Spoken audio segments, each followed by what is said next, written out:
Hello. Hello, everybody. You can unmute.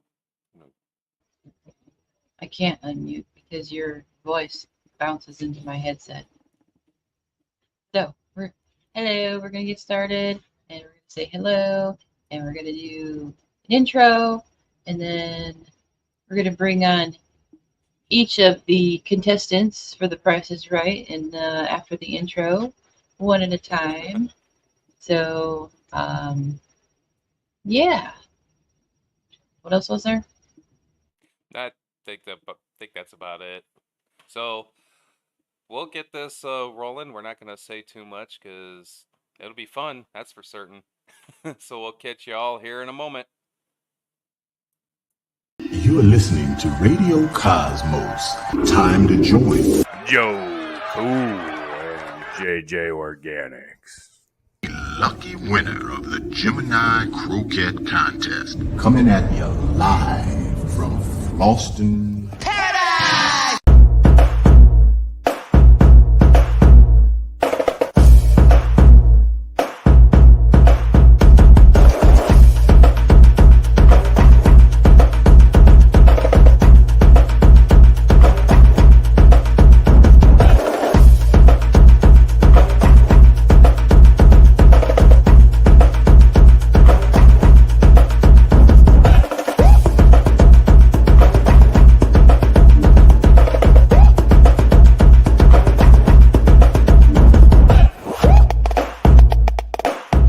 Joe Cool, who I see in many different live streams.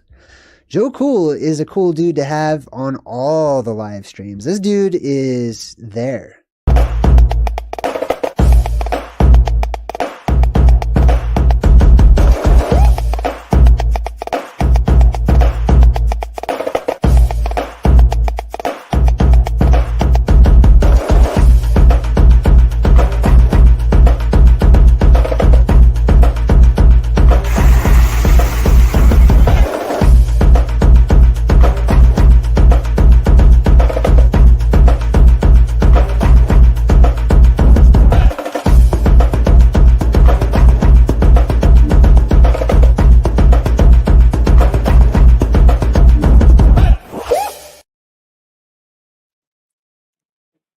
And there we have it.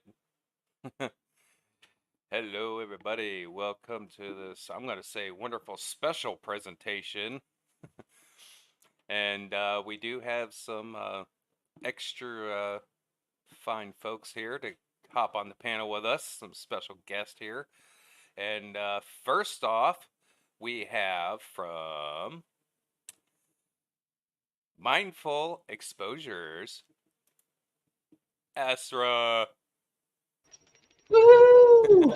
Woo, woo. Said I was going to do the hands. Hi, guys. Thank you for putting this together. Welcome. Thank you for being here. So, what do you have for us? Some special stuff you have going on, right? Yeah, I do kind of have some exciting news that so I had decided kind of on a wing that I was going to just go to the Moon Lake gathering. I'm over in Oregon, and that's up in Utah, up in the Uinta Mountains, and a lot of interesting stories. And so if you guys ever seen Terry Carter's channel, hey Nicole, he gets into this, and he interviews a lot of people with old stories about mines finding Spanish armor and gold. And then, you know, they have like some of the famous stories, hey Jillian, of the Montezuma's mine, lost gold, I should say, excuse me, potentially up in that area.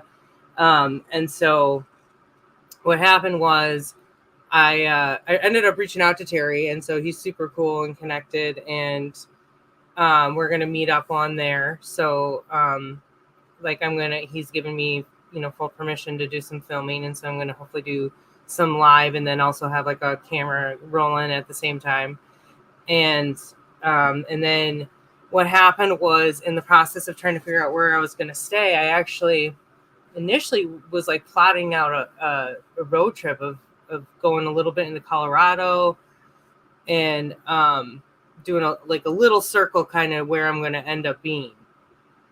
And so I searched and I found this place. And oh, that would be so cool if you could come. But anyway, so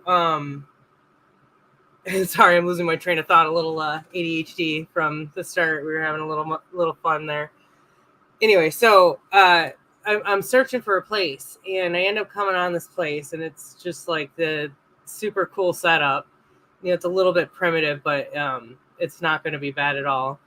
And come to find out, this place is like right on this famous area. And so I contacted Terry and let him know and everything, but more or less I'm hoping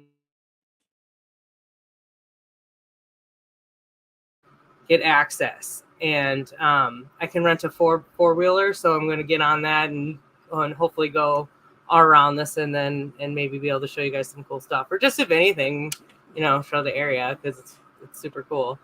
So yeah, I'm still thinking I'm going to try. What I really wanted to do was try to go film some of the dwellings, you know, some of the ancient dwellings in Utah.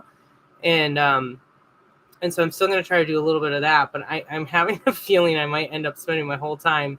And this property owner gave me a little note that there's like, and I know because I've been like studying Google Maps, and she let me in on that there's some not very well-known petroglyphs that she's going to show me how to get to. So that, and I even like kind of tried to look into that further. And as far as I can tell, nobody's, you know, really photographed it. So I'm super curious what I'm going to find. And there's, you know, all kinds of random things you can find out there. So who knows, I might come back with some Spanish gold. Nice. All right, so you got a video here I can play, right? Yeah, and this is more on the subject matter for tonight, but with really what going to this Moonlight gathering is very paranormal, and what I was talking about, like a lot of the experiences are of the paranormal, so I feel like it all kind of interjects. But the video I'm going to share is something I made from an old clip that I found. So it's mostly you're watching old footage. I just kind of did a little fancy thing on it.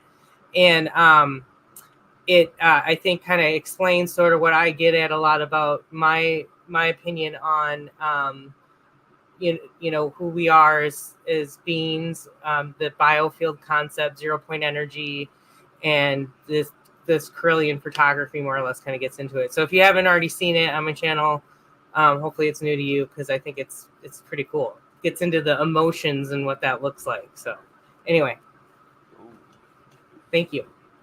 Alrighty, so let's hit it. Bring it up.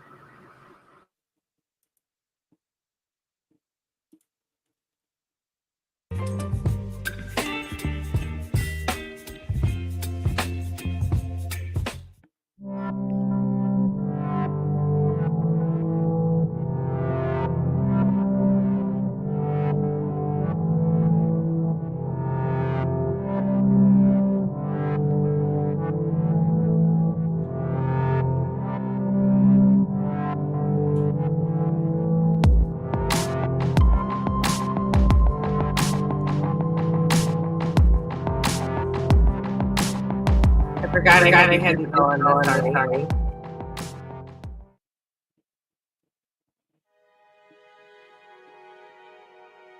Now at the University of California at Los Angeles, a laboratory exists where researchers are attempting to capture this human energy on film.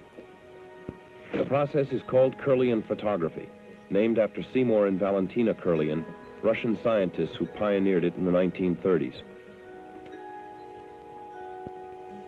Place your finger on the top row of the film. The subject places her fingertips on a sheet of photographic paper, which lies on top of an electrically charged plate. The paper is exposed and developed like an ordinary black and white photograph. The results, however, are not at all ordinary. These Kirlian motion pictures revealed that an energy field, or corona, exists around each fingertip as it does around different parts of the body. This corona, rather than remaining constant, varies with changes in the subject's state of mind. In one experiment, the subject, calm at the start, is pricked with an unpleasantly sharp object. The corona of her thumb, at first brilliant and wide, becomes increasingly smaller and less distinct under stress, until, with the subject at her most anxious, it almost disappears. In a reverse experiment, a tense subject is invited to have a drink and relax, under strictly controlled conditions, of course. At the outset, the subject is anxious. His corona is thin. After 9 ounces of alcohol, it becomes broader. After 14 ounces, it displays what you might almost call a rosy glow. Yes, well, yeah. In an experiment done with cancerous and healthy rats, the results indicate a definite difference in the corona around their tails. The implications of this research are promising. If these tests are substantiated, perhaps one day Kirlian photography will be used as a tool in medical diagnosis. Every living thing radiates an energy all its own. Yet to what do these energy fields correspond? Kirlian photographs of plant leaves and flower petals have raised some curious and as yet unanswered questions. Normally, healthy plants have distinctive, colorful coronas.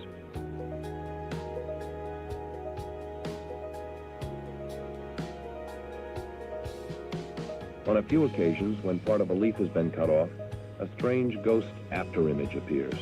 Researchers call it the phantom leaf effect, but no one knows yet what it means. What happens when 2 human energy fields come in contact? Tim and Lois are lovers. Photographed alone, his finger's aura is blue and spiky. Hers is white and softer around the edges. When they touch, their coronas mix and mingle. In contrast, observe this Kirlian photograph of people who are a little angry at each other. And this one, in which the person on the left is extremely hostile. Research has shown that the auras of the strong tend to dominate the weak, as can be seen in this Kirlian family portrait. Mother and father at the top, child at the bottom, rather overwhelmed.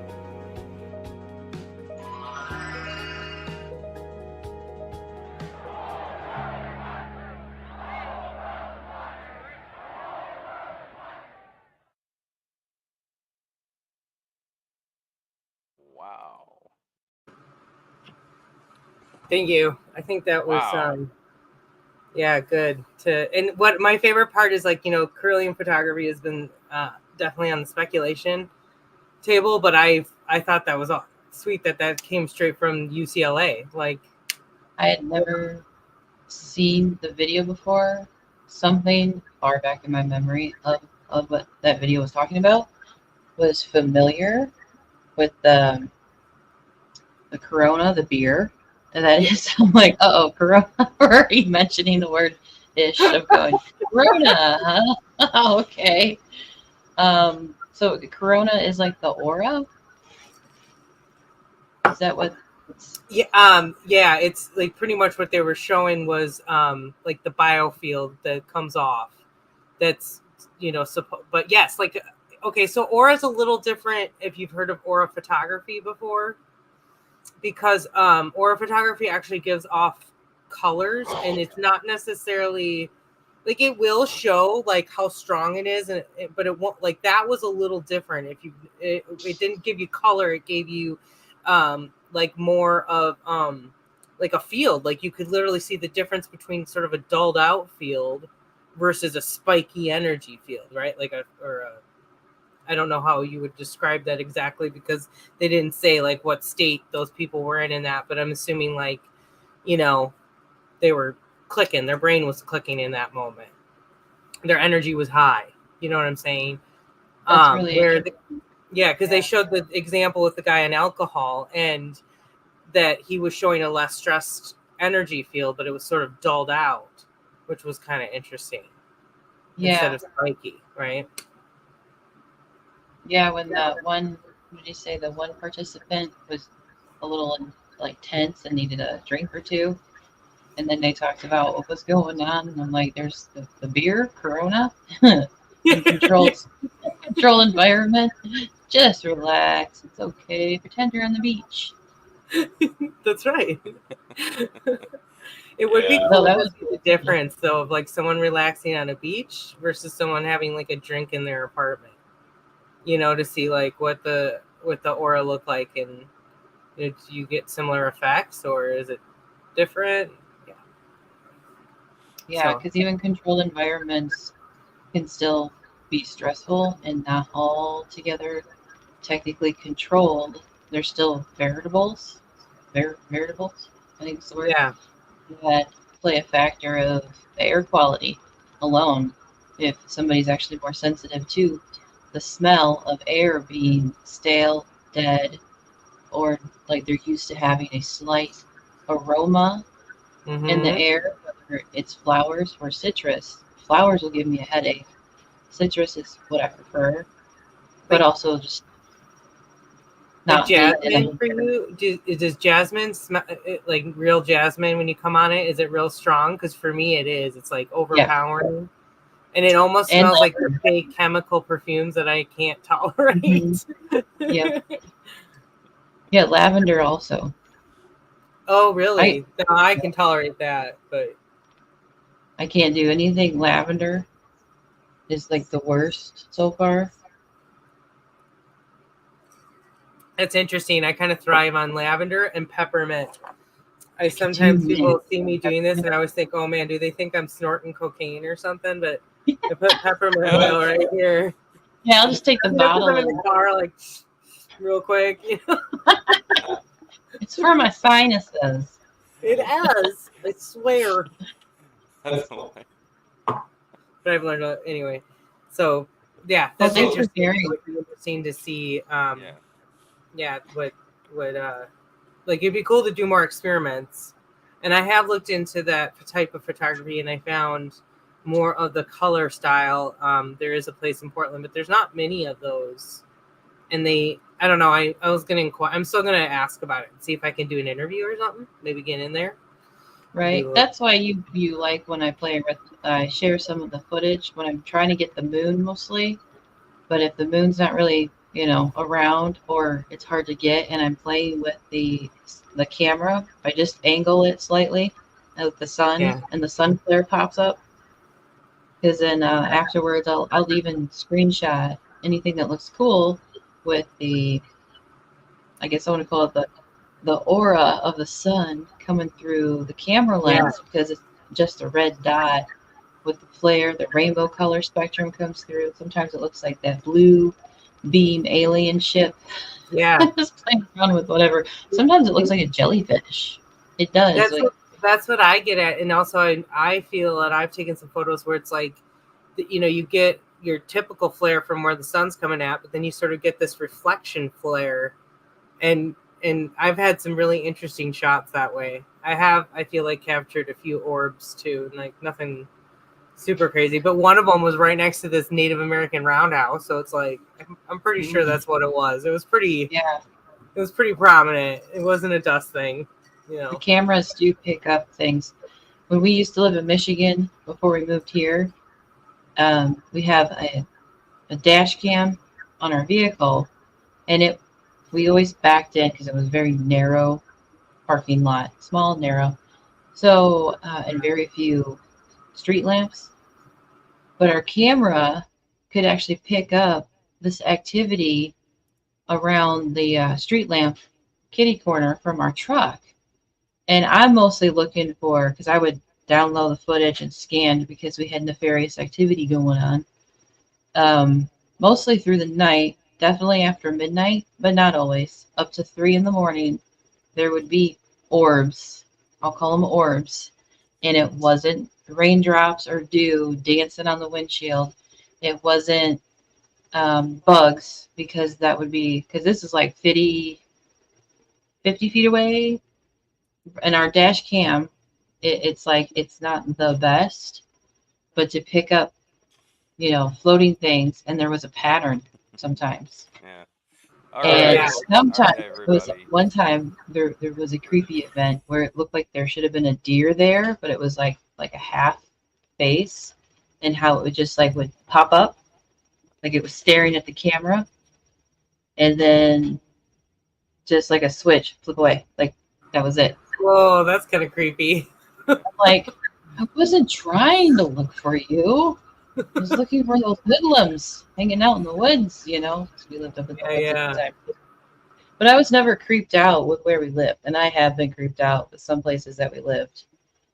So there's definitely energies out there. Yeah, and I've had, which we could talk about more later, but I've had some very specific ghost experiences. One that was pretty profound, and then I've had a Sasquatch experience too. So since that, I feel like, and then I've had bear encounters recently, so I feel like I've checked it off my list. I've just said, okay, I'm gonna go get some bear spray. But other than that, I'm like, you know what? I do kind of give up to the universe. I kind of say, this ball isn't fully, I mean, it is in my court, but you know what I'm saying? Like, there is obviously some other, to me, there's something else at play, or some other energy experience or something that's going on, because I've had too many, my life, just the way it's played out, I've just had too much synchronicities, you know, the way I've met certain people, that kind of a thing. So Absolutely. Well, we got some jumpy people in the back still who are wanting to hop on with us. So, alrighty, yes, everybody. Sorry, don't let me take over. No, but well, that's why we wanted you on first, right? So we can, you know, get your information out. You know, that way everyone can hear it.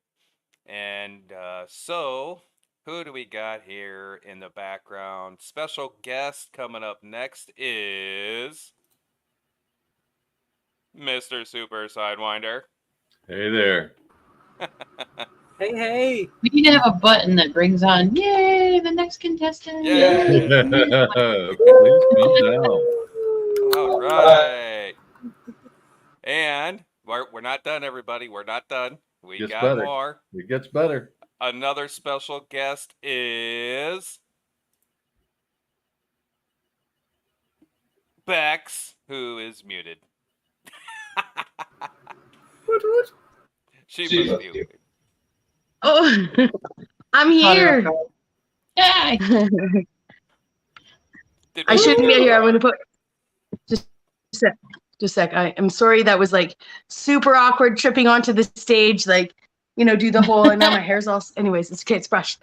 You know, I feel like I got to do the like superstar kind of.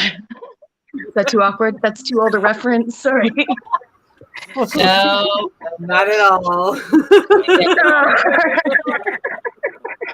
Love it. There's so many good lines for that. Our generation. So. And we got one more. Come on down. Oh yeah. There he is. Bexx, you can Super blame star. Shem because he Appreciate you guys having me. Trying to do some helpful introductions. We appreciate all you guys, all you people, individuals, for coming on down, and Sarah for sharing, mind blowing. I like it when I want to say I kind of, I wish I knew beforehand, but I'm glad I didn't know beforehand, because it's like a genuine going, ooh, cool shares.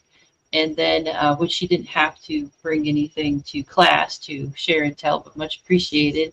As much as Joe has been, Appreciate the this is more so like Joe Cool's thing he wanted to put together. He had this idea, and I'm sitting there for the last 2 weeks or so going, okay. And then yesterday he's like, can you read this? Can you check this out? Can you look at this? I'm like, I'm carpet cleaning. Like, I was doing something else. And he's like, but I gotta make sure. And I'm like, yeah, I know. Okay, yeah. So he's nervous, but excited nervous to be like hanging out with some, was it Sarah that you said, like like-hearted people? kind of inspired him to be like, yes, cool, people to talk to, yeah. Because you can't really find anybody like that, like physically, unfortunately, in the That's neck where of the I'm at. woods. I'm going to this event all by myself, so Yeah. you know, like I've just had an interesting life the last few years, and I had lived somewhere else and then moved back to this area. So I totally get it, and I have met some people online. It's been really nice. Sometimes I joke, like even with Shem, like I get a little too excited when I get on. I'm like, oh, it's like I haven't talked to anyone for a while. Like, woo! I get to when I do talk to for somebody that I've been talking to a kid all day, and so when I see or get a chance to talk to another adult, it kind of freaks the other adult out. But they're also kind of, you know, their kids are older, so then they go, oh, you haven't talked to an adult all day. I get it now. I'm like, yeah, it does. It comes out of nowhere sometimes. Yeah, definitely. I don't have any kids, but I help raise my friend's kid, and yeah, I remember those days. Yeah, it's just like a accidental self-isolation kind of, and then you see another face of similar age, maybe possible interest, and you just go blah blah blah blah blah, blah for hours. I'm like similar age. I'm dying of menopause here, friends. I'm dying of menopause. Okay. Living your own personal That's side effects. I'm actually sweaty too. Up in here now. I'm sitting in the air conditioner with a fan directly on me. I just run hot in general. Shout out to AC. Oh my goodness. Yeah, so yeah, like JJ said, I kind of been going around the past week or two just like, Excuse me, HDS! HDS coming through! Got a package, people! that's kind of been me with this idea rolling around in my head, and unfortunately with it stuck in my head, you know, I got JJ over here like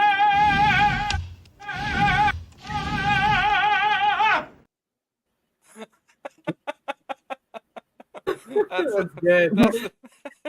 That's the God's honest truth there. It really is. Because yeah, I came to her kind of with the idea of going, hey, I kind of want to put something together, and it's really weird because I guess I've been known as a social person lately, you know, or just I've always been social in that aspect, and I've always been that way, right? And I'm like, you know, the old saying of sink or swim. I'm literally, I'm like throwing myself out there and so hard because I'm like, okay, am I gonna sink or swim? Because not only am I like really trying to put something together for the first time, so to speak, but I'm gonna do it on a topic that doesn't really get talked about a lot. Like it gets hit and spits and spats, but I'm like, no, let's go hard. You know, I want to sink or swim. Like, let's figure out how this works. So yeah, it's a good one. Yes, and it's something that my mic is still a little low. I think it sounds fine. I can. Yeah, I'll put it up just a smidge. Why not? Alrighty, there we go. No echoing. That's better, I think. I guess for... I'd love to... Go ahead. No, sorry, you go ahead, Joe. I can wait. Oh, I was just going to get the ball rolling, but if you had something to say before... Okay.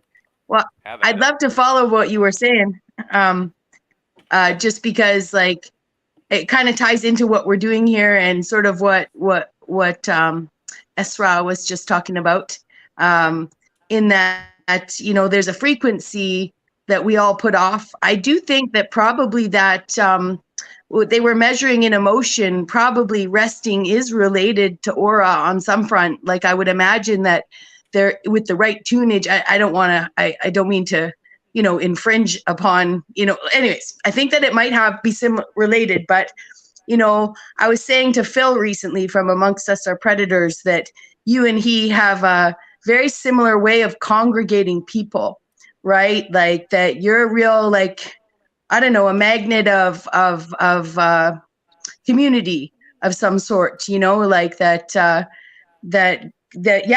resonate, that you and JJ Organics both, especially as a team, really this community needs people that are kind of the oh, hey, I'm over here, like just there's it's like the human version of Hippie Shake. I know she's a human, okay, but I just mean she's the AI algorithm. She's the algorithm AI wants to be, like in terms of actually connecting people who want to be connected, right? So, you and Phil have a real talent for gathering people, and I really appreciate it. I really appreciate being here and being, on Shem, you having invited me to your channel. Like it really is a real gift. And that bio field, which I could definitely, spend the next half hour talking about the last, where the last 10 days have taken me. And in terms of understanding that, right? Like I do think that we are bioelectric beings, like that our language, now I've tuned my ear into it, like this 0 point, I mean, I'm just saying, like trying to put it all, you guys inspire me so much that it just expanded out from there. And, it's great to be here having this conversation on a topic of spirituality when you're actually in the process of having a spiritual experience, like, Nice. it's a real gift. So I really appreciate being here. Oh wow, yeah, I that's greatly, awesome. I greatly appreciate that. That's I don't even know how to. I don't want to say even certain words, but I was going to a group, and they were dismantled at the time, and I was like, hey, well, let's put it back together. And of course I'm told, well, hey, since there's no one in your area, whatever you want to call it, they're like, hey, how about you be essentially like the leader of that area, since there's no one there, right? It was dismantled. And I'm like, what? I'm like, I just want to come here. I just want to participate, man. I just want to, but I was kind of thrown in the fire even then. And it's really weird because I've been, I don't know, I've been like known to do that, Bexx, is like you mentioned, like kind of bring people together, but I would never, I cannot think of myself as any type of like leader, of a sense of like being able to, I see it happening, you know what I mean? But I can't, receive that. Like, I'm like, because I don't like being put in that spotlight. You know what I mean? It's like, no, I just want to, I want to bring it all together. You guys do it after I bring it together, right? But I know it don't completely work that way. But yeah, I greatly appreciate that, Bexx, tremendously. And again, thank you all so much for, reaching out, even, reciprocating back. I greatly appreciate that because again, I'm still like, I don't know if anybody wants to talk to me. I'm just that type of person. I'm laughing with you because I vibed. I'm obviously interrupting again. I'm a loud person, my opinions are weird. I'm also not afraid to be weird, and some people don't like it, and I don't really give a shit. Or I don't anymore. So, yep. Yeah, absolutely. So, all right, let's definitely get this thing rolling here. Obviously the thumbnail kind of says it for itself. So I'm going to kind of do like a Q&A sort of thing for everybody across the board. So let's start off with the are we physical, are we spiritual question. Who wants to roll with that? Can I start? I know I already said something, but anyway, or finish. Let me finish. Okay. Super Sidewinder, would you like to start with the are we physical and spiritual? Well, we have to start with the basis that we know so little, right?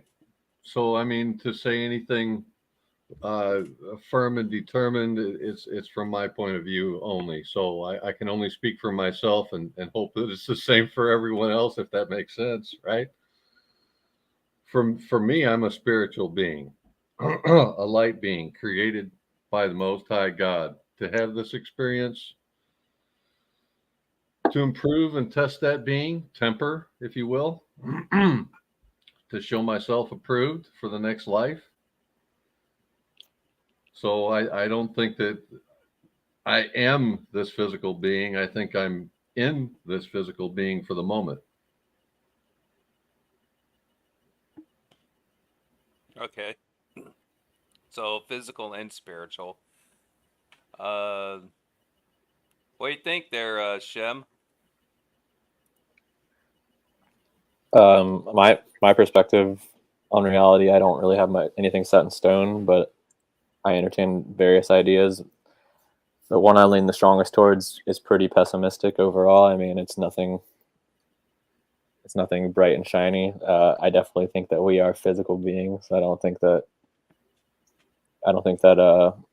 you can necessarily deny that, because if I go outside right now and jump in front of a vehicle, I'm going to die. So there's something physical for sure about it. How we got here, there are multiple possibilities to that.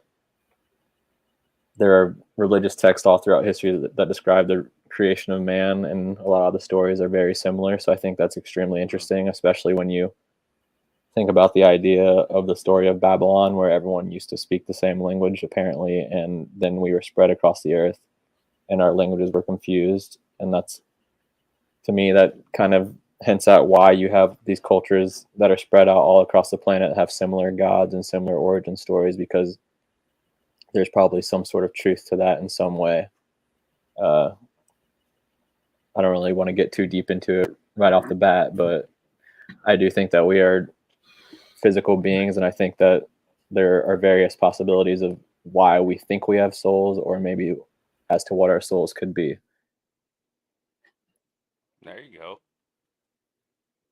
But I'll go into more detail about that later, unless you would like for me to elaborate on any of that. Feel free to ask.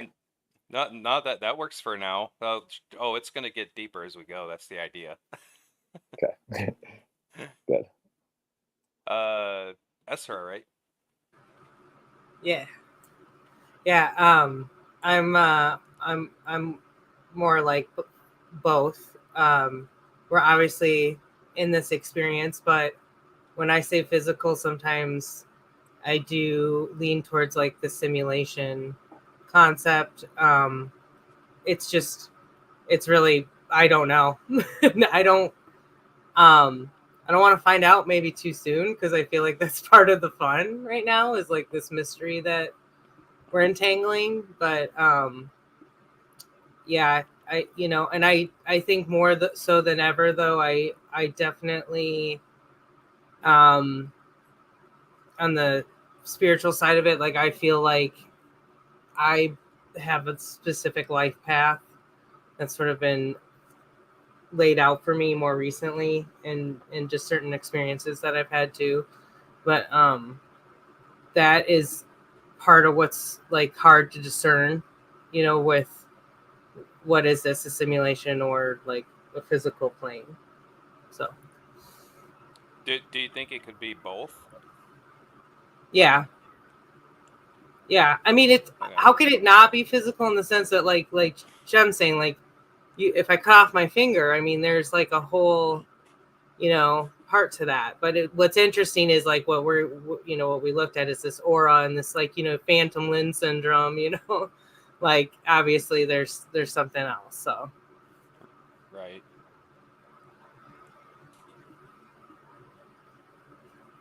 We got Bexx, JJ, somebody. Yeah, I'll try and keep it to answering the question because it really is like an inspiring question, you know, like I know that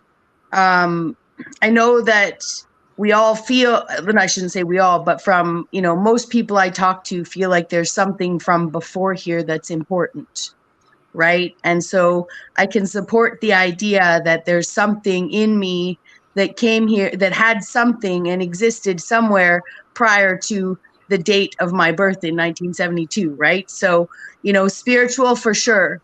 Now, that being said, I don't understand why a creator God would put someone into a flesh being to not evolve.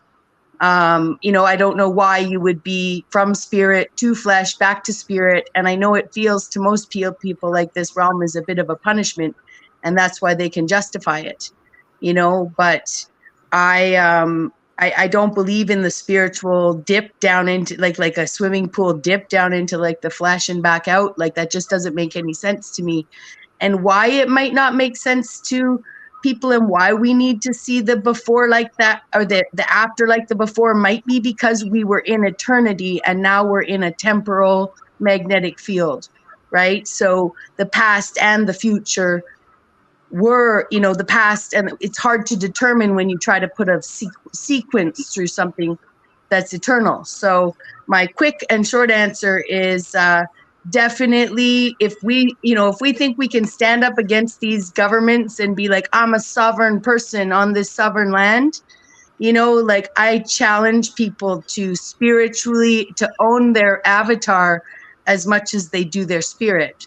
You know, I think it's the life and death cycle we've been told of a rock spinning through space and the homage that we give it so much that I recently met a vegan that doesn't eat mint. He doesn't eat any hybridized plants because he thinks they're man-made. And I explained to him the very bees that he doesn't eat the fluid for so that they can go and help the fruit be made that he eats, wouldn't have anything of it. Like this man is so humbled, you know, so humbled that the earth is more important than him, right? That he actually literally can't eat. I don't even want to take it so far. Like anyways, I digress. But my point is that I think it's because we know something's greater than what we've been told that has us more capable of seeing the past than the future or seeing them separate. And I personally believe we are incarnating to stay in this body, to respect each other for eternity in a body. That's the first time I've ever heard of that, not eating hybrid plants. That's really interesting. Yeah, I tried to explain to him the bees do it. The bees do it, right? Like, well, this is that argument with like bananas and like GMO food because to some extent, and I think that Dr. Cohen gets into this, but that, you know, that was like just selective breeding. You know, bananas used to have a lot more seeds in it, and they bred the seeds out. Beyond that, if you stress, you know, you rent a building in a place that used to be owned by someone who had rose bushes. Now you got wild rose hips growing because the tree is so stressed, right? So when they show us those ancient bananas, that's part of the founding that they did, right? Those are trees that haven't been tended to, that survived like disasters. You know what I mean? And those seeds, like if we know a bird can find its flock and an ant can talk to its stuff, like, you know, talk to its other ants, then definitely a tree, as soon as it's supported, as soon as it's got acreage of other trees, like it's going to start producing less seeds if it's not stressed to reproduce. So it's partly wild bananas. They're showing us the seeds of wild bananas, you know, left unattended, in my opinion. So supports what that supports what you're saying about breeding them for smaller seeds, but also just understanding that maybe hydroponics in a warehouse with given proper nutrition, plants don't make seeds. And it could be like, oh, we don't want to breed here. It's like, no, they can sense the seeds you have, like by the kabillions in the warehouse, you know? That's interesting. I mean, think about that. We can talk to plants. So like the fact that they would sense that makes so much sense to me. And this is that whole why, you know, this quantity over quality. Yeah. Mm-hmm.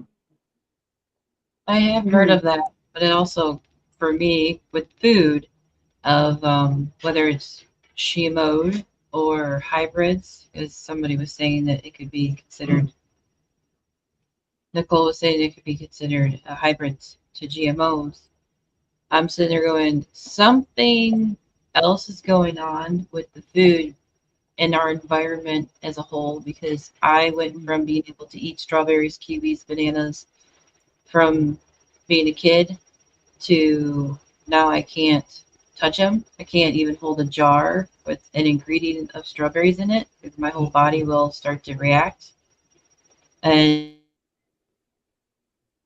the first thing I was allergic to as a kid was ginger, just the smell of it.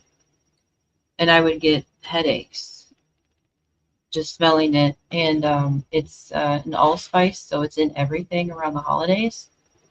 So it's another reason why I have to avoid people, because they like everything that smells like the season and the holidays. But it's to be, as our bodies change apparently, but with the hybrids or the GMOs or whatever their soil to pest control issues that they're saying is in the food, of the food, around the food, and then we're consuming it. There's something going on.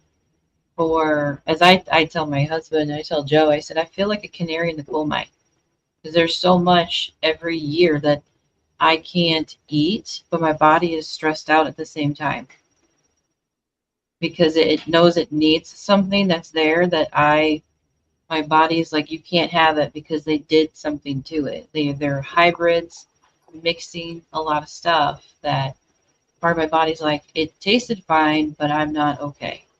Or it didn't smell. I could just smell it and I have to avoid it like the plague.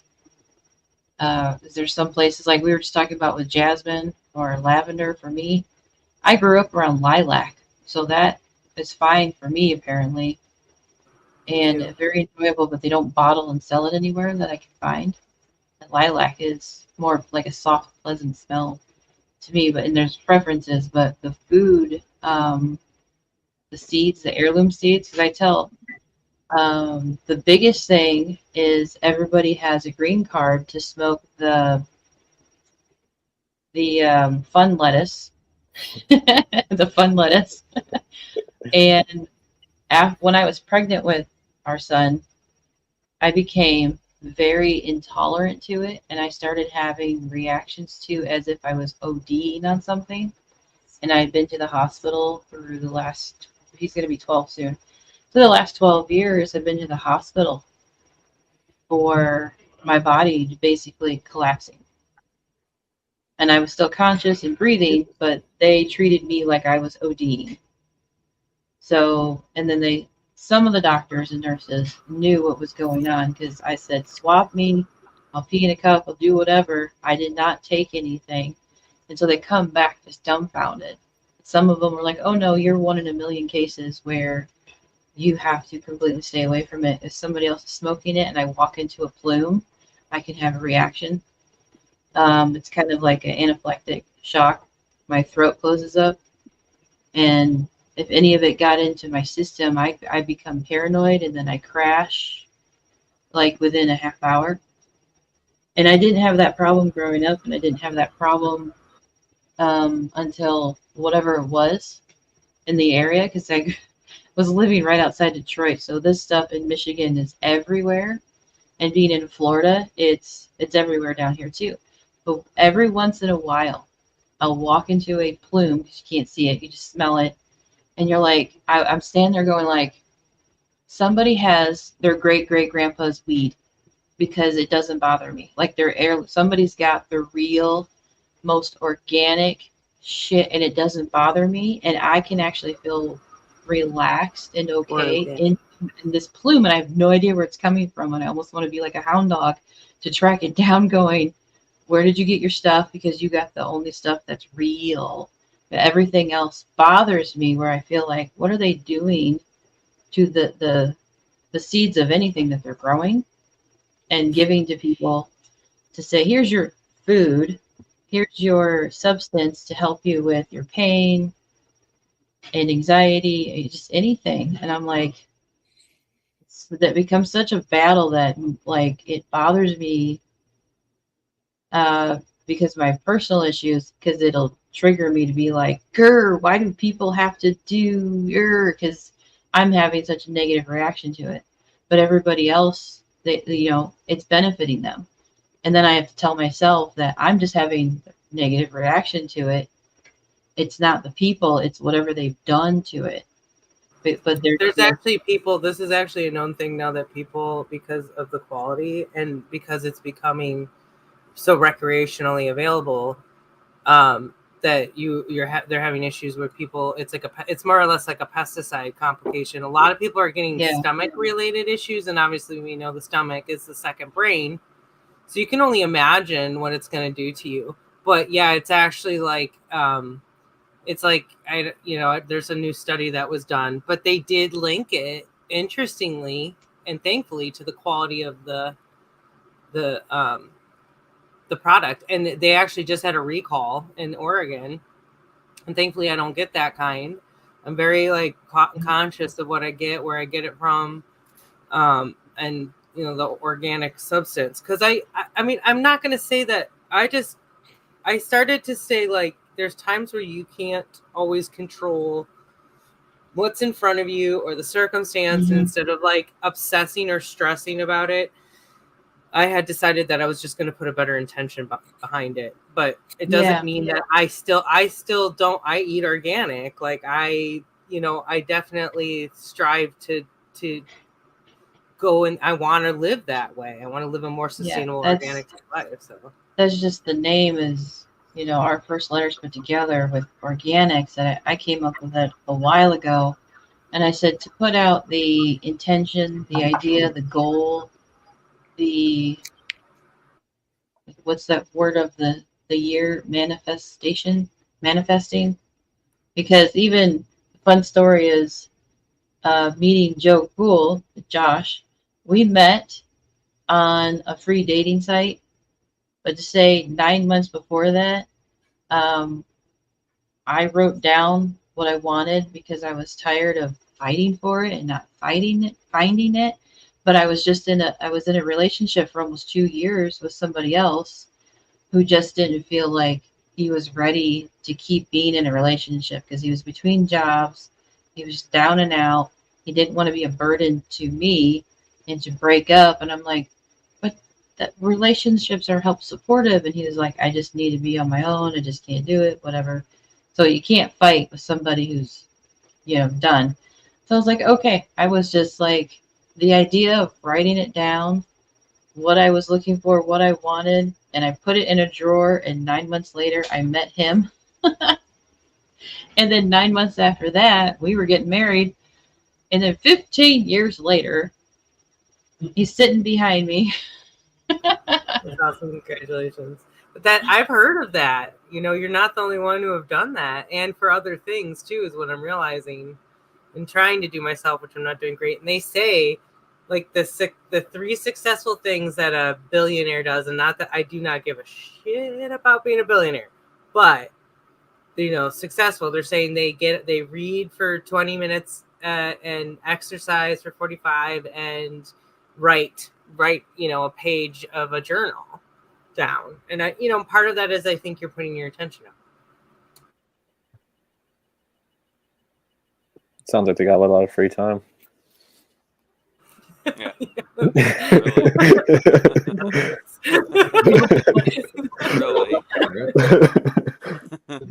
Sometimes. Who wouldn't like all that free time? Oh my I'm goodness. not gonna lie, being unemployed right now is really nice. My time is running out really fast, but it's been really nice. I wish I was unemployed. Sounds amazing. But then it gets a little stressful because then you're like, oh yeah, I still want a house. I still want some of those things, and I still live in this matrix, so I have to sort of work with it. But it's all good. It's all gonna work out. Yeah. I'm gonna land a movie deal, you guys. I'm just kidding. A movie deal. I was joking, like more like a documentary because of where I'm going, but that's just not happening. It's a joke. It's gonna be fluffed out anyway, like reality TV. So we don't want that. I'm technically unemployed and probably will be the remainder of my wonderful life, I guess, because I'm disabled and it is what it is. You know, I want to say I've accepted it, but nah, no, I'm too stubborn and bullheaded, I guess. But it does free up time. That does do that. Um, to kind of go back to the question of are we physical and spiritual? For me myself, I want to I want to say unfortunately, right? Unfortunately, I was raised in the church of charismatic slash Protestant, I guess, if you want to possibly. I don't know. I think they're kind of one and the same. I mean, they're all different, but basically, I was raised buffering. I buffered. So I was raised in that upbringing, and I never really wavered off of that, and I want to say due to my upbringing, there's a lot that I didn't learn that when I met JJ, come to find out, she did learn a lot of it. And in a weird way, I kind of envy that, so, so to speak, because I don't know it and I don't understand it, which in a way is kind of why I wanted to put this kind of panel together and have these questions. It's not to be, that Bible thumper. I'm actually wanting to ask questions, be open minded, and see if there's something I'm missing, because everyone can see stuff from different angles. And that's essentially kind of what I'm trying to do is learn. Literally, that's pretty much about it. So when you say you're a Bible thumper, you actually read the Bible on a regular basis, or did you just listen to what the priest told you? I did do a lot of my own research and studying. Now I haven't. I'll be honest and say I haven't done it in a while. I'll be really honest, because I was brought up in it. I have like that muscle memory, if you will, of the scriptures. So it's like already built. It's already there because I was raised in it. So it's like I know.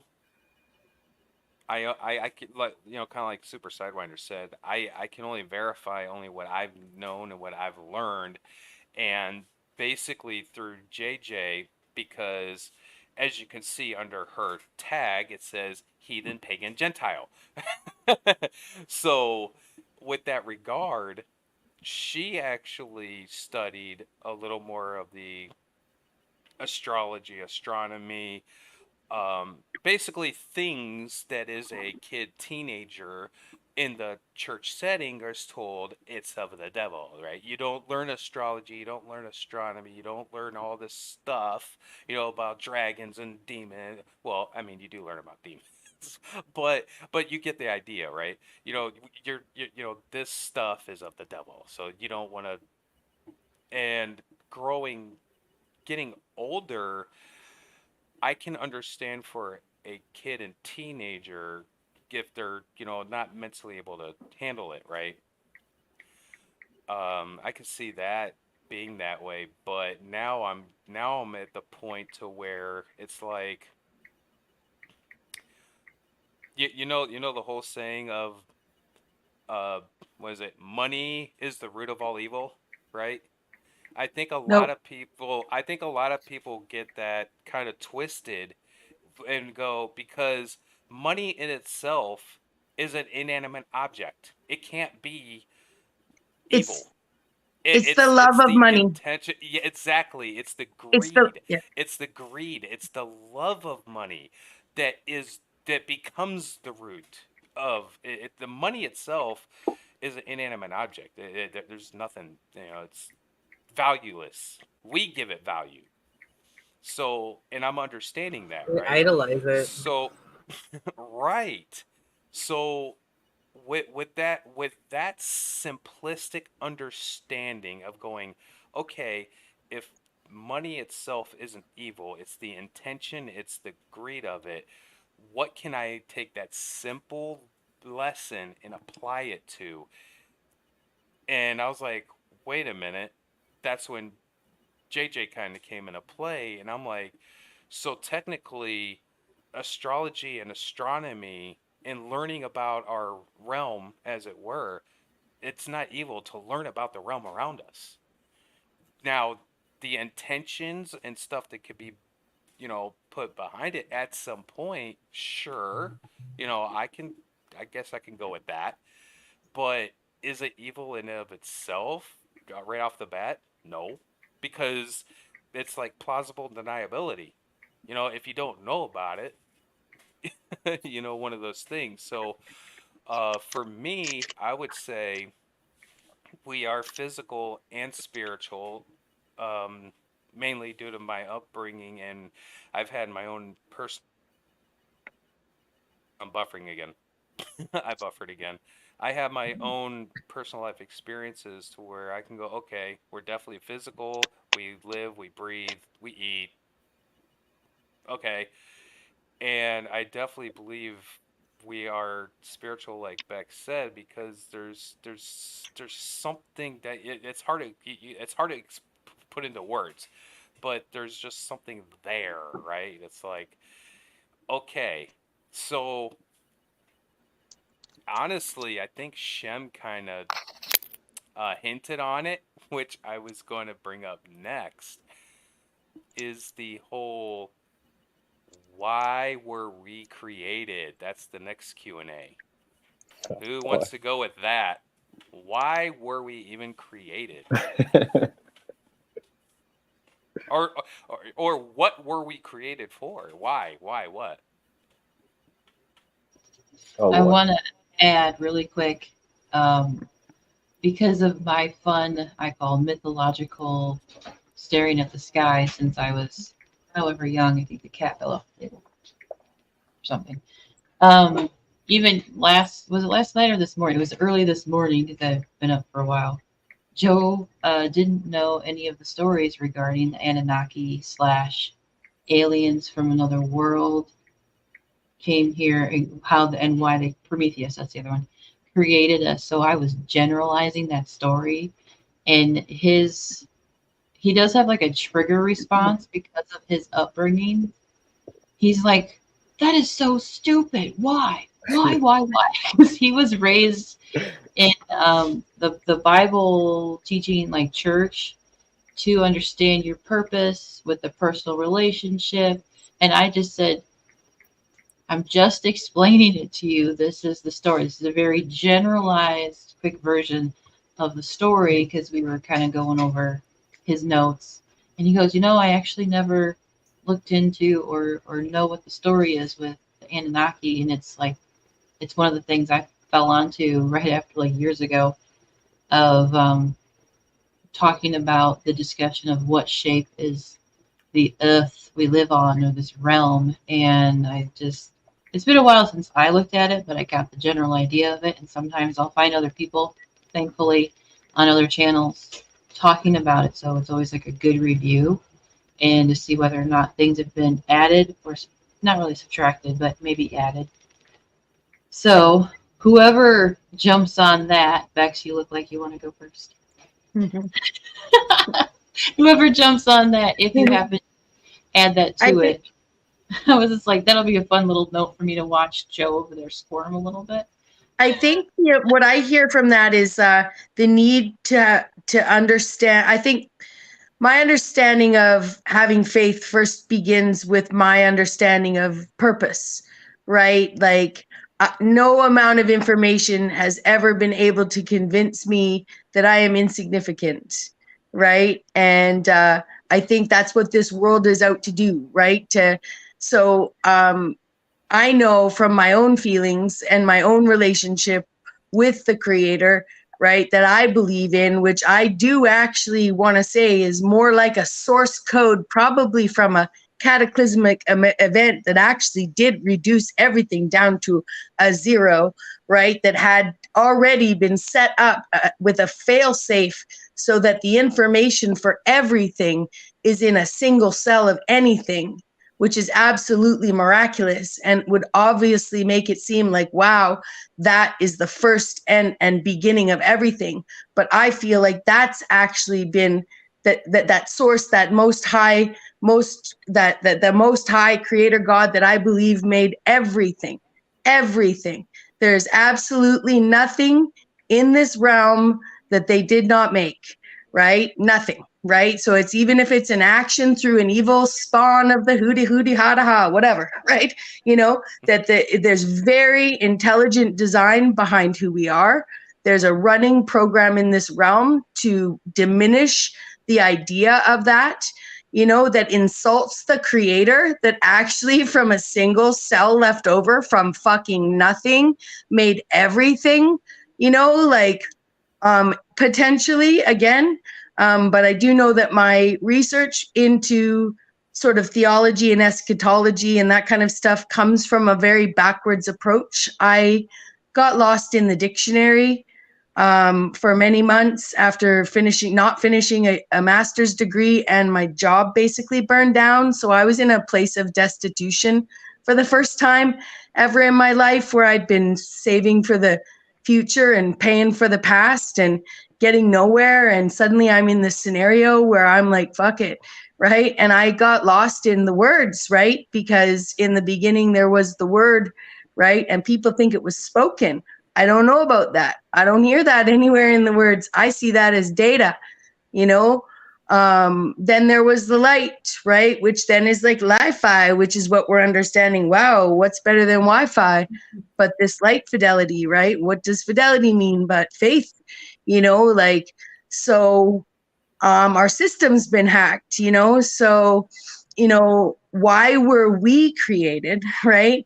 I think it actually goes back to the story even prior to that singularity, perhaps, right? Something that until we sort everything back into, until we get the hack out of the system, okay? Which again may have been created.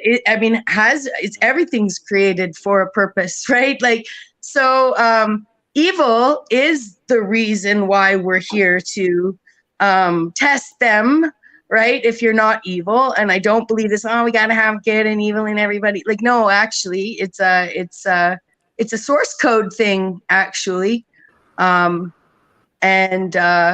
yeah. So why were we created? I don't think I can answer that. You know, why we've been hacked. Okay. why we're sitting here, you know, feeling like we're not living our best lives, right? Why we've been hacked, you know, has to do with the biblical story. Actually, it has to do with Moses, you know, and his iPad.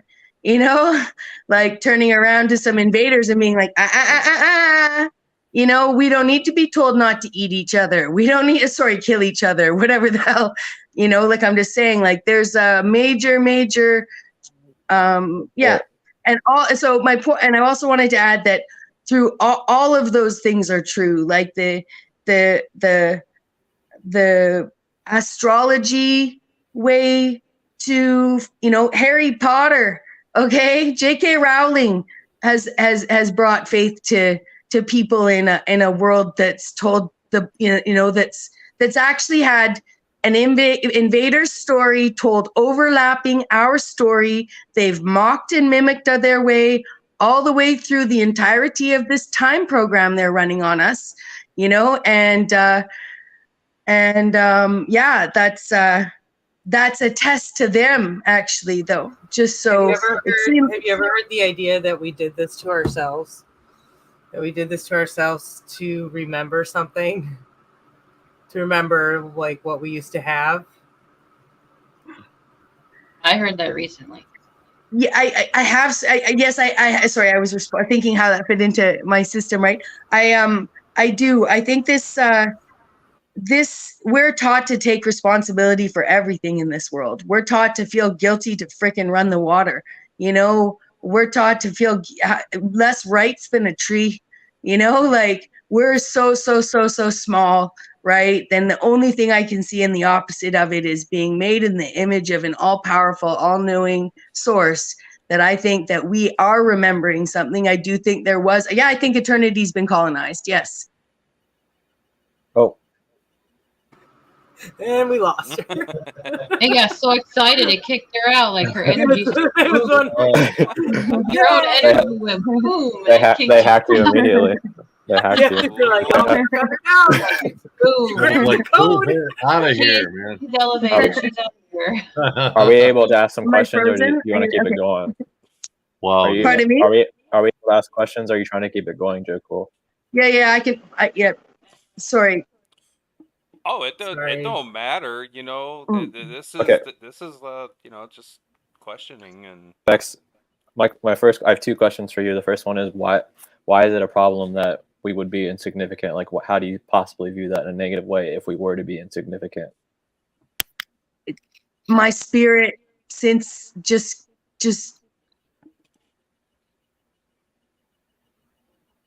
I stand in that, like, okay, misunderstand, okay? I'm just gonna restand.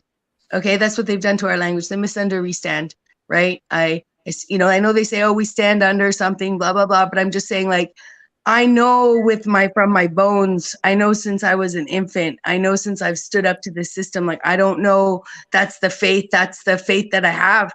And I believe everybody, in fact, I used to stand in a level of empathy and compassion with every single being on this planet, understanding that everybody's just as important, even if I can't understand why, even the evil ones, but I can't see. But can you see how what you're saying, if you're saying that everyone's important, then that means there's not really significance to an individual, right? If everyone is important, then there's no significance to an individual person because we're all equal and we should all be cooperating and worrying about each other as opposed to thinking that we're better than anyone else, right? Oh, I never thought but that's what I mean. I'm not saying you're better. You're saying you're better than anyone else. I'm just trying to clarify because I think that one of the biggest problems with society right now is that people think that they are better than other people or that they're more significant than other people, right? I think that's. But I think that's a manifestation of that core feeling of God. I think that's a manifestation of that core feeling of that language of what we know our source code to tell us. I didn't come from no monkey. I not, you know what I mean? I didn't come here to be Bill Gates' slave. You know what I mean? I didn't come here to be not be a mother. Okay. That's where it comes from. Right. Cause I'll tell you guys, mark my words at the end of time. I challenge all women through all time, through all this whole realm, see who can have more babies than me, man. So I guess that's where it comes from. I was like, wait, no, I can't. I'm good. That's not happening. Because I want to be a mother. I've been a mother to many. We'll just put it that way. I realized that. All my friends thought I was going to be the first mom.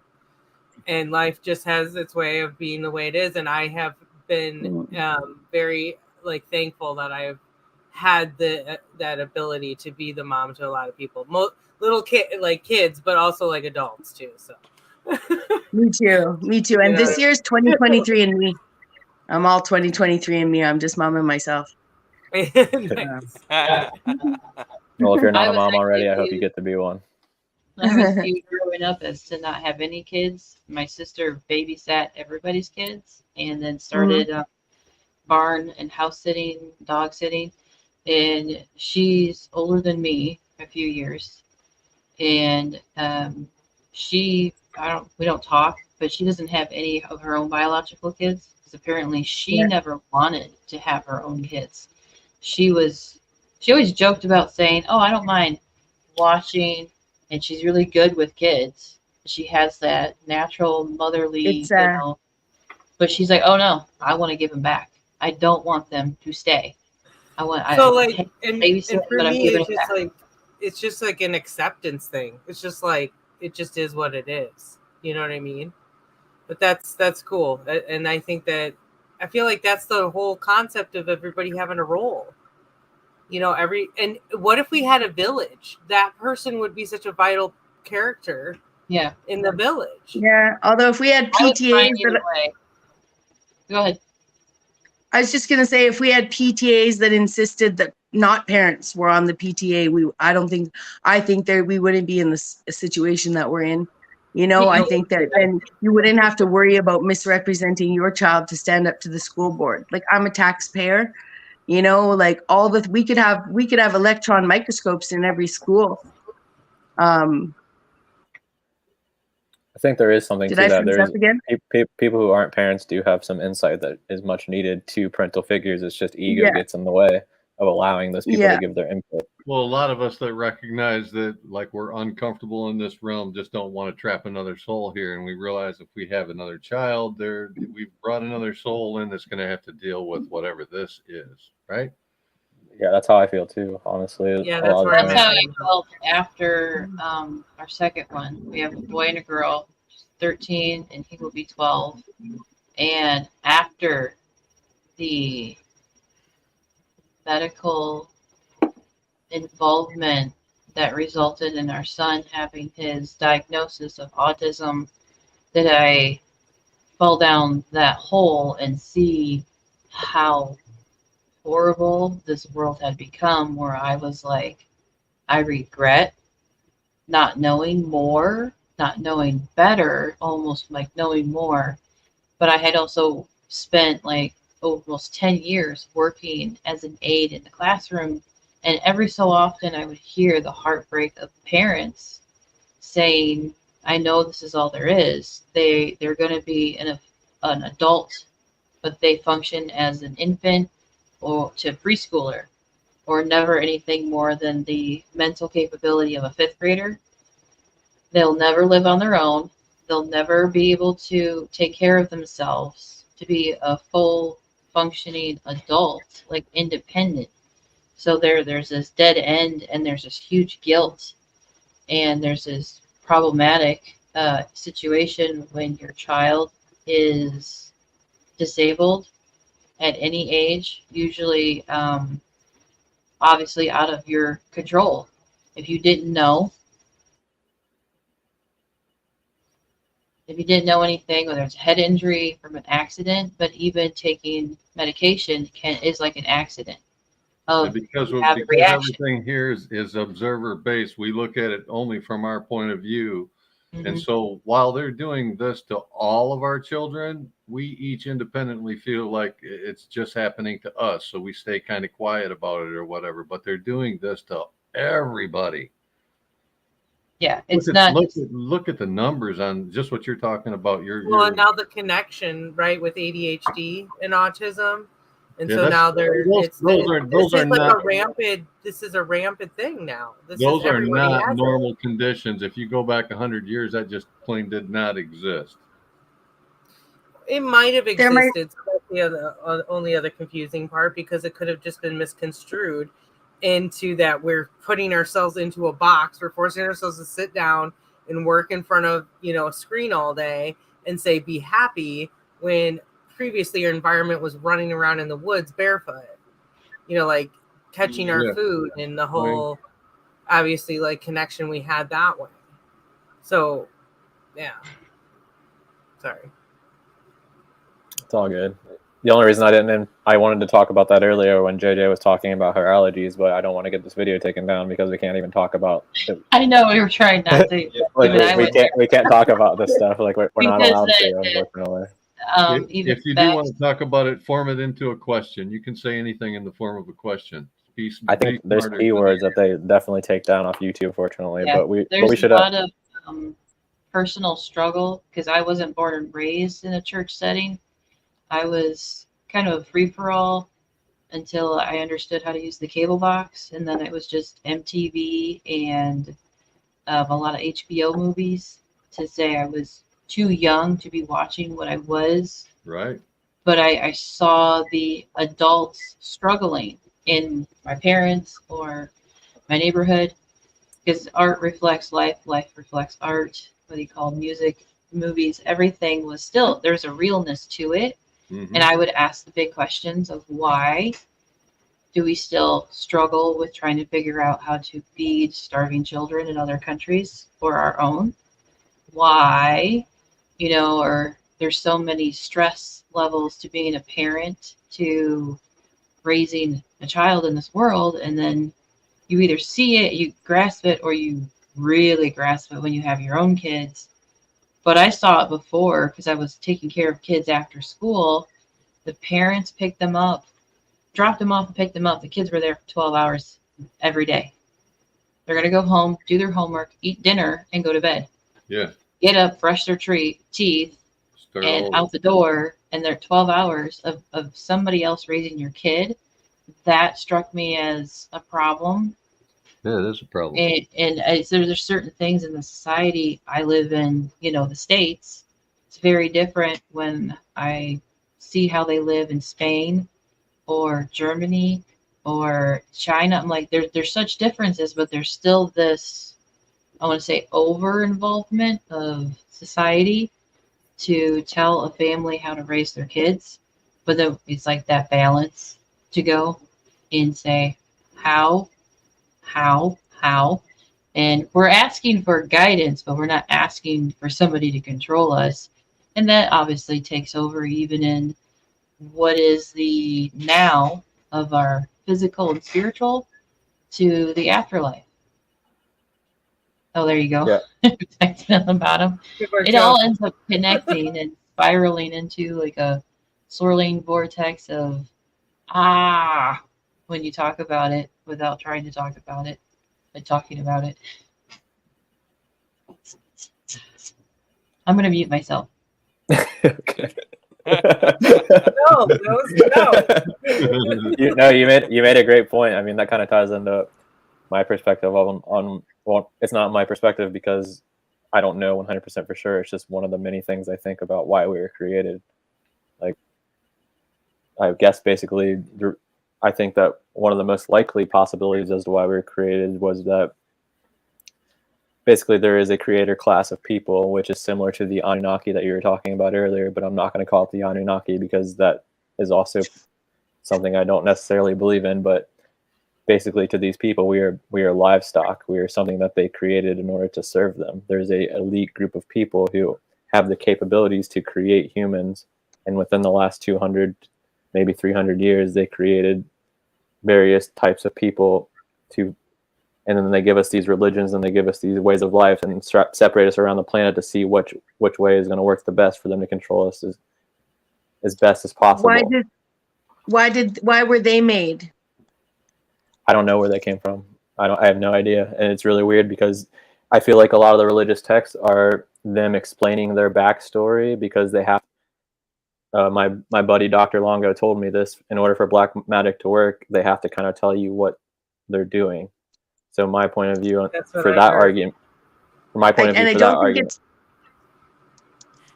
Go ahead.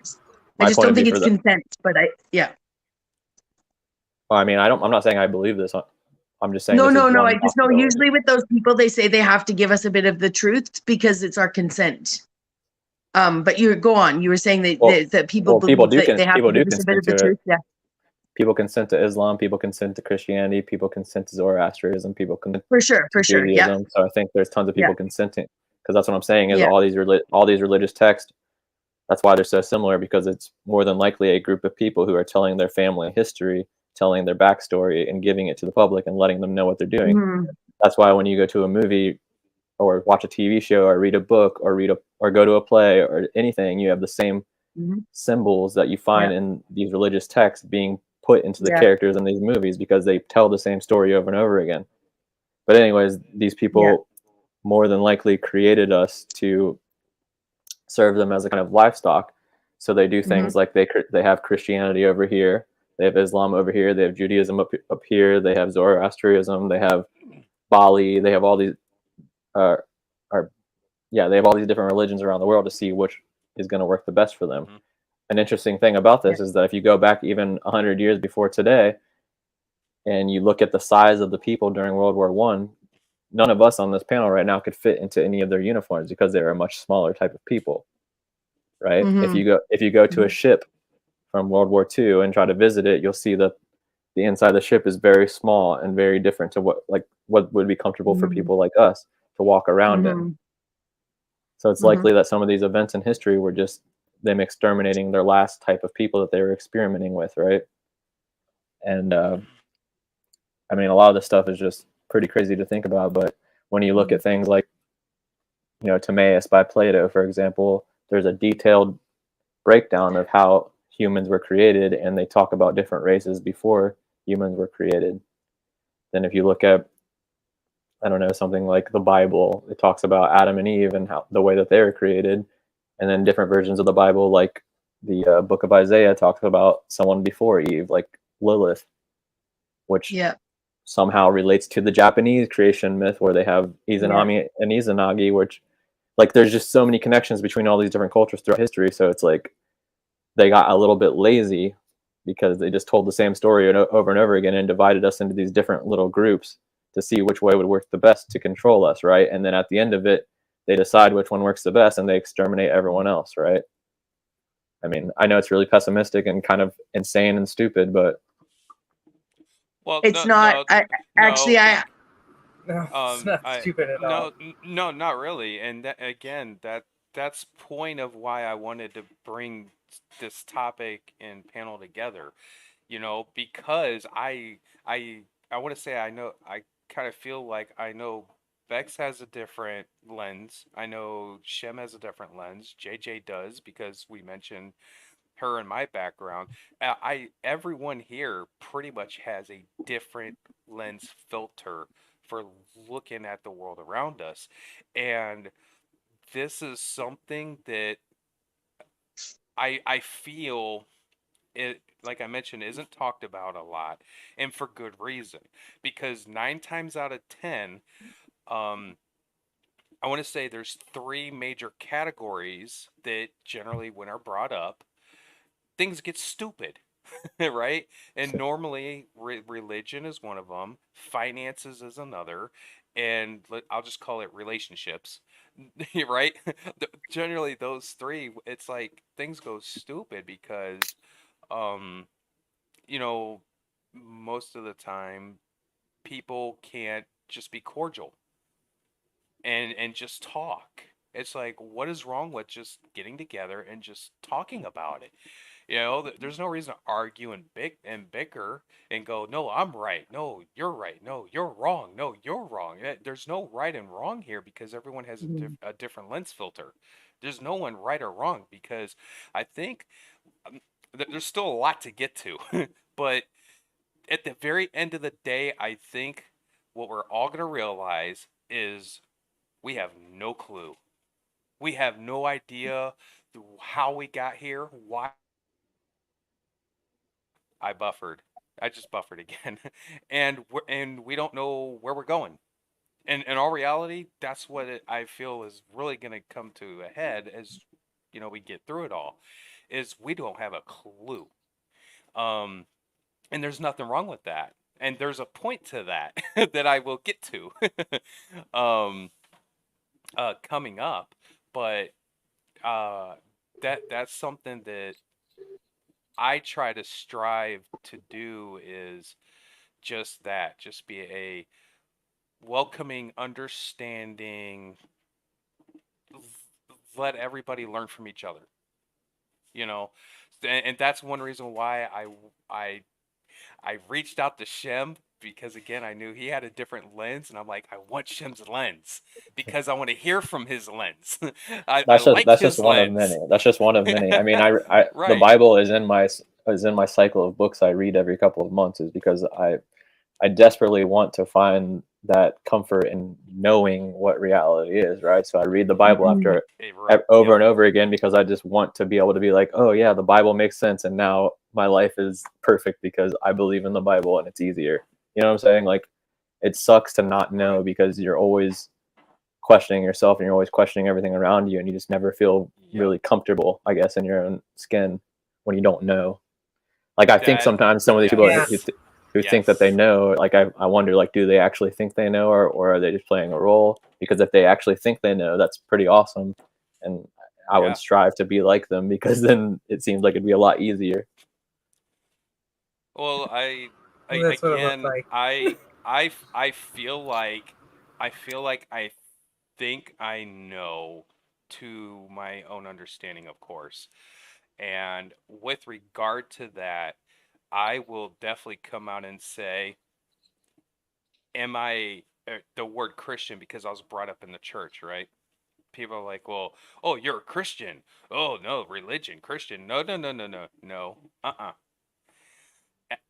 Because of my better understanding with JJ, and me and her learning off of even our own backgrounds and everything, I have come to understand that religion is corruption at its core, for a reason. Just like you said, Shem, everything you just mentioned, that is corruption, like you pointed out, and it's there for a reason. Absolutely. And so would I consider myself a world, the way the mainstream media considers a Christian? No. Am I a follower of Christ, so to speak? Sure. I would go that. I'm a Bible believer, and I follow Christ. But do I do it the way the mainstream does, where it's make sure you go to your local church and give them your tithes, and the way the mainstream does it? No, because it's corrupted. Man has absolutely corrupted Christianity from what it's supposed to be, and I'm honest enough to say that, because it's there. Well, it's completely obvious for anyone who reads the text, because you read the text, you hear the laws, you know what you're supposed to be doing, and then it's a completely different reality to the way it's practiced, and you're just thinking, like, what is happening here, and why? One of my favorite stories is Job. The story of Job. Oh my God, Job, Job and Job, right? Right. Job and Job. So right? I think Bexx answered it. I think Shem answered it. We did not get, I guess, an answer yet, technically, from Sarah or MrSuperSideWinder yet, as to why were we created, or it's why or what. Why were we created? What were we created for? I think that you have to be willing to put yourself in God's position, even though that seems blasphemous. It's a bigger picture way to look at things. So if you had a stockpile of created beings, souls, you might need to filter them out before you let them go, especially if you had been through it before and most of them turned on you, right? A third of them or whatever turned on you, you'd want to test the next batch, right? So if you wipe their memories and you put them in a physical experience where they're somewhat disconnected and they feel like they have free will or whatever, then you can kind of see which way they're going to tend to go, or what they're going to support, what they're going to believe, how much they'll hold to the values that they claim to have. So in my mind, I think it's largely a sorting process, right? It's what I would do. But that just brings human aspects into God, which is like the biggest sin, besides saying that there are other gods. Like think for example, think of the story of Moses, for example, for Exodus, like there are multiple times in that story where the Pharaoh repents and says that this is going to happen, and then God deliberately hardens his heart and makes him change his mind on it. So it's just literally like the complete opposite of what a God should be doing, and that's where the corruption once again comes into play. Because if God is this all-knowing, all-great, all-gracious, most merciful being, why is God playing games with these people? Why won't he just let the Pharaoh repent and let the people go, instead of hardening the Pharaoh's heart 6 times, 7 times, and constantly causing more problems? Wisdom is properly dividing the word. You wouldn't need to properly divide the word. I'm referring to the Bible, which obviously that is a corruption of terms. But you wouldn't have to divide the word if it was all pure, right? You could just absorb it, take it at face value. It wouldn't be parables. It would be instructions. It would be very clear. It wouldn't be misleading. There wouldn't be any controversies or Yeah, 'cause I was just getting coffee, and I'm a hot mess, and I didn't have the air on me, so I'm going to be an icon for a little bit. But Shem, I heard what you were saying, that the way you're saying it, I either didn't read it the same way, or I didn't hear it when I did go to church for a while, and they talked about Moses and you said the Pharaoh hardened his heart.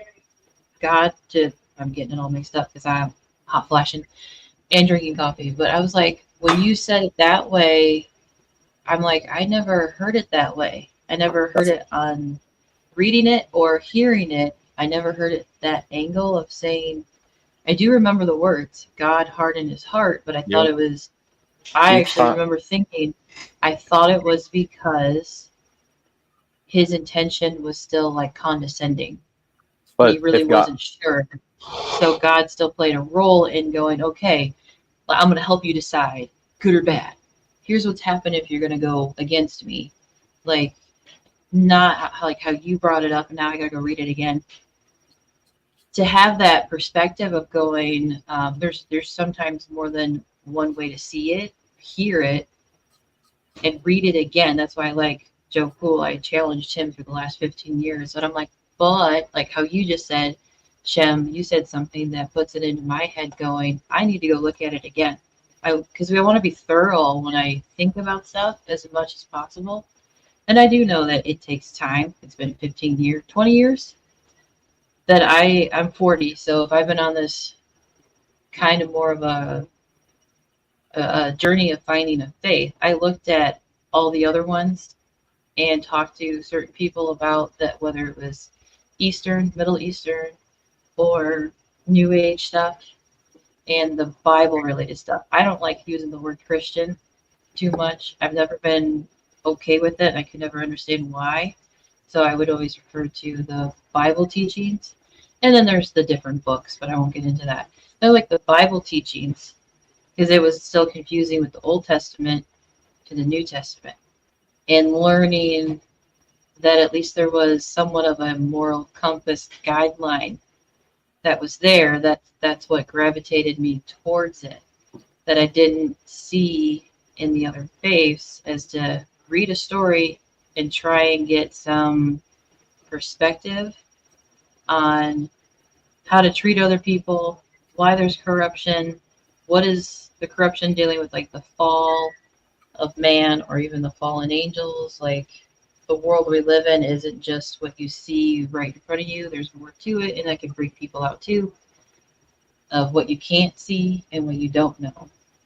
But again, I'm just going to say I appreciate everybody showing up and being here, because I feel like we're kind of all on the same page, but like Joe was saying, we have different lenses.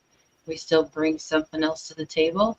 And I'm getting these little fun challenges in my head of going, I'm going to go look at that and I'm going to read it with that other like idea to it. I'm going to challenge myself and challenging while reading it and looking into it. I was like, ooh, fun. I didn't have fun in high school. I'm having fun now with learning and talking with, like, I'm in, what is it, group study? I don't know if they call it in different schools. But I hated getting into a group with my peers in class.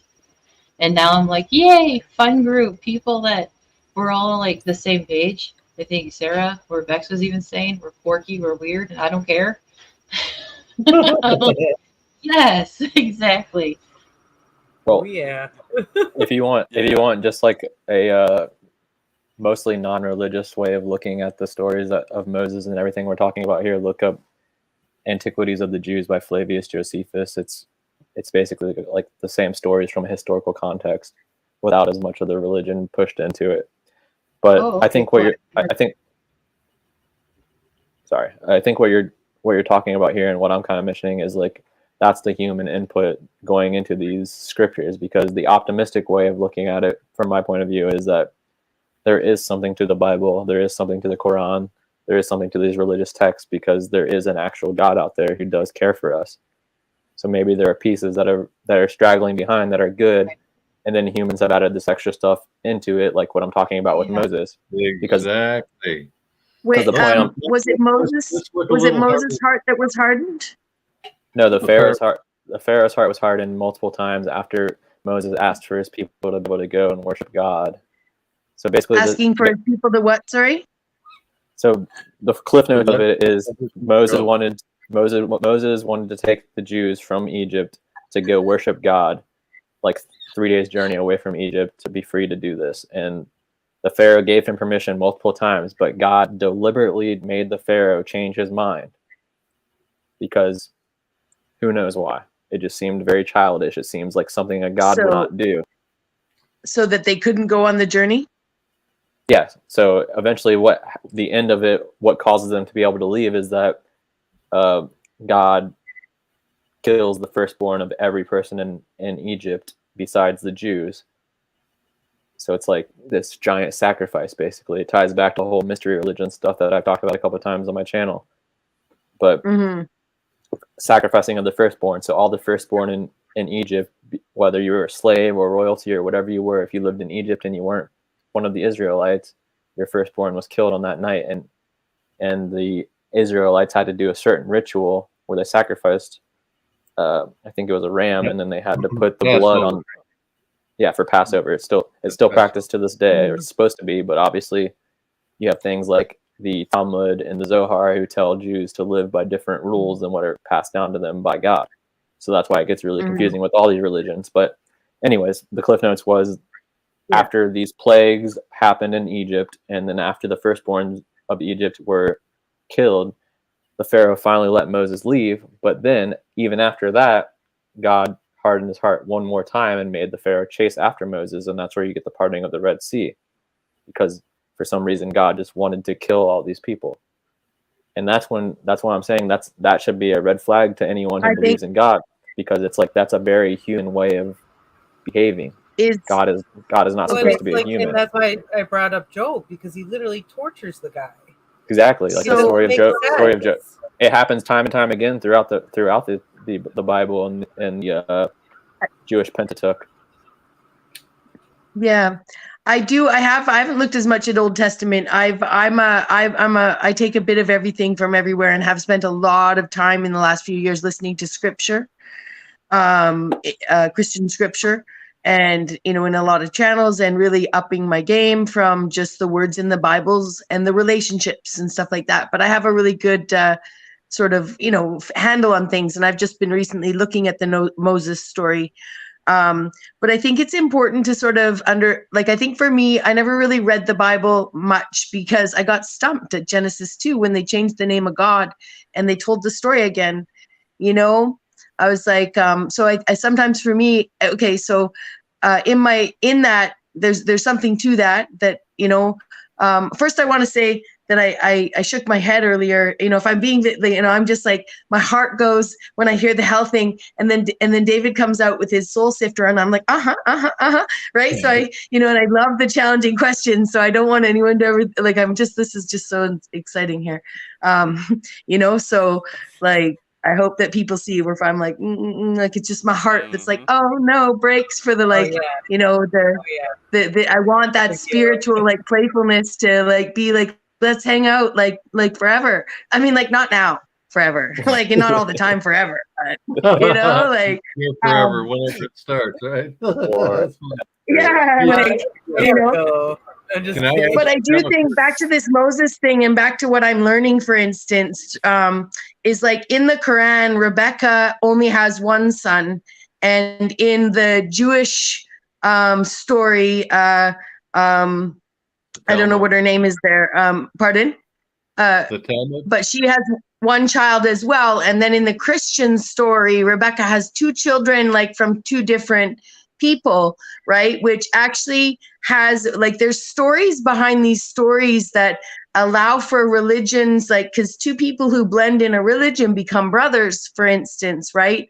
And then they had this like crisscrossover into lands, and there's this inheritance that we don't even understand. It's metaphysical, right? It's literally metaphysical, right? And it's something that, you know, that's, anyways, it's an inheritance sort of, anyways, I'm getting sidetracked, but there is in Gen 1 and Gen 2, the name of God changes, and there's the they them iteration, and then there's the from dirt iteration of Adam, and then making Eve from Adam's rib, right? And in the other iteration, right, it's like begat, he, right? And then there's these like stories of like Manly P. Hall. Was he a hermaphrodite? Oh no, hermaphrodites don't exist anymore. It's just intersexism. Science says, right? And I think there's a key to that, right? And it's no, only the devil can be a hermaphrodite. You know what I mean? No, it's blasphemous. You can't. He did that to, you know, to say no to God, right? Like, you know, so.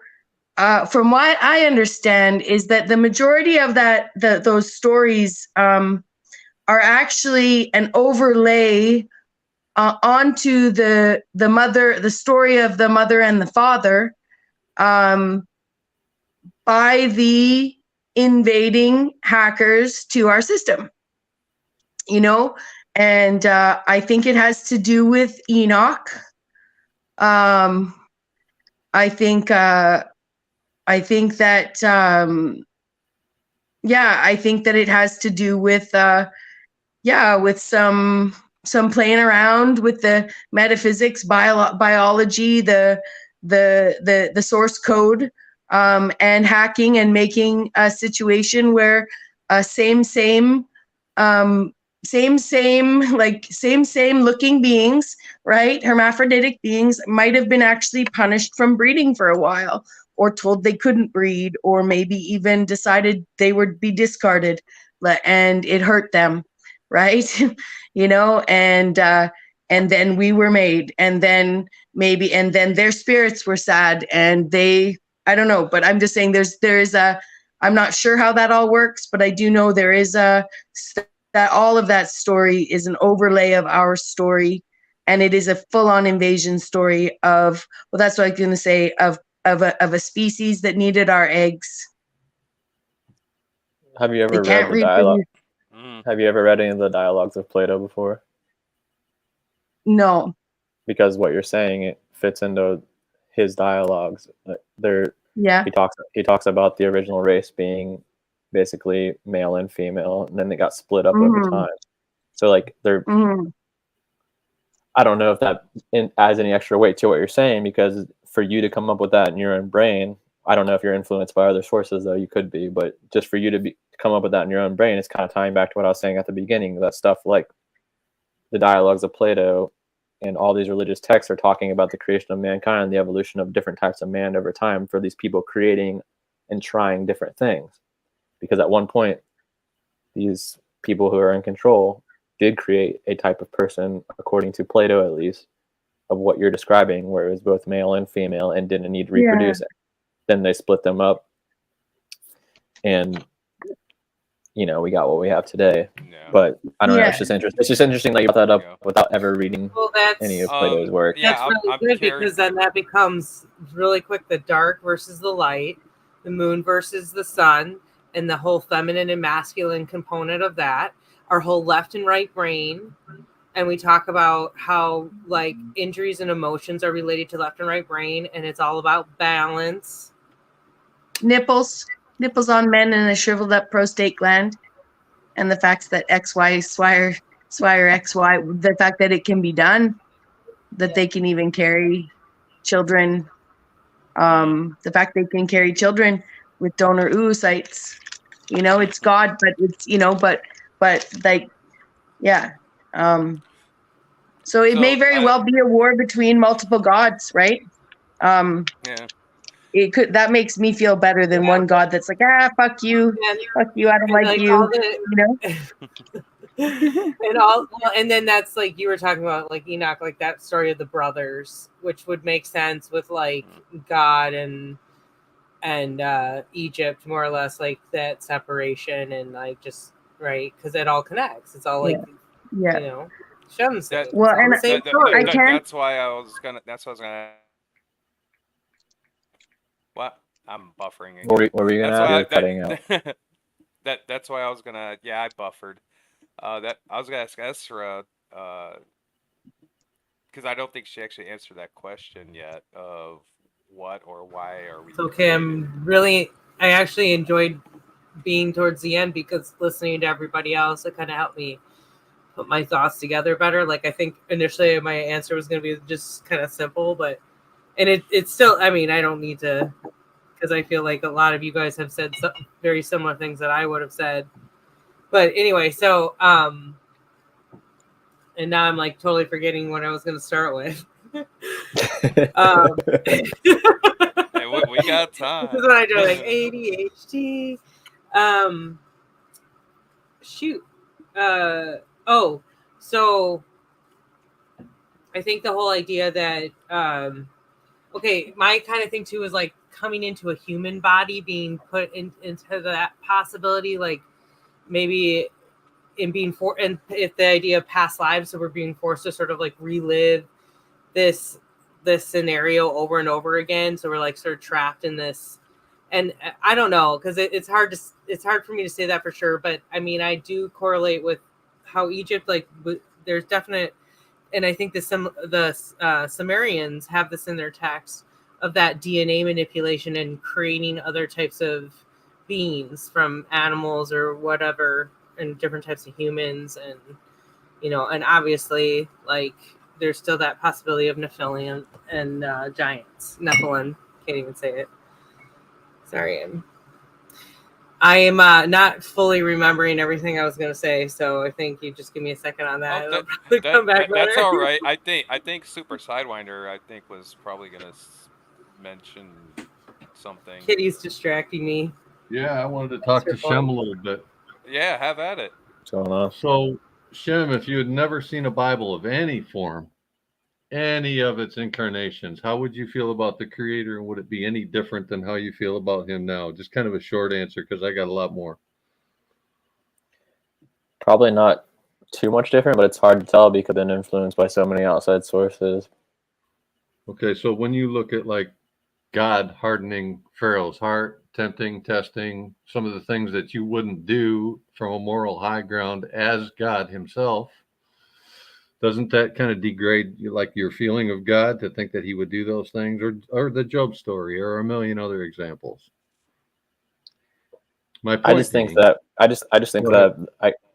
think that, well, I guess it's based on your first question. I can't really answer this question without referencing the laws of that God that we're speaking of, because the original laws of that God is that he should have no human characteristics whatsoever. He should never be described. He should never be named. He should never have any type of human attributes. And what you're asking me right now, I think the behavior that he is showing in these texts is very human-like. I don't think a God would behave in that way. So take the books out of the equation, like I started you. You come into this realm, would you have discovered or realized that there was a creator with no Bible? I don't know. It's hard to say, because like I said, like since I've been exposed to all this stuff, it's hard for me to imagine. The best I can do is just trying to think back to when I was a kid, just looking up at the sky, like on the tire swing or something. Just, I don't know. I never really thought about a creator back at that time. I did, like, there was always a part of me who wanted to try to do the right thing for some reason, like what I thought was the right thing in any given situation, just because of like caring for other people or something. Maybe for some people it's as simple as they feel like they're being watched, right? And they feel like they need to do the right thing because somebody cares what it is that you're doing. I think it's more along the lines of I wanted people to be happy because I also wanted to be treated that way by the other people too. Maybe I don't know.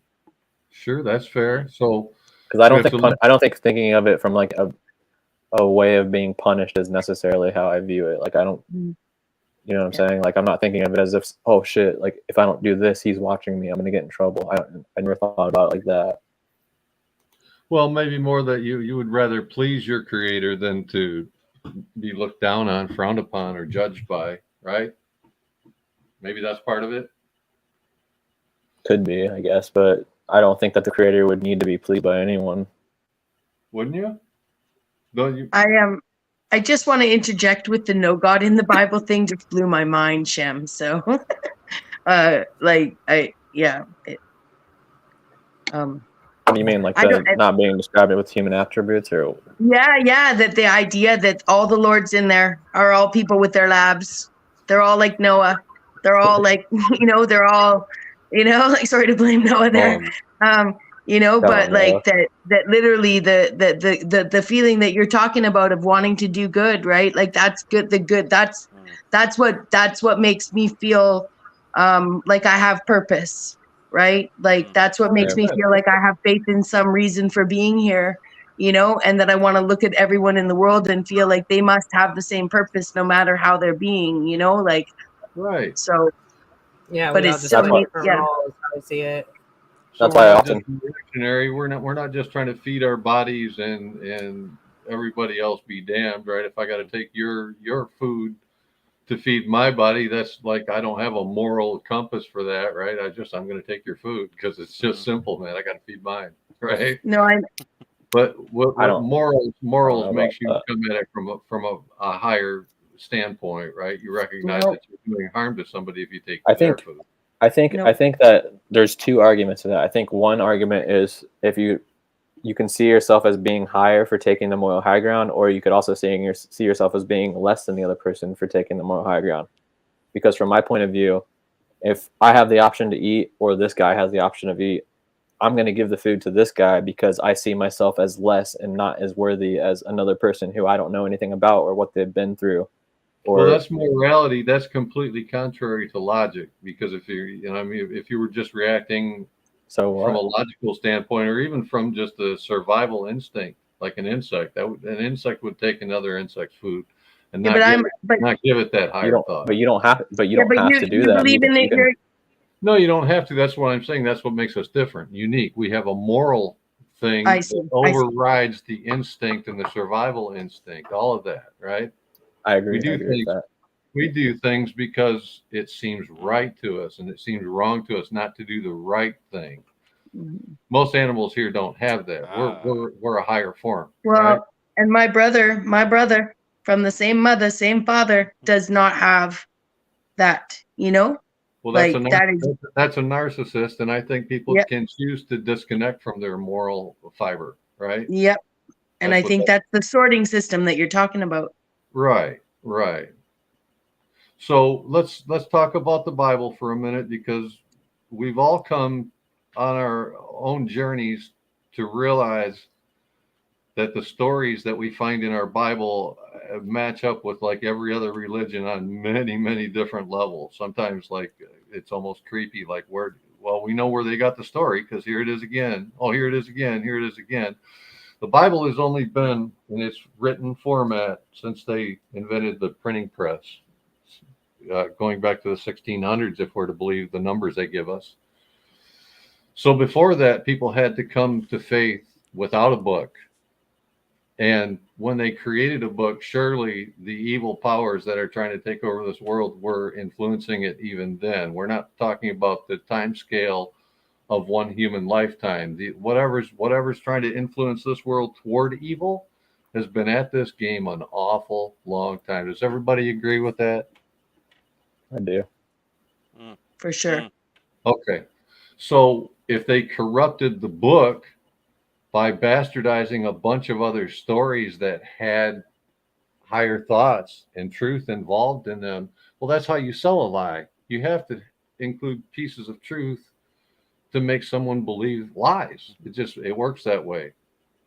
People have a sense if everything is a lie, they'll disregard the whole thing. But if a couple things ring true with them, they'll just assume that it's all good material. I can show you many controversies in the Bible. Well, especially now with, I don't know how many here in the panel believe that the Bible is changing, but I sit here and watch the text in my old Bible that I've had since I was a child changing before my very eyes. Yeah. You mentioned some stuff in Genesis. I see two completely separate creation stories in Genesis. There's God creating Adam from the dust, breathing life into him. And then there's another line that says, let us create man in our image. Well, that's a whole different creation story. And then again, I suggested that to take a moral look at the way things operate here, you sometimes have to be willing to put yourself in the place of God and say, would I have done things this way? So let me ask you, would you try to populate a realm of this size? This is regardless whether you think you're living on a spinning ball or a flat stationary earth. That's a whole nother topic we should probably touch on. But would you try to populate a realm of this vast size, starting with 2 people? I wouldn't. If you were an all-powerful being that could and would and has to be everywhere at all times, how could you possibly leave them alone unattended and come back unaware of what they had been up to? And then would you put your 2 children in a beautiful garden and tell them that they could eat everything but one plant and then leave them unattended? What are they going to do? Well, that's to do the one thing that you're going to get the peanut butter and jelly all over the place. They're going to make a mess, right? You're right. And then would you take the worst being that you knew of and put them there with your newly created children and allow that being to tempt them while your back was turned? Because clearly the Bible says he wasn't there and he came back and he said, why are you hiding? Well, because we're ashamed. Well, who told you were naked? He came back like he didn't know what was going on. Dude, none of that makes any sense to me. None of it. Well, you're kind of getting into stuff that I actually have a little later down the line. Okay, bring it back around. But for some type of possible time constraint, because I still got so much. Yeah, I need to do Joe, by the way, I don't at any point you're the host, just feel free to cut anyone off, especially myself. Absolutely. I can't speak for everyone, but I'm saying if I'm ever talking too much, feel free to move forward because it's your thing. Oh, I got you. I just want to make sure everyone, we are enjoying listening to each of you. And I'm sitting here because, like I said, I'm a hot mess. All my icons up there, so I'm not distracting. Sitting here watching you guys in such a cool, group study / free for all, great input.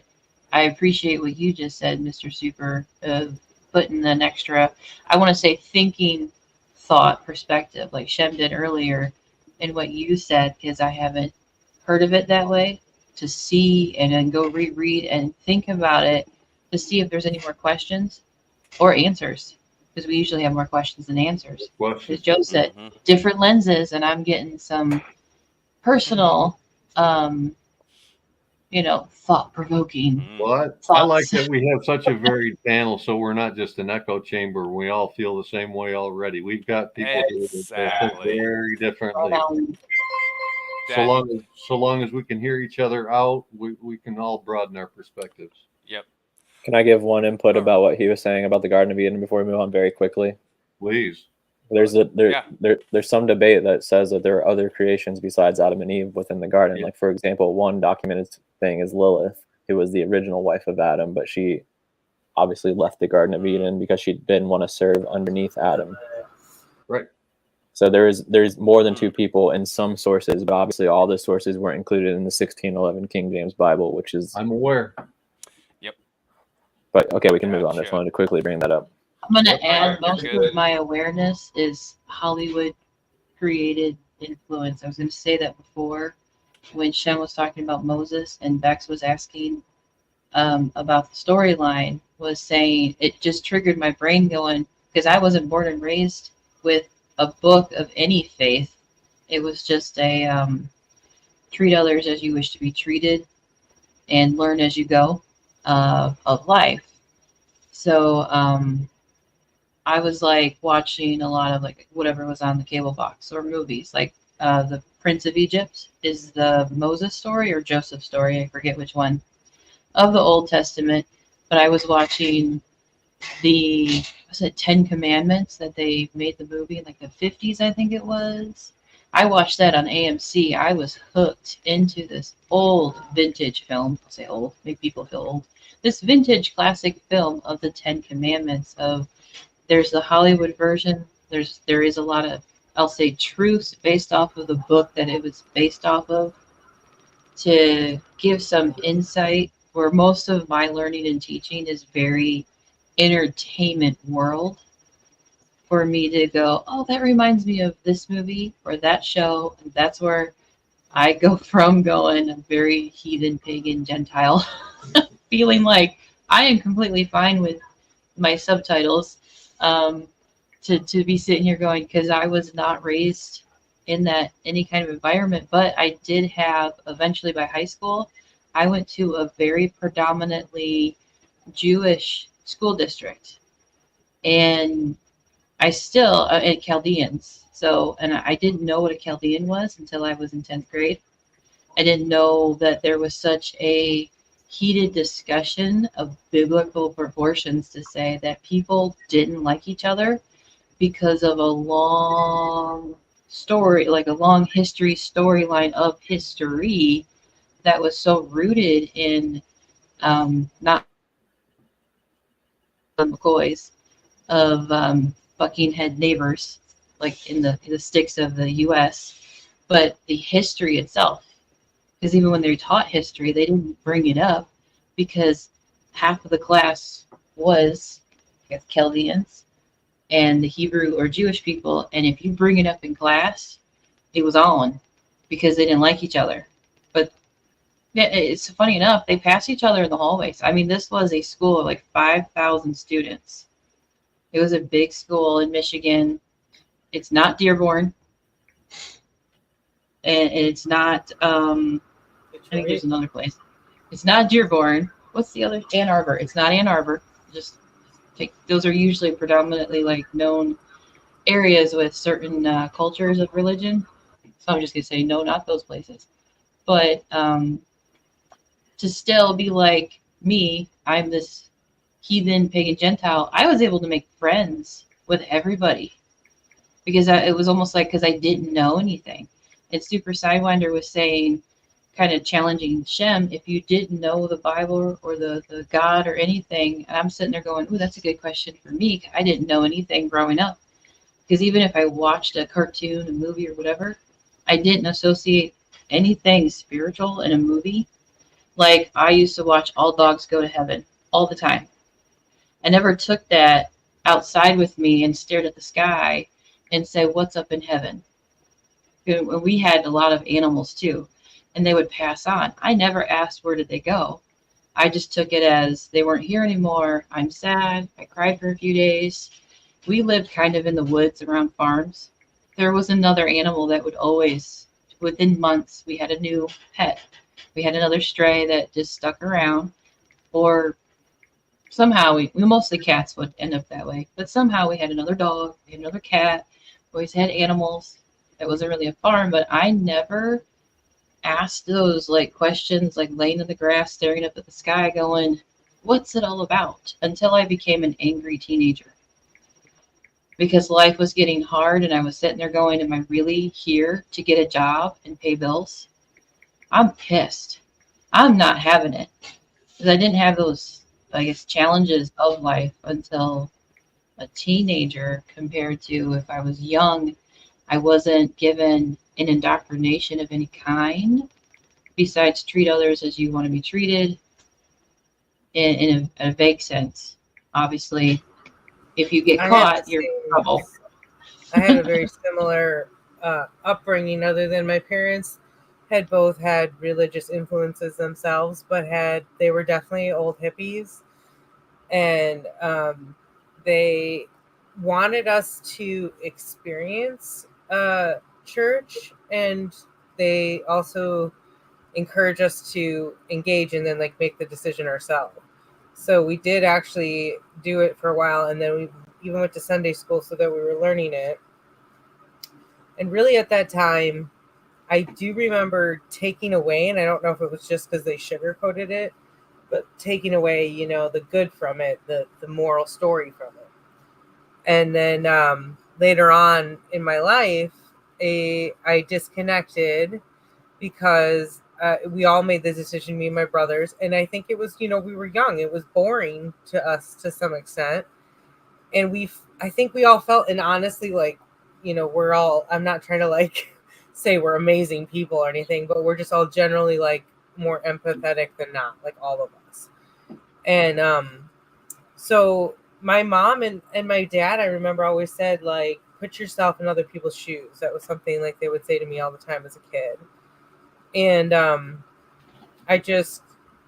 but what was funny for me was I did end up going through a religious period in my teenage years, partly because my best friend was very religious, and I think still is. But she like was a big part of my life, and I think I just felt like, I felt so accepted. I felt so like I had a place. Can I ask what faith she was? What? Your friend that you were kind of in. What faith was it? Oh, faith. It was Lutheran. Lutheran? Okay. I had a really good... She was Lutheran. I think I got more dabbled in, and really it wasn't like a lot, but Christian. But I did go to her church. It's not being a church-going family, and even my mom, her background, my dad's background, they weren't church-going. They went kind of like if their parents made them go on the holidays to go, I guess. But as growing up and having a friend or so, I had a Jehovah's Witness friend. Oh, interesting. If I stayed the night hanging out, my mom had to be like, oh, crap. You got to go to church with them tomorrow. I got to pack something decent for you. And I'm a tomboy. Like, I don't have nice shoes. That way too. Or anything decent to wear that would be Catholic and Jehovah's Witness, are very simple but nice clothes that wasn't in my closet. Nowhere near. So she was like, the hell am I going to do? I could wear my brother's clothes, but that's still not okay to wear slack and a button-down shirt with some shoes, because it was like, what do I do with you? Just put a pillowcase over you or something. Act like a ghost. Pretend you're not there. Because tell them to dress you if it's a problem. Yeah. And my mom did say that was one of the reasons why she didn't want to get stressed out. 3 kids, mostly by herself, because my dad did a lot of overtime. And so she was like, I'm not doing it. I'm not taking you bratty kids to get you all dressed up and go to this place and get all... She just wanted to relax. She didn't want to get stressed out. It stressed her out. And she remembers her grandma going to a church that she would attend to often, but she just remembers the wolves came in and took over. And that destroyed her faith in having faith, but because of corruption, it also made her turn away from attempting to even church hop or read the Bible. She just kind of she shunned it. Too. Like, it's a big problem. How much corruption there was. I mean, like television. Yeah. But like even then beyond that, you would just all these stories trickle out, and everybody, like people in certain circumstances, would open a church and abuse it in some format, and then there's obviously like so much pedophilia that like that's one thing that's kind of interesting about the Sound of Freedom documentary is, sorry, like little side note, that in the 80s there was a documentary called Boys for Sale. They exposed all of this then, and it was like it was a panel of police officers that were like a huge part of coming in and arresting very high profile people, judges, lawyers, councilmen, congressmen, senators, and going to their chiefs and saying, hey, what's going on? And just being told like it's being taken care of, and then nothing done. And that documentary might be on YouTube. But it's like one of those that keeps getting taken down.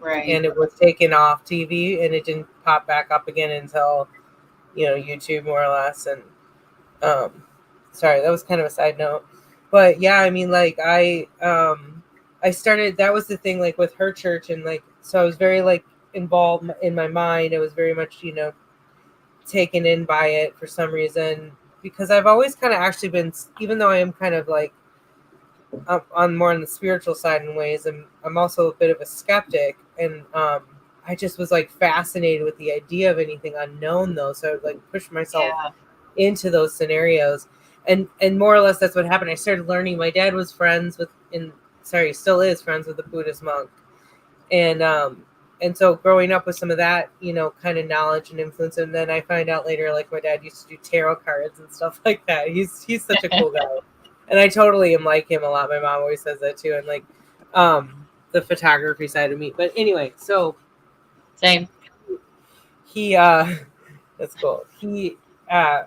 So more or less, I started asking a lot of questions because of I started to read and look into other religion, and I was like, and just the concept, like one of my biggest things was like with baptism, it was like, how can somebody who's born in Africa, like not have any opportunity to have any kind of relationship with Christianity or whatever format, and get baptized in time, and now there's they go to hell. That doesn't make sense.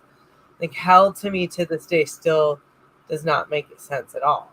Like if anything's real, like we're living in that hell, if that's the truth. But I don't know. I don't really believe. I have started to. It's like that whole duality thing that we're getting into with the red versus blue, dark versus light, evil versus good, that kind of thing. It's sort of like, what's that base of that? What does that mean? And that's what I was getting at. Like I'm vibing very much with this concept that maybe it's a duality thing. Maybe we were one. And I don't know. But I don't. It's so fascinating. Yeah. And that's discussion. That's the buffered. That's the big thing is, I believe that's the questions that everybody is looking for and to answer. These are all the questions that everybody, it's weird to say this maybe, but it's like a human nature thing to be curious and want to understand these questions. There's nothing wrong with that, because that's what we're all trying to do. We're all trying to figure it out. And there's so many books, there's so many, and that's the one thing that really kind of, I don't know if it's a deflection mechanism for some individuals or not, I don't know, but I have heard many people say that the Bible is wrong because it was written by man. And that makes me go, oh. And the reason why is because my very question would be, what book was not written by man then? Name one book. Correct. Technically, there is not one book on this entire planet that is above another if you really want to go down that philosophical thought of thinking. You can't say, because now you're not comparing spirituality with physical. Now you're comparing physical with physical, going, okay, well now my book is better than your book. Because why? Well, it wasn't written by man, but you claim yours what? You see, it's like, no, you can't throw that in someone's face and going, you shouldn't believe yours, whether it's, Hinduism, Buddhism, or whatever it is, right? It doesn't matter what it is, but you can't throw it in someone's face going, well, yours was written by man, so how dare you, think that that's true? Well, wasn't yours written by man that you're reading? No aliens. Yeah, you're trying to throw it in my. You're right. It's the aliens, right? It's aliens. Prove it. Prove it. You prove it.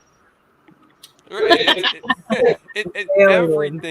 Everything on this planet was written by man in that regard. So, do tell me how your book is better than mine, because at that point, it's all personal perception and personal opinions.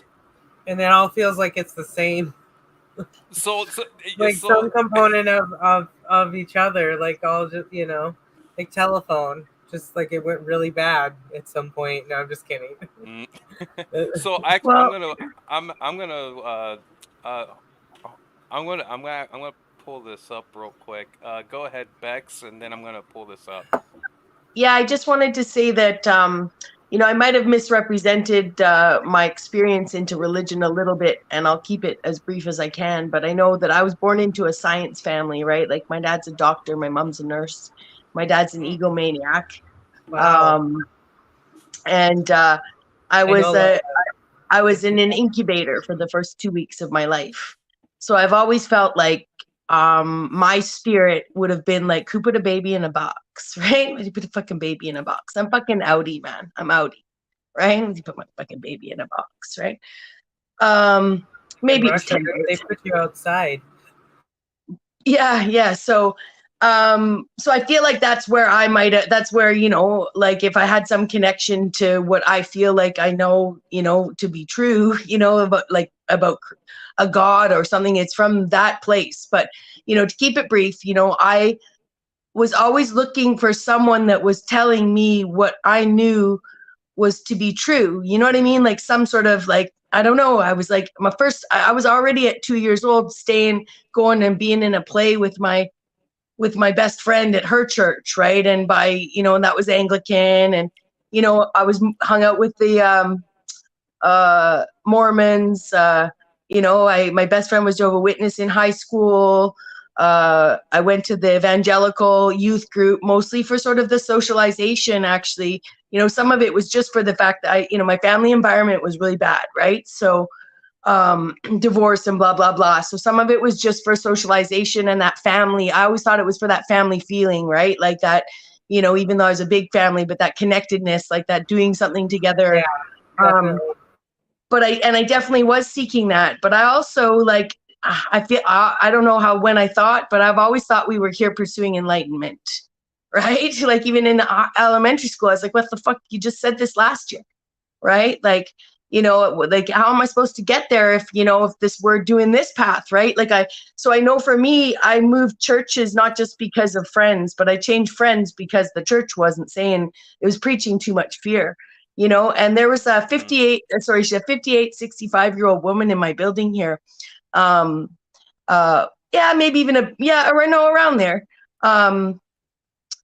Close in her mid 60s, but they weren't allowed to read when she was taught, no layman read the Bible, right? You weren't allowed to read the Bible. You were only to go to church and listen to someone teach it to you.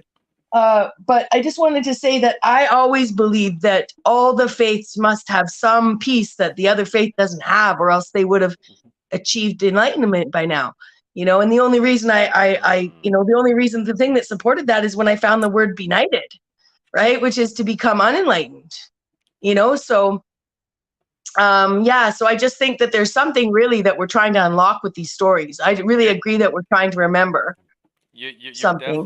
You're definitely hitting on a few things, and I got some. I'm gonna try to roll with it here, and okay. And I'm gonna say I'm gonna mic up, and I want to. I would like to hear a lot more of what you guys have to say, and I am a very good listener. I promise. I know you guys know that, but I really am appreciating everyone's insights.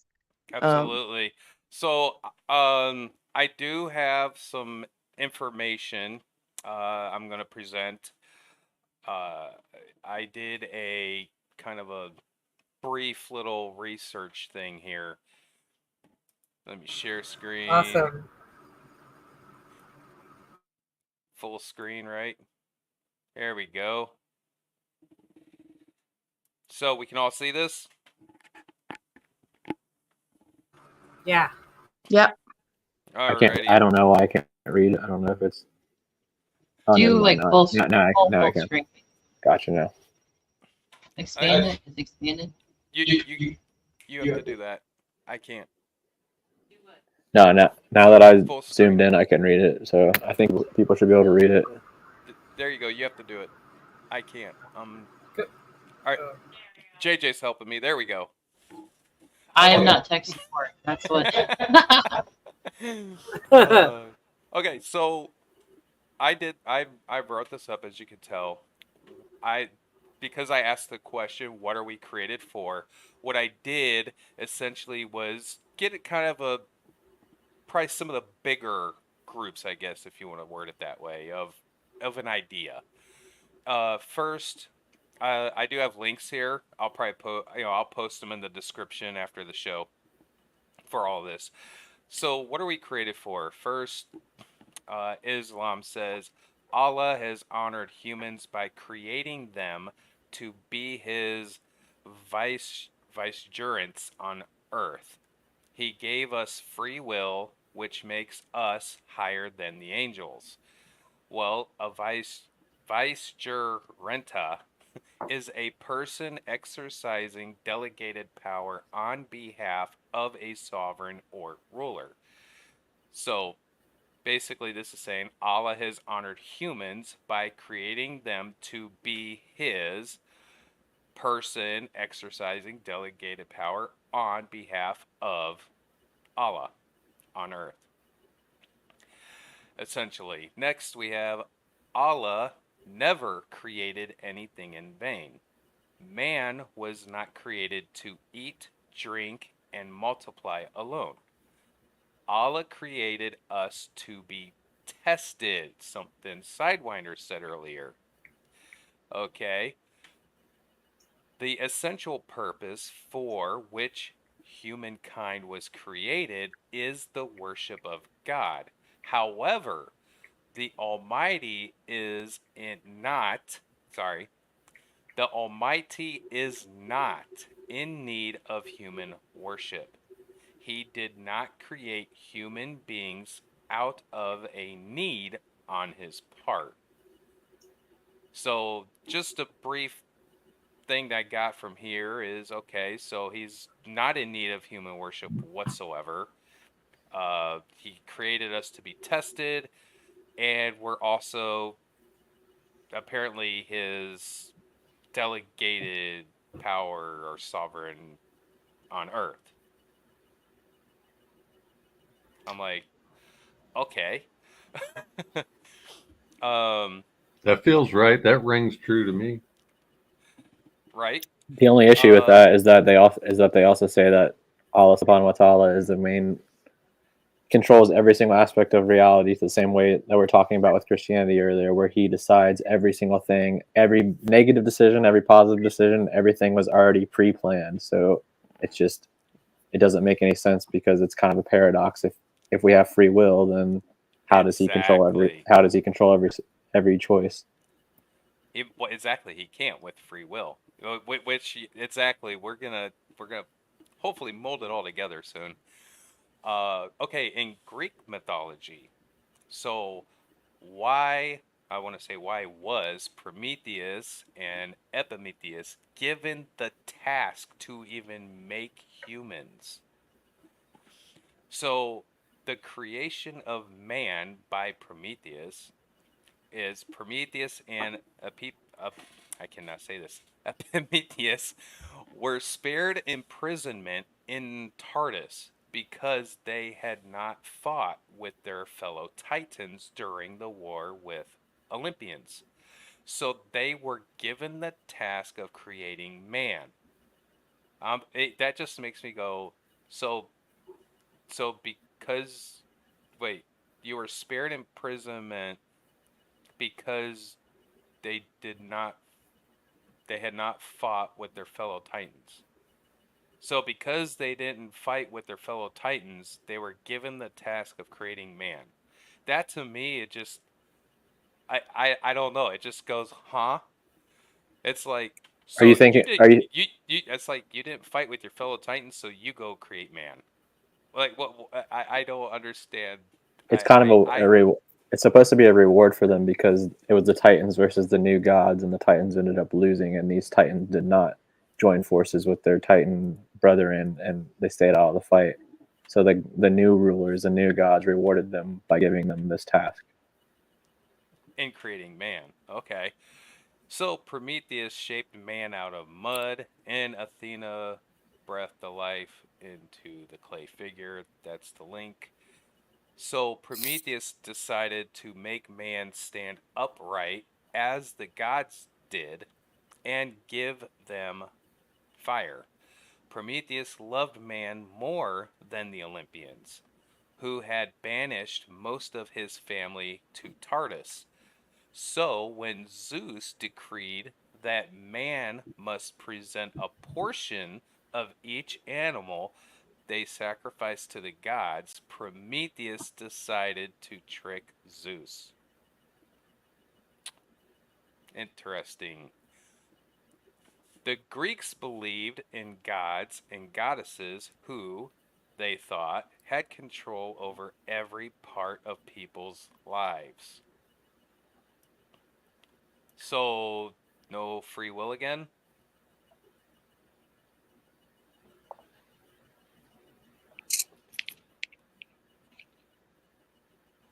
Huh. The ancient Greeks believed that they had to pray to the gods for help and protection because if the gods were unhappy with someone, then they would punish them. Project Bluebeam. Huh. Right. And the ancient Greeks believed that they had to pray to the gods for help and protection, same as above, because if the gods were unhappy with someone, then they would punish them. So they made special places in their homes and temples where they could pray to the statues.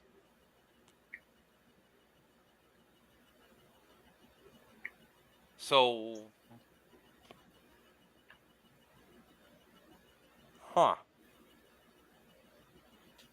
the Greeks believed in gods and goddesses who they thought had control over every part of people's lives. That just sticks out to me. That's like you just said, the whole how can you have free will but not have the choice all at the same? It doesn't make sense. Anyway, next we have pantheism. Pantheist belief does not recognize a distinct personal God. I'm not even going to try to pronounce that or otherwise, but instead characterizes a broad range of doctrines differing in forms of relationships between reality and divinity. But the point of not even believe in a personal God. There's no personal connection with God. God has no personal connection with us, his creation. There's nothing there. Which, what we talked about earlier, funny enough, this word, anthropomorphic, the definition is having human characteristics. So pantheist belief, again, no personal connection, doesn't have human characteristics, nothing like that. Now, according, again, biblically, we were created in the image of God, which would be human characteristics. If we're created in the image, that would be the characteristics. Pantheism don't believe that. And the pantheism is the doctrine that the universe conceived as a whole is God, and conversely, that there is no God, but the combined substance, forces, and laws that are manifested in the existing universe. The cognate doctrine of pantheism asserts that God includes the universe as part, though not the whole, of his being. That's a mouth load there. And then naturalist, what is the purpose of a naturalist? For naturalist, nature is the only reality, the correct paradigm, and there is no such thing as supernatural. No such thing. That means anything above, beyond, or outside of nature. So it's all within the realm. That's it. The scientific method is to be used to investigate all reality, including the human spirit. So what's a ghost, motherfucker? So, right. If there's a human spirit, yes, there's exactly. Naturalists simply assert that nature is reality, the whole of it. There is nothing beyond, nothing other than, no other world of being. Naturalism greatest vogue occurred during the 1930s and 40s, chiefly in the United States, among philosophers such as FJE, whatever that is. So again, there's, like you pointed out, there's contradictions like in this kind of one as well. And there's a contradiction in the definition of science, technically, with how people use it, because it's like literally saying like it's constantly evolving due to like the fact that theories are like, yeah, it's formed based on an analysis, but it's like it's constantly changing. Yep. And the last one I did was Buddhism, which is Sarigami was shocked by the fact that all men would get old. So he decided to leave the place and went to a faraway mountain to live a simple and abstinent life until he died, because he wanted to find a world that doesn't have death and pain. People said that after of each of his deaths, he would become a new animal to live a new life. And after Sarigami's 84th death, because I guess somebody was counting every time. Yeah, okay. Can I see certificates on that? I want some verification. So apparently after his 84th death, he became a god, and people honored him as Buddha. Again, I want some certification on that. Can we see your papers? So, right. So in comparison, in comparison to Islam, Buddhism has decisive advantage that made it more acceptable for the Mongols. Okay, Buddhism had a decisive advantage. Okay, how? In Christianity and Islam, people believe in a god, but in Buddhism, Buddha is actually considered as an extraordinary person that reached enlightenment. So people practice Buddha or Buddhism because they want to reach the similar stage of life. So instead of believing Buddha as God. So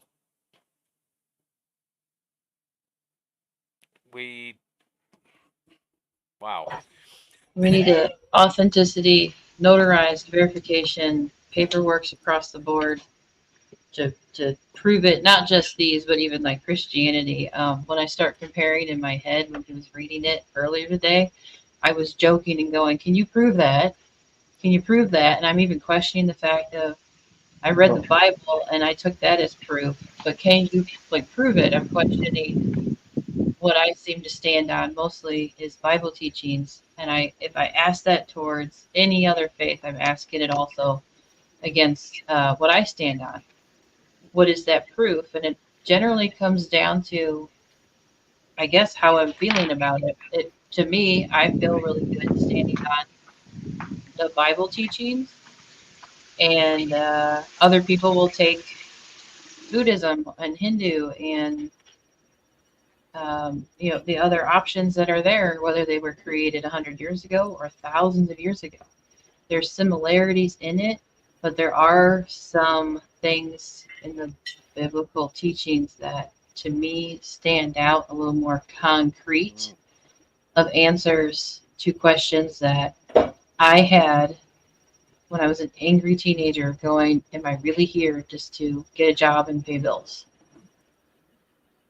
So my sarcastic comments are just part of life, not to put any other faith down. I'm adding that in there going, yeah, I want to say triggered, but it creates that creative spark in my head going, how do we prove that? How do you prove that? And it's not just towards one or all but one. It's for everything. The year and a half that I've been hanging around this question everything research community, I've learned to take that even for myself too. What am I standing on? And can I prove it with some authenticity? Do I have some notarized paperwork? And even still, that's created by man. Is it not tampered or contaminated? Or so that spiritual aspect of going, does it feel good is the only way I could come down to when Shem was asking Bexx earlier. And she was like, it's just that, I guess it was like that feeling of, yeah, it just how you feel about it, how logically turns into your own intellectual deciphering and pulling it apart and analyzing the crap out of it to go, I almost sometimes can't explain it, but that's just how I feel pretty damn good about my decision and standing on it. Well, see, and that oh, sorry. Sorry. No, that's great. What I was gonna say is this part right here is one of the things that really stood out as far as Buddhism goes, is when it said Buddha is actually considered an extraordinary person that reached enlightenment. And more I see this kind of going, verbiage, okay? Not saying all, but some instances, it makes me think of the whole you are your own God. Like, you are God. Like, you have the power. Yeah. You are God. Everybody's God is within everybody. And I'm like, wait a minute. Well, if you're God, then what are you still doing here? I'm sorry. If I was God, I would get myself off this planet and I would get out of here to where I could be. I wouldn't want to be here if I was God. This place sucks. So what if that's part of the realization? What if that's part of part of there's Native American lore, and I believe that there's other premonitions or not premonitions. What's the word I'm looking for? Like a lore type word. Okay, I think prophecy that that states that that we would that history would start to reveal itself, that it would actually show up in architecture, like in things would start to like landslides would happen and things would start to show up, and that our history would start to be revealed. We would start to understand. I don't know if it's in landslides specifically, so I shouldn't say that, but I think you guys know what I'm talking about. Right. Yeah, so there's more on the bottom I'll get to, but mostly, sorry, mostly what I'm getting out of these aspects of, pantheism, naturalists, Buddha, Greek, Islam, whatever, most of it shies away, from a personal relationship with God. So there's no personal relationship with God with any of these that I can see. Um, and Besides Islam. Yes, you are correct. Thank you. You are correct in that. So that one, they have that. I forgot what the part was. No personal relationship with God. Shem, what are you cooking? Spaghetti. Yum. Yeah, I had a long day. I hadn't had a chance to eat dinner yet. Sorry. We had spaghetti earlier. Go ahead. What? I was just trying to direct you back to what you're talking about. You said that a lot of these say that there's personal relationship with God. Oh, I thought JJ was trying to get my attention. No, I was just saying we had spaghetti earlier. Oh, okay. Okay. All right. I wanted. No, you go ahead. I can wait. Yeah, this is it for this. So attributes are basically the inherent that humans have in the image of God. Of course, this is biblically speaking.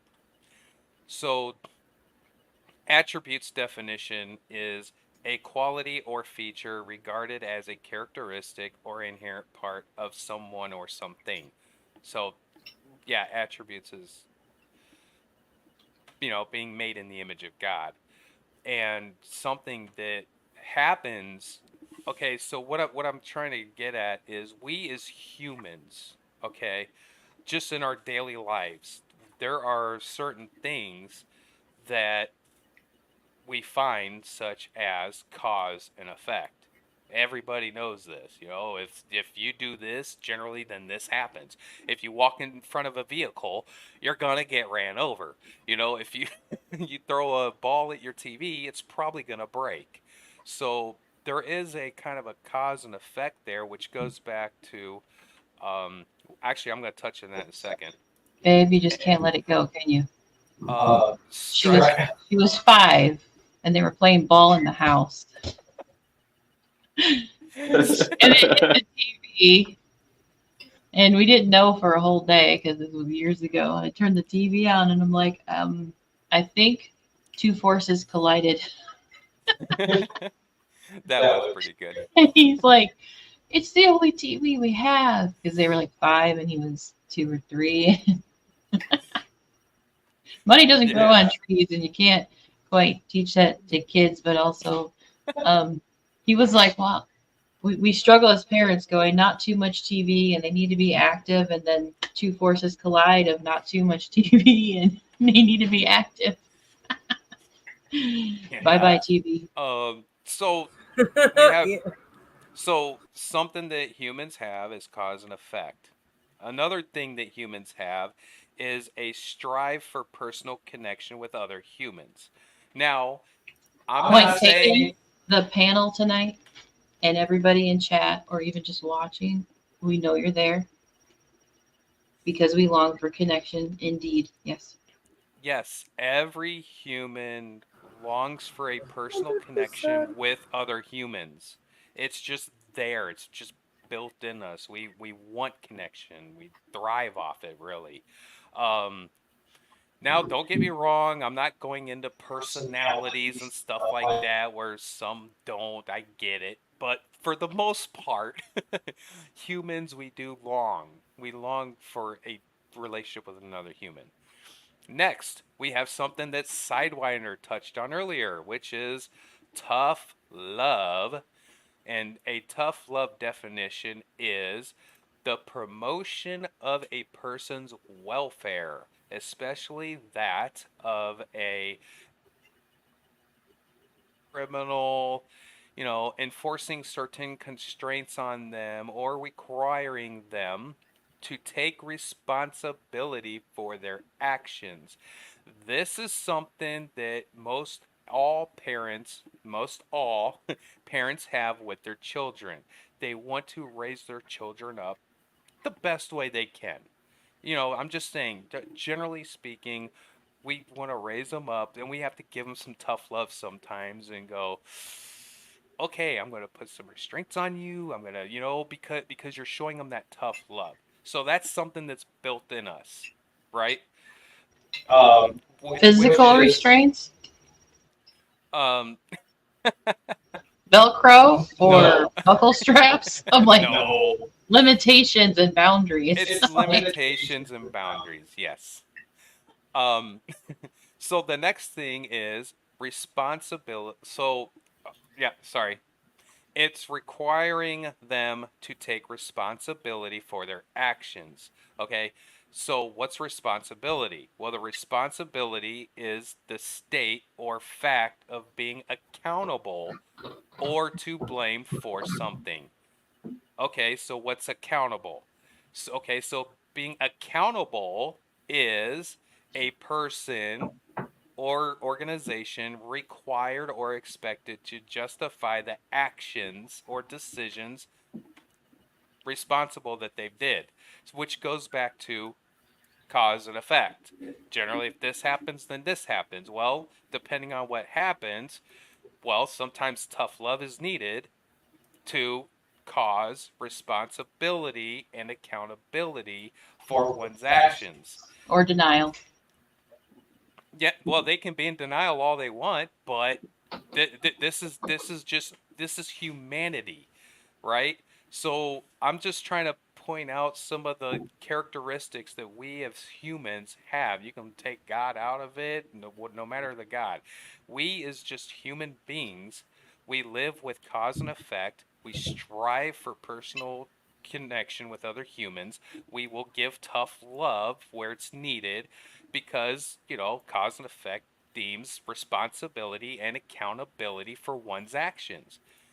And the whole idea to me is when I see, or I want to feel anyway, that if there is a creator, which I believe there is, if me as a human, I have these attributes that I know I have, I would like to believe that the creator who gave them to me would have the exact same attributes, because how would he know to give them to me if he don't have them himself?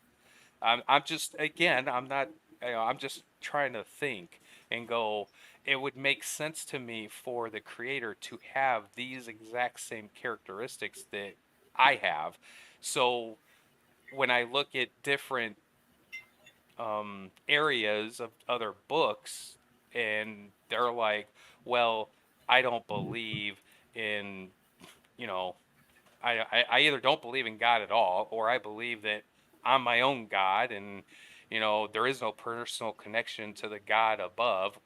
I'm like, it just doesn't resonate with me, because as a human, I want a personal connection. So if I have that same attribute, I would expect the creator to want that same personal connection. And that's kind of where I'm going with that in that nutshell, is that's why I resonate with the biblical part of we are created in his image. It makes perfect sense that he would want a personal connection with us, because we ourselves want personal connections with humans. So on and so forth. So, because it's kind of like, where is the origin of us wanting connection with others? Is it simply because we just kind of all look alike, with the 5x5 display of our vessels, our avatars, whatever you want to call it? Is it simply just, but still there's always that origin of why are we connected? We have 5 senses, we have the emotions, the range of emotions or spectrum. It's like, what and where is the question, basically on the thumbnail, to even have accountability or deny the accountability of, I think it does go into another whole of how our conscious or subconscious is wired and anything that we've been through. But in a sense, I always say, go back to basics. Talk to a 6-year-old about asking them sometimes, thinking to myself, if I was that young again, how did I look at it? Or if somebody asked me at that age, but I like to look at the children playing with each other. Right off the bat, they don't bully each other. They're taught that over time, usually after the age of 6. Sometimes, then there's the whole, they have, it's mine and I don't want to share these natural or taught characteristics of behavior, but also I want to connect, mostly I want to connect. Friendship, intimacy, levels of relations with other people. It's like, where does it all start with? Did we just grow out of some booze and over long periods of time just start thinking, hey, you look like me, high five?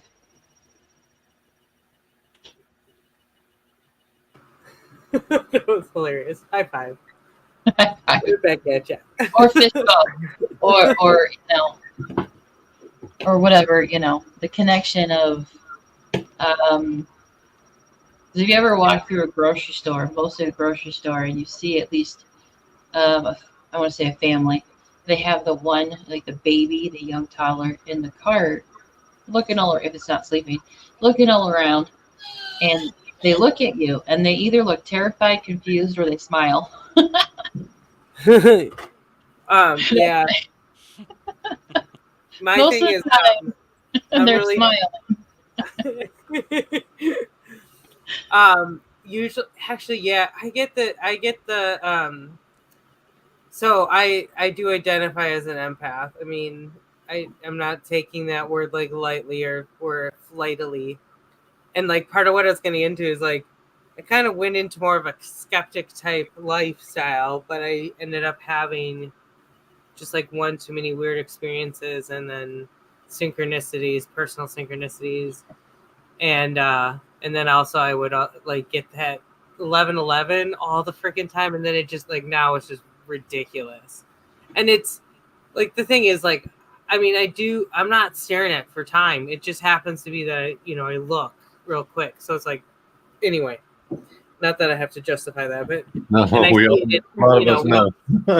Yeah, you see it in other places. You see it on license plate. You see it not just in the time. Yeah. Exactly, and like I just saw it right now in this check.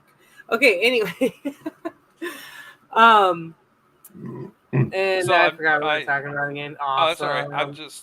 I'm curious about, just probably your guys' thoughts on what I touched on there with the. Oh, I did want to say thank you so much for that, for putting that together, because I feel like that's really good to. Well, absolutely.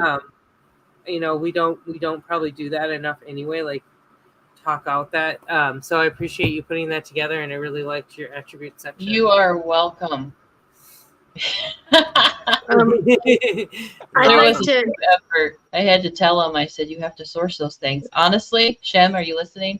I go, Shem will destroy you if you don't list your sources. And then, the crazy thing is, I knew she was right. I'm like, Shem would get me. I knew it. Oh, it's so good. It's really good stuff.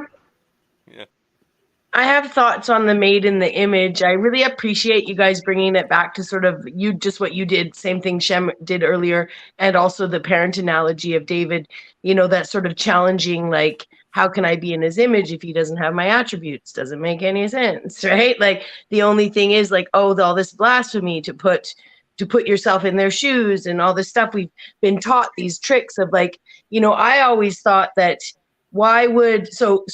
I think that made in his image or their image, and the fact that we have, like the Islam said, that sovereign reign. I don't care, ignoring this over the angels, which may be actually a technology, but independent of that frequency, the realm that we live in, you know, like that's the free will we have, literally, you know, to act in that way. I don't mean over each other. I don't mean rule each other.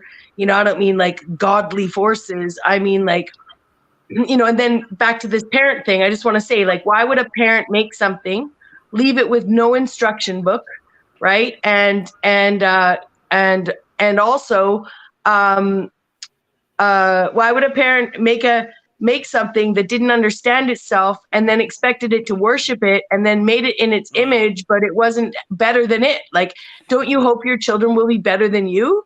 And if they aren't, you're happy that they have life and that they live and they love and they laugh, and, you know, like, and then you learn that no, the goal is not being better than me. The goal is giving life and laughter and creation, you know. And so I just want to say that I want to be clear about what I said earlier about Gen 1 and Gen 2 and the idea of Lucifer splitting, you know, a hermaphroditic race, mimicking the creation, of which may also be a spiritual test of us. Maybe we didn't procreate when maybe we were given a reason to live and die.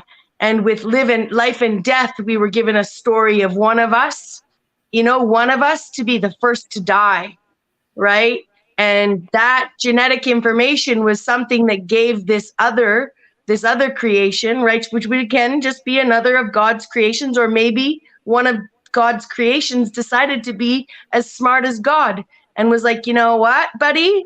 Right? I don't like this whole dependency breeding thing you're putting on us, and I'm not going with her, and fuck that, because I want to go back to what we were doing, which was eating and drinking blood and blah, blah, blah, blah, blah, right? So I just want to be really clear that if we were to go look through some of those stories, right, like that there is an underlying story of creation of a man and a woman and the dependency on our relationships together, you know, that Right. Yeah. And I think it actually explains itself. I kind of really do, because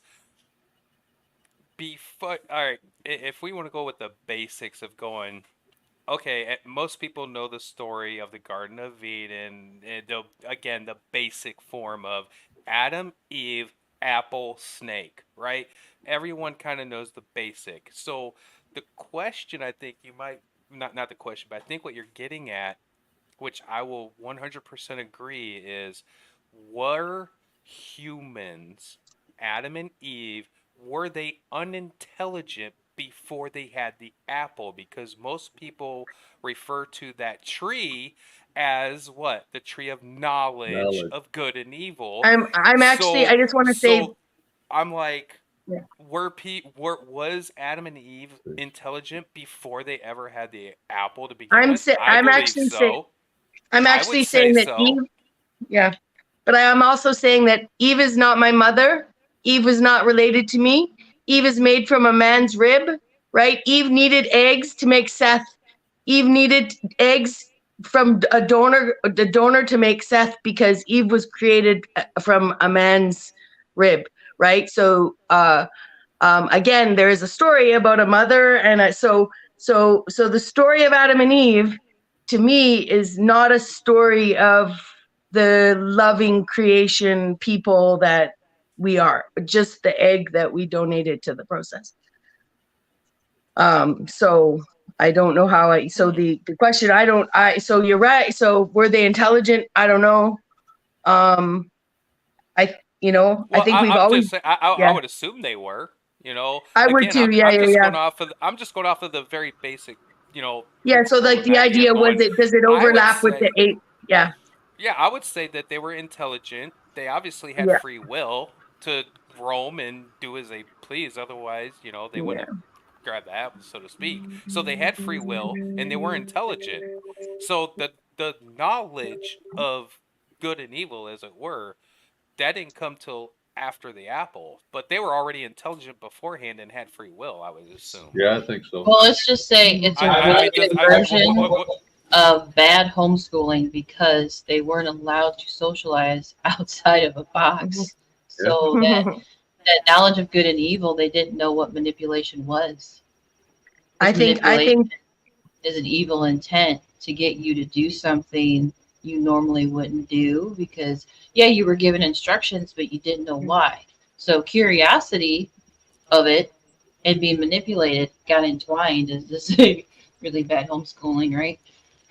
I actually like this comment because it says, I think the apple of knowledge was humans finding out how to destroy one another for resources such as food, finding out our own mortality. Because again, I believe that before they took that apple, they didn't have mortality because they didn't die yet. They were immortal. So when they had the apple, that's when we learned of mortality and death and everything, the knowledge buffering of me buffering. That's what it was. The knowledge of me buffering. So that's what I get from that story is they were intelligent, they had free will. Then after the apple and the snake, all of a sudden now we have mortality. Now we have all this understanding of that. That's why I believe it says the creator came through the garden and said, who told you you were naked, right? Yeah. How did you know that? Because you found that out afterwards. So that's, yeah, that's part of that. But what about the I idea? I agree with the comment there, but I do have more. I do have more to bring up. Let's see here. That's actually, are you ready to read that?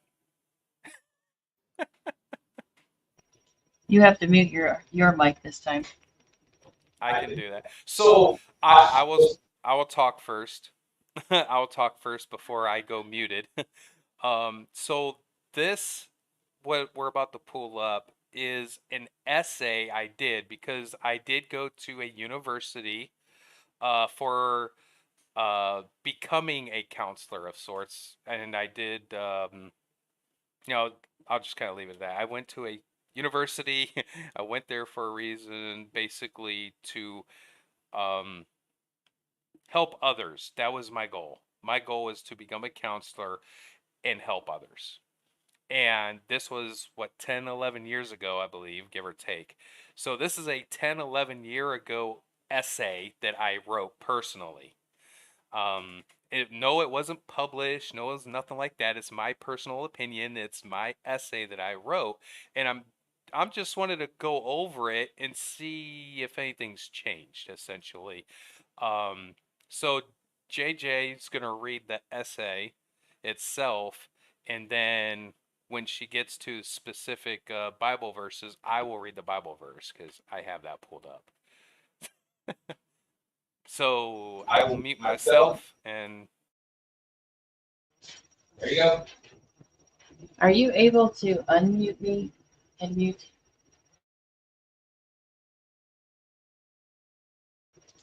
Well, I was trying to be unmuted, but now I got to clear my throat. Okay, when I'm reading, you have to mute me for you to read. This is going to be so much fun. Yeah, okay, I can just look over and be like, yeah, I can check the screen. You can see it. All right, so yeah, Joe, being Josh, when he went to university online, Liberty University. This is 10 years ago. Hold on. That is... What are you doing? Is that coming out? Hold on. Is that coming out really correctly to everybody? Because it was for me when she was trying to talk. Yeah. It was? That's what I thought. I was like, wow, could not understand that. Hold on. I will remove myself altogether and see if that works.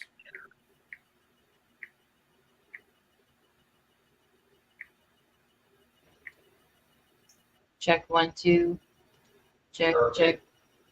Can you hear me loud and clear, Houston? Houston, this is Eli. Yep. Can you hear me? It's happening. It's happening now. It's crackling?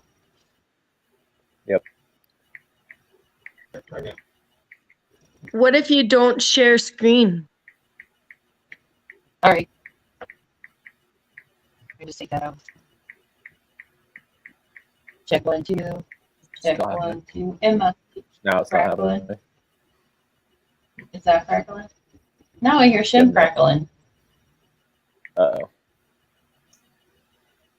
Just barely. It's funny, like it's up and going. How about how about I hop me out? No. It's no one else. I think I figured out the problem. I think it's because Shem has a present screen himself going. Don't you? I'll take it out, but I didn't think it'd make a difference since it's not on there. I think. Okay, try again, JJ. Well, that's what, because Shem started crackling too. There you go. So, Weird. am I not crackling? Nope, you're good. Shem. I'm getting tired. Shem. Sorry. Shem. It's all better. Do a check 1, 2, Shem. Hola. Mine working. Yeah, you're not crackling now. That's funny. Nice. Yep. Do StreamYard when we're done, because they always ask for input, and I give it to them. All right, let me try this.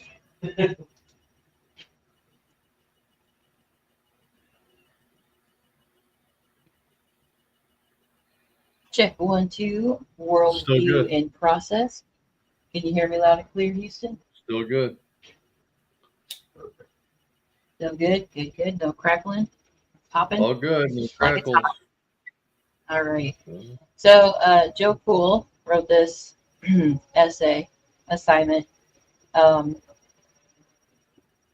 like pulling teeth. It was difficult because it was an essay assignment. When is it not fun to write an essay? That I'm going to try and read so that it's just somebody else sharing, because I know him so well.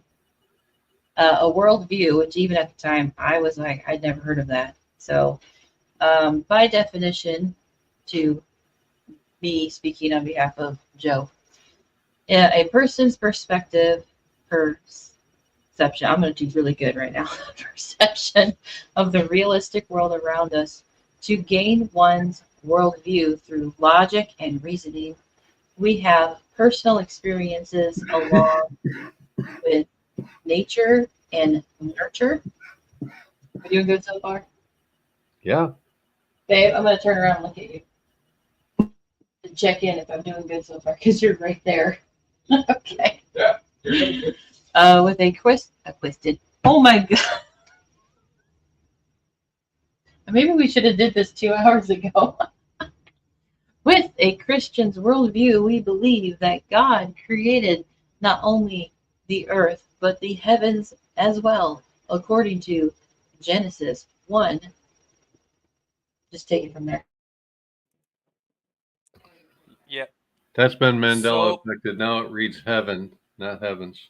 So, Genesis 1, 1 and 2 says, in the beginning, God created the heaven and the earth, and the earth was without form and void, and darkness was upon the face of the deep, and the Spirit of God moved upon the face of the waters. That's King James Version.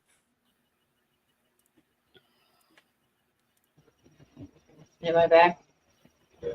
You were crackling. You can't do double share screen.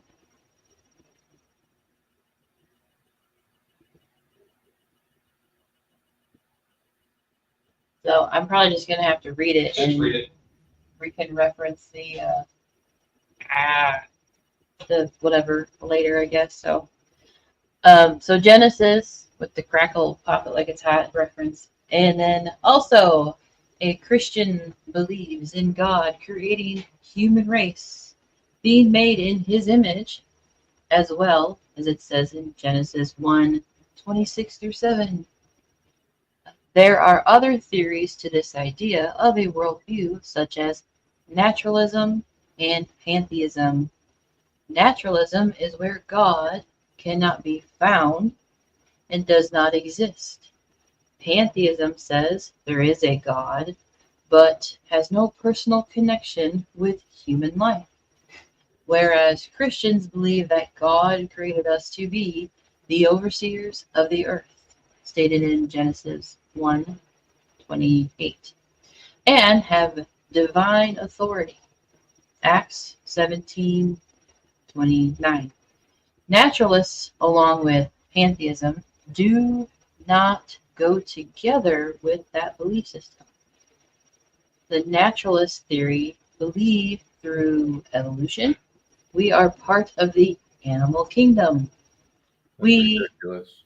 So we cannot possibly have more value. Pantheism believe in the reincarnation ability to off of. You gotta redo that. Read what? The last sentence? Did I not read it right? Pantheism belief. Pantheism believe in the reincarnation ability to which karma is based off of. Is that better? Yeah. A Christian's purpose in life is to have a meaningful, personal, one-on-one connection with the Creator God.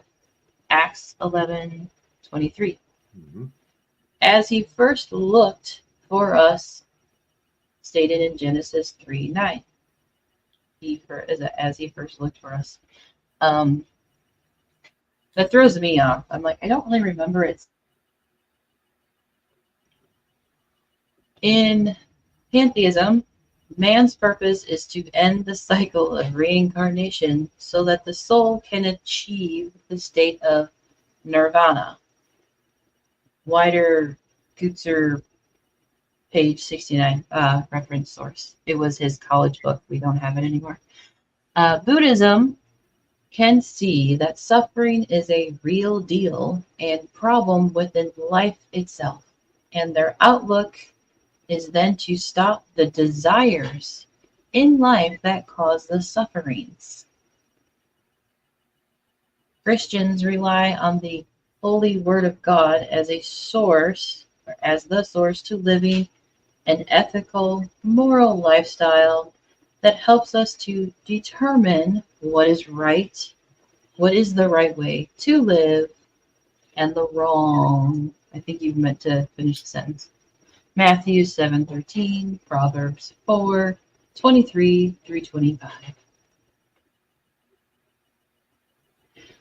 Relativism. Relativism, did I say that right? According to... Close though. That's all right. I know, I'm having so much fun tonight. I'm like, my speaking skills will go down. I'm like being very theatrical with myself so I can do this. According to the naturalistic theory, explains that truth is in the eye of the beholder. Therefore, what principle you hold today does not have to be the same as tomorrow. Pantheism rests on karma to be their guiding light. It is up to the individual person if they want that karma to come back in return. The biggest subject matter, I believe, being Joe Cool, is when Christians believe in heaven and hell while others do not, referencing Matt 6:20 or Matthew 10:26. Naturalists believe that there is neither heaven nor hell, and that living out this life is just a big waste of time. I'm refraining from any of my comments from earlier, so I just say it anyways. That always is such an oxymoron to my thinking. I'll add to it later. Anyways, what meaning is there to life if there is no life after death? Pantheism believe that by doing good works will lead to a better futuristic life after this present life is over. With a Christian biblical worldview, we should use the golden principle in the Holy Word of God, which, try not to sound like a charismatic preacher, but it helps with the energy, so sorry about the way I'm presenting this, which should guide our actions and our thoughts toward all of humanity, according to Matthew chapter 5, 43 through 44. By showing the love of Christ, to which he was given unto us, others will see the gloriousness of our God. I feel like a preacher right now. I just, yeah. God has called us to be the caretaker of this planet called Earth. This was 10 years ago. This was the same year where we ended up going into the rabbit hole of what shape is it. God gave us power over all living creatures, both above and below ground level. Psalms 8:7. It is our job to preserve and nurture the land that our God has given us. And here's a bunch of references. Okay, just the one reference. Never mind. The End by Joshua Martin. Sorry. That was a fluffy reference. I'm going to mute myself and take a drink. Wow. Can't get the mute button fast enough. That I was- wanted to laugh a little. That was awesome. Thank you. I was laughing in my own head of my own presentation going, I sound like more of a breathy pressure of sounding like an old 1920s charismatic preacher. I was getting a kick out of myself. So yeah, obviously 10 years ago, 11 years ago, whatever, even today, I'm not gonna lie, my grammar sucks. It does, but I hope that maybe what I presented 10, 11 years ago, I do still kind of feel the same way today, because again, it still makes sense today, in that nature of the pantheists and the other ones that they don't believe in. It just doesn't make sense, because the humanistic traits that we have, it's like, where did they come from? The creator has to have, in my view, the creator would have to have these human characteristic traits for us to have them. You know, you can't build a computer as a creator if you don't know the parts and components yourself of which to build it with. You know what I mean? It's like you can't build anything as a creator, which that's part of pantheism and many other ones, is you are your own god. Therefore, you can go out and put a seed in the ground and trees will grow. Well, sure, that's true, but to me, that doesn't make you a god because you could plant a seed and make a tree grow. That just means that seeds, you know, they can do that without our help. They do it all the time. You know, nature, insects, trees, they all do this without our help. You know what I mean? Yep. So I'm like, that doesn't make sense. I'm like, it just makes sense that the creator wants a personal connection because, well, we ourselves want a personal connection, and so on and so forth. But wow, that was a lot. So anyway, what did you guys think about that? I keep hearing the word human, and to me, That has no real foundation. I've never considered myself to be a human. I don't like their other words either. Homo sapien, Homo erectus. I'm sure they get a real big kick out of that. I'm none of those things. I'm a man, mankind.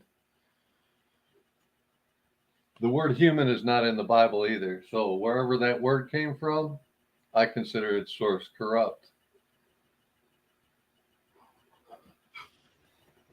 Interesting. I never even really thought about that. And that's more recently of listening to some other channels on etymology, word, origins of word play. And I get a huge kick out of it, like a freaking fetish of going. I love when people are really good at the etymology and the wordplay and the connections. And I sit there and I just like I could put it on repeat because I'm trying to. I feel like decode it to understand it better, to take away whatever the manipulation is, to make so many people feel confused. And that's how I feel sometimes of like, oh, when I can decode it, I didn't even realize I was confused because I'm so used to it. Even being down some of these back alleys or, holes that you fall into and you can decode it. But I always thought that Pantheism, they believed in like a bunch of gods, like the Elohim, the fallen gods or whatever, because a pantheon refers to a pantheon of gods, a group of gods. And the description I was hearing tonight seemed like they believed in one. That's not the way I did it. Well, they do believe in, they don't believe in just, well, some believe in one God, some believe in many. There is kind of two that I found in my research. I should have brought. Yeah, we were looking at the like Hinduism, for example. They believe in a pantheon of gods. Yeah. You can choose your own. You got thousands to choose from. Oh, that's what I wanted to touch on. One of the biggest things is the whole reincarnation effect. That is a kind of a really big to me because they believe that again, there's either one God or many gods, but they also believe in the reincarnation effect, which to me in turn, I'm not saying I'm correct, but it makes me think of the whole, I buffered. It makes me think of the whole accountability, responsibility aspect of it, because if essentially if you're reincarnated over and over and over until you get it right, so to speak, then there's never any real accountability or responsibility because you're just going to get a redo every time anyway. Yeah, you get a clean slate on every entry. Yeah, right? so to me, that I sit there and just go, really? So I can't go with that because again, we ourselves, we deal with responsibility and accountability on the daily. It's just part of how what our life does. It's cause and effect, responsibility, accountability. So if someone's going to live out their life not having responsibility and accountability to nothing else or anyone else but to themselves because they are their own God, I go, huh? Because apparently you just think you're just going to get reincarnated again over and over and you don't ever have to worry about it. I'm like, but it has to do with karma and caste, right? That specific reincarnation it's a classes system, right? So there is but even in it, let's just say, even if we agreed with the premise that you were going to go back and because you'd been really good in one life, you get a better life, easier lessons. I don't know, you were bad in it, you get a worser life, versus say Buddhists that think you could be born an earthworm, from what I understand, or that all spirit is the same. But I was just going to say that with that Hindu, still to support your argument, why would they wipe the slate clean every time? Like, that's not fair. How can you relearn your lesson? Without some. If you come in with no memory, you can't be held accountable. That's why your slate is clean. Exactly. Amnesiac fluid. Yet they're giving you an easier. They're saying they're giving you an easier an easier life or something. So the karma is just accepting your caste. So it's just justification for a class system, based on supporting actually the right now to get us to this critical race argument that we're in right now. If reincarnation is a thing, that you can't come back as any other life form. You would come back as a person again, and most likely, if you were a woman, you'd come back as a woman again. I don't think there's all like if reincarnation is a thing, you're not going to be a dog or a bird, or if you're a woman now, you're not going to be a man next time. Those sorts of things are what that doesn't make any sense to me at all. Yeah, same. No, none of it does, and that it's oh my gosh, it's I'm just the whole that's something to me. I take personally very high on a tier. To me, is people's characters. What I mean by characters is their integrity. You know what I mean? Over time. Their accountability, their responsibility. Now is everyone perfect? No, there's not. I'm not saying that. But if you screw up in such a way, even if it's public, or more so if it's public, then just be responsible and take accountability and responsibility for your actions. That's really it. But there's so many people out there, like I think you mentioned Sidewinder, when it comes to a narcissist. They don't take no accountability for nothing. It just no. And I'm like, wow. I think for most of them, that is a chosen disconnect. At some early age, they've chosen not to take any accountability. I don't think that they're born that way, although I could be mistaken because I'm not that way. I can't be sure. I fully agree. Give up. Because you brought that up, I would like to kind of put that in the reference of what I mentioned earlier about before we had the Apple, we were intelligent. So what if you mesh that with what you're saying, I firmly believe that when we're born, we have intelligence, we have innocence, right? That's why they say the child of innocence until they become of age, right? Mm-hmm. So I don't believe anybody is born, right, like you're pointing out, with these I think they're learned behaviors, or they could even be PTSDs of something that happened to them at some point in their early life, like you said. But something had to have happened where they learned it, or something happened. Well, I think a lot of us go through a phase, even if we consider ourselves to be atheists or disconnected from God or whatever, where we become angry with God because there's so many things that we're told that, like I said, if you put yourself in the place of God, you would shake your head and go, no, dude, I wouldn't do it that way. So if God is that way, he's a narcissist, and I don't want to be that way. So I'm angry at God.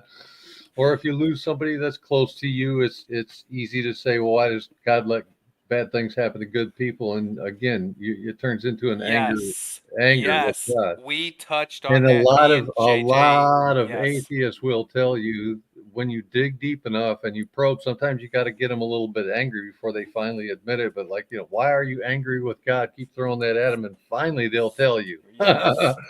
Right? That's right. Because what it comes down to, me and JJ brought that up earlier today, is that very question that almost everyone runs into. Why does God allow bad things happen to good people? Right. And the simple question, or should I say the simple answer, whether people really want to like it or not, is free will. Yep. God allowed he created us with free will. Mankind. So that goes back to what someone pointed out earlier, is that we do it to ourselves. So we cannot blame God, the creator, for something that we do to ourselves. It's called what?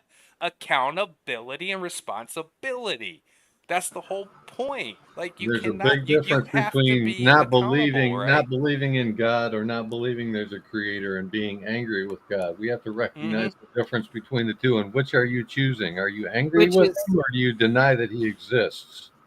Which is why it's interesting in the healing realm, why forgiveness is so important, and like in self-love in that sense, like just, and it sounds silly, it sounds like stupid, but I joke about this because I used to pass myself in the mirror and be like, oh, you know, and I like would make myself go back to the mirror and say, nope, you're awesome, because I don't, like some of you guys know, but I'm kind of a giant. I'm pretty tall, and so you know, I stand out and I'm a goof, and so you know, Amazon. Yeah. Are you an Amazon? Yes. I got called an Amazon in high school as if it was an insult, and I sit there and go, "You mean Xena, the warrior princess?" That's okay. Bring it. Actually, yes. I've got called many things. Shaft was actually because my last name, and then they would be like, "She's one bad mother. Shut your mouth!" Like literally. Damn straight. All the time. It was really fun. Oh, yeah. So anyway, what was I getting at? Shit. Great. Thanks, guys. It's a total ADD night. But you know what the problem is? My mind's a little bit on my trip because tomorrow's like the last day that I got to get like everything put together for it. And then I have to like drive kind of quick. Joe Cool is like the king of ADHD. Living with him for 15 years. I'm like, I can tell when the cartoons are running wild in his head. He does. I go, literally, he the thrives. Squirrel syndrome. No, I have the squirrel. He has the Looney Tunes. Oh, okay. And the Tasmanian Devil whirlwind when it's just his version of multitasking. And I'm like, nope, there's just shrapnel everywhere. Smart people are often fragmented. Love it. All right, so I definitely want to get this in here. I got a video I'm gonna play, and I don't think it's too long. No, actually, it says it's only like just over 3 minutes, but it's very important, and I'm just gonna play it, and I'm curious as to what you guys think about it afterwards. So here we go. I am confused. Being philosophically consistent and being a very honest person, I'm sure you can tell me where God came from.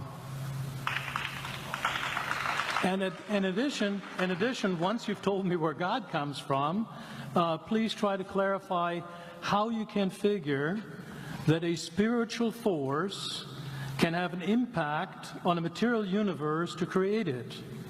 I think that some years ago we already talked about that kind of thing in philosophical circles at any rate, by posing the question, if angels are made of spiritual matter and a pen is made of material matter and spiritual matter displaces no space, how many angels can dance on the tip of a pen?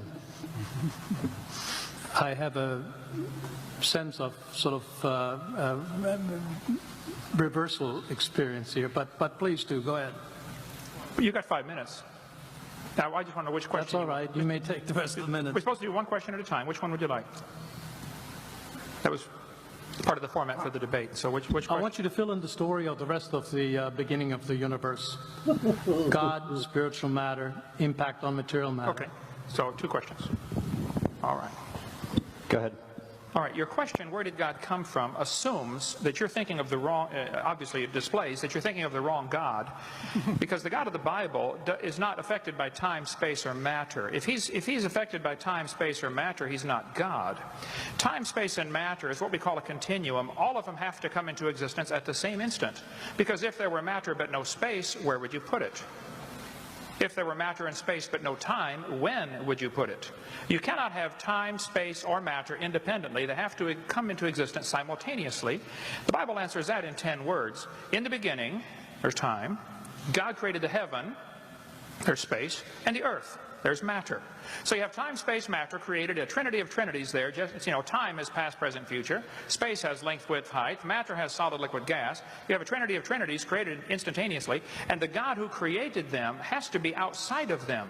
If he's limited by time, he's not God. The guy who created this computer is not in the computer. He's not running around in there changing the numbers on the screen, okay?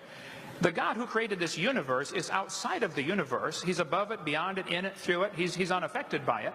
So the concept that a spiritual force cannot have any effect on a material body, well then I guess you'd have to explain to me things like emotions and love and hatred and envy and jealousy and rationality. I mean, if your brain is just a random collection of chemicals that formed by chance over billions of years, how on earth can you trust your own reasoning processes and the thoughts that you think? Okay, so your question, where did God come from, is assuming a limited God. And that's your problem. The God that I worship is not limited by time, space, or matter. If I could fit the infinite God in my 3-pound brain, he would not be worth worshiping, that's for certain. So that's the God that I worship. Thank you.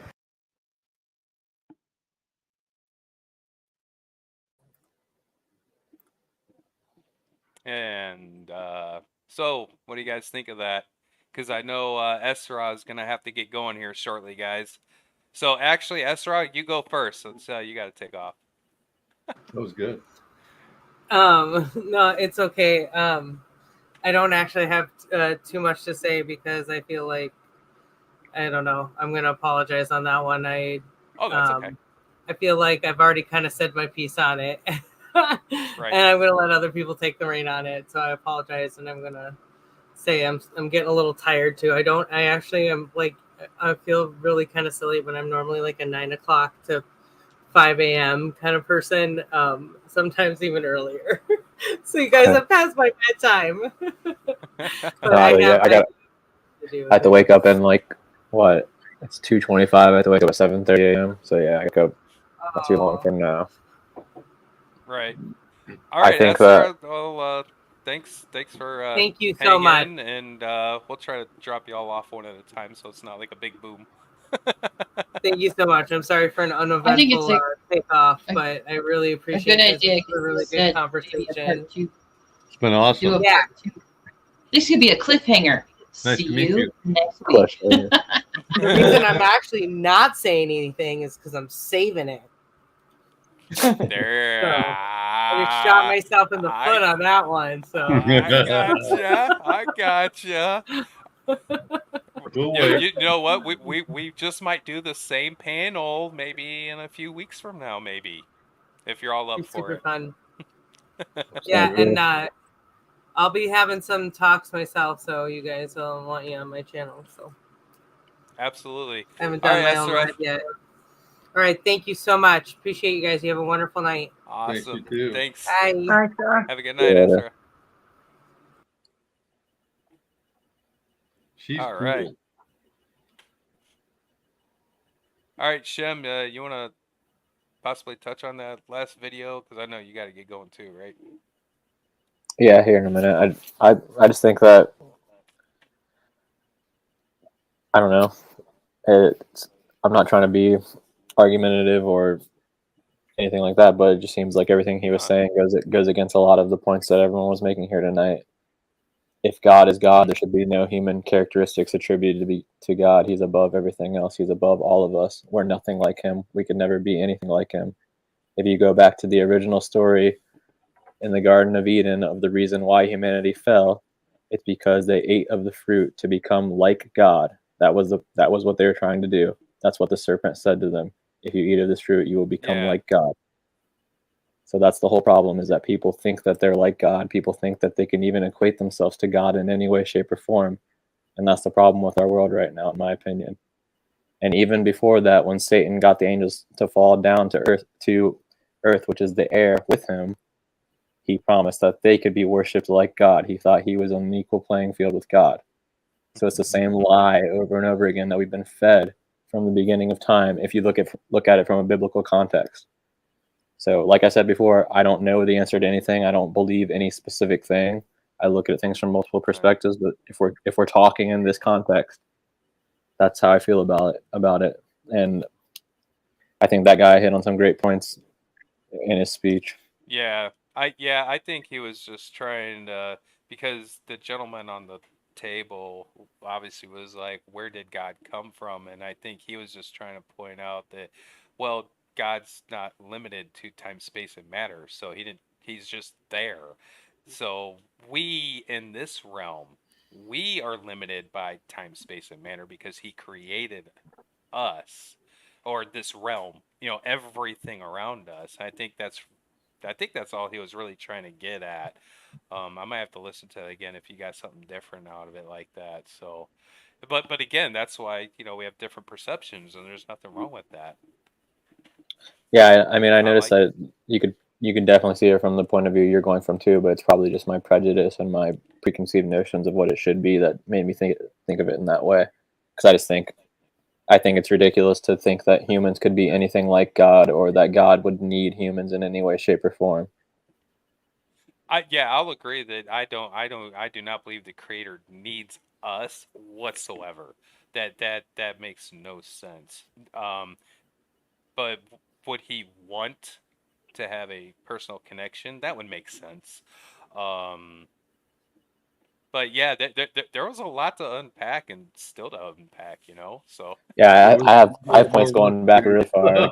I've been waiting to elaborate on that for a while because ever since you were talking, I think about 45 minutes ago, I had some points to make, but which we'll probably just have to talk about those either personally or maybe one-on-one conversation, because this whole lie just goes back to the beginning of time. I mean, Christianity from the time it was created, and all the stuff you're talking about in your essay, all these people, all these religions have been corrupted by this same lie, the serpent lie. Get knowledge and become like God. So all the religions that you were describing in that paper, they've all been corrupted in that way. Yeah. Like the Buddha, he was never intended to be what you were describing in that paper. He was literally, from a context of religion, he was the same thing as Jesus. He was preaching the same message as Jesus. But later on, humans came and they changed his message to what it is right now, right? Like when he saw suffering for the first time, and he left his compound for the first time because he wasn't allowed to see anything outside of the walls that he was a part of. He saw a man starving and he saw a man dying. That's when he gained that knowledge, just like in the story with the serpent. He gained the knowledge, and that's what corrupted him. Go ahead, Bexx. I'd like to throw just a little bit of kind of a wrench in things. I like wrenches. Yeah, in that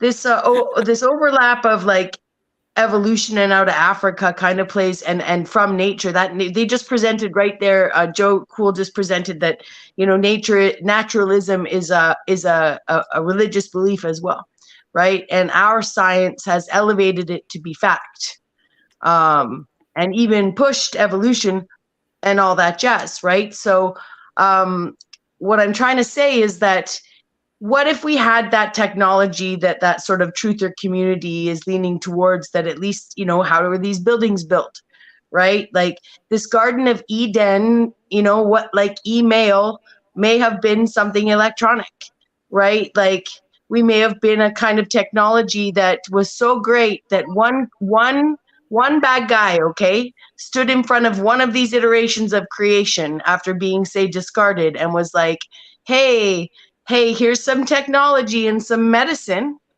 and I can turn you into just like them, right? And so the creation, even if this is, say, Lucifer's bloodline story, right, would be them telling, don't worry, it's not like they were punished, you could never breed again or something. Like, I'm just saying it's some sort of lesson here, right? And some sort of technology was given, and there's the snake and there's the apple, and I feel like they hacked. That's the whole point, is that it comes down to these hacks that actually end up interrupting code source, right? That suddenly they're disconnected from God because they've actually, put themselves in a metaverse, chose to change their biology, breed with dogs for all we know, create giants, be like, look, I'm God too, I can create, right? Look what I did with all your science. Look what I did with the mock. So, you know, I don't know. I think there is something to these stories that we're missing some of the potential, you know, back to that. Were they smart in the garden? How smart were they? Did they have technology? You know, what are we talking about here? Like, what if we'd already gone full circle and Elon Musk had already sold us his metaverse? And we were in that space for so long, we had to break out of it, right? Because we were just spirits in a box, big black box that had all the information like an airplane, right? And we lived there peacefully and we didn't need to go to the bathroom or anything. And maybe because maybe that's where God gave us our creative abilities to make him in his image, to just get out of that frickin' box. And maybe we got out of the box and with us created, as soon as we got out, this material world was here, you know? So I'm just like, I'm trying to be a little more metaphysical in sort of the wrench we throw in. We tend to imagine our bodies to have been the same, or we were just spirit, or, you know, like, I just think there's more to the symbology of those stories. And again, the idea that people have been playing God and convincing their people that they are the God, you know, and using potentially technology and Project Bluebeam since the inception of these books, you know? It's all on the table. Yeah, Yeah. it's possible. It's possible, but I don't see, like, what, I guess in that cosmology, are you saying that like a form of reincarnation happens where our memory is deleted? Like, why would we not remember this stuff if we were just programmed? Well, because I think that any past lives anyone would, because I don't believe any of that. Like, I really think that there was that in the beginning and that blinking of light and all that story, everything came into existence, right? Everything came into existence. Us, or are we later? You know, all of eternity, right? So like that, all of us were there. We were, you know, there's I don't know, spiritually, we all had the same beginning, right? The very same beginning point. So. And I'm not saying that just as floating spirits. I'm saying like that I don't believe in past lives. I don't even believe that. I don't know. You know, I'm just saying that I think that some of that stuff all fits into the idea. Like, what if we lived a long, long time before this, and what we remember or what we think is even prior to going into that box, you know? And there never has. I mean, again, I don't know. I'm just saying that there's all these things that are coming up onto the table now. And it seems like if you're willing to go that far with all of those stories, is to, like, you know, sort of hold their, you know, the thing that they're not telling us is they said it was all allegory. They say it's all, you know, they've changed the meanings of these words. I just don't see the evidence in front of me that this isn't death and life on top of Eden, right? That this here isn't actually post cataclysmic, some kind of high tech, beautiful realm that was designed for us to live in a totally different way than we are now. And that's part of the lesson, though, right? That it's not that it is this soul sorting system. And you know, whether really quick, Bexx, do you think that has to do with all of these resets that, you know, people say happened? I do think resets have something to do with the colonization of eternity, right? With actually setting all those events into sequence, not letting us know that we weren't always in a sequential time system. That time, days, and all that, sure, they happened, you know, they came and they went, you know, but that this, I don't know, I just think something has changed about time, if not shorter days or, you know, but I do think that, I don't know. I think there's a lot more metaphysics. There's a lot more to the physics. There's a lot more to the epochs, the eras, the time space continuum. You know, the periodic table. I couldn't even get into I think the periodic table is a legend and a key for the time and space and resets of this realm, right down to decoding where to find uranium, where to find americanum. Like, there's, you know, they had these names based on geography, on, you know, it's just like the lies, they just don't stop, you know? So, if I was a creator, if I made anything, If I made anything as great as this, right? Seriously, I would not humble it to be below me. No parent does that, you know, but what the message was is you can't do what I do. And I think that the system was hacked and somebody showed, sure, I can do better. Look at these crazy things I can make, you know, and then they got punished. And, you know, I don't know, I'd have to look more into like how it all overlaps. But I do think if we don't look at time linearly like we're used to, I think we may find that some of the answers lie in that. You should, I mean, yeah, you definitely should look more into how it overlaps, because from one cosmology, people say that Satan or Lucifer is the ruler of this realm that we live in now, and God is outside of it, and that's the reason things are the way they are. So that could technically be the hacker that you're describing, because Satan is in control of the air, which is basically the earth. This realm is Satan's. That's why we have all these problems. That's why we have this free will, is because Satan is actually in control. Like, this is technically, it would be, I'm not going to say it's hell, but it would be similar to what hell is, because Satan is not currently in hell. He's in control of this realm, according to some cosmologies. Right. And on top of that, it also states that he is the great manipulator, deceiver, and he comes to kill, steal, and destroy, and so on and so forth. So it's like, well, if that's his purpose and that's what he's about, and he is the great deceiver and manipulator, then technically what I get out of that is, no matter how enlightened we think we might be, he is the great manipulator and deceiver. So if we allow him to deceive us, you know, then that's how all that hacking happens. That's what he does. That's that's his purpose, I guess. Yeah, exactly. I mean, I was trying to make the connection between what she was saying, because it's just a completely different cosmology. Yeah, I don't know. Well, what do you think, Super? About what exactly? Just anything, everything. Yeah. Change the subject. It's okay.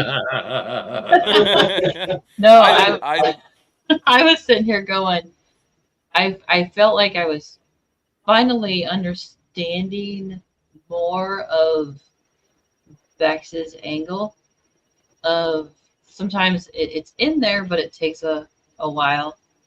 And then to hear it again, it's always like a review and an expansion or review sometimes. And like, and in my own head, I'm like, oh, now I see. Okay. And I feel bad that it took me longer, or it's just in that moment of, okay, yeah. And then what I feel bad about is it's going to take me a couple more months, I was like weeks, to think on like what she's been saying. Because we've had a conversation a while ago, Bexx, I was like, I've heard it before, but it's been a while.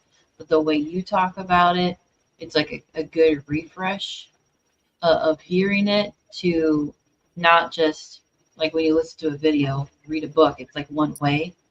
But to have a conversation, it was a two-way of actually like my brain going, okay, I've heard it, but I haven't heard like a fresh voice, I'll say, in a conversation to have with somebody. It's like a fresh voice of hearing it better, to see where you're coming from. And I'm sitting here, that's why I'm like really visually expanding on what you were saying. Like, oh.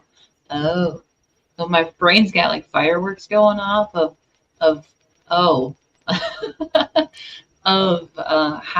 where you're coming from, because it is different to say. I'll just say the last 6 months of thinking on stuff, and to hear it, and it's challenging, but I like those kind of challenging ideas of somebody else and how you see it.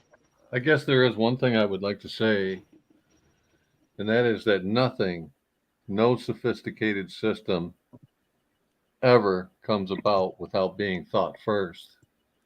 Even if you want to go in the kitchen and make something, you better have a plan or it's not going to turn out. If you're going to build a deck, you better have a plan or it's not going to turn out. If you want to knit a sweater, you better count the stitches, have a plan, or it's not going to work out.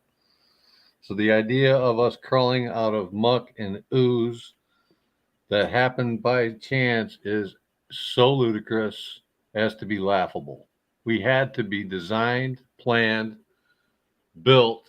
There had to be food and water for us before we were built. You understand? Like you can be an atheist only up to a point where you have to recognize the reality is that any sophisticated system had to be thought first. That's a foundation. That's something really quick. That's something that I've heard others say in a sense of them. They would go like, I have no faith. I have no belief. I'm like, well, actually, you have belief and faith in what you're saying, do you not? It's like, do you not believe in what you're saying? Do you not have the faith, right?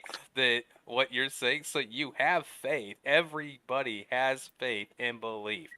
It's there. It's what you put it into. Yeah. Right? It goes back to the whole money thing. Well, technically, everybody has currency now, but it's the greed that's the issue. So you have it. It's what are you doing with it? Well, and I just want to say I don't claim to have any eschatology actually figured out. I mean, I may sound like I'm super convinced, you know, and I wanted to correct myself with the splitting off from one creature into two, just to make sure I wasn't, you know, forcing, you know, being blasphemous and telling people to go look at Lucifer as their god. You know, because that's not what I believe, right? That is really, you know. And then I also want to say, I really hope we could do this again, because I really want to show you guys that I am listening. I love the challenging.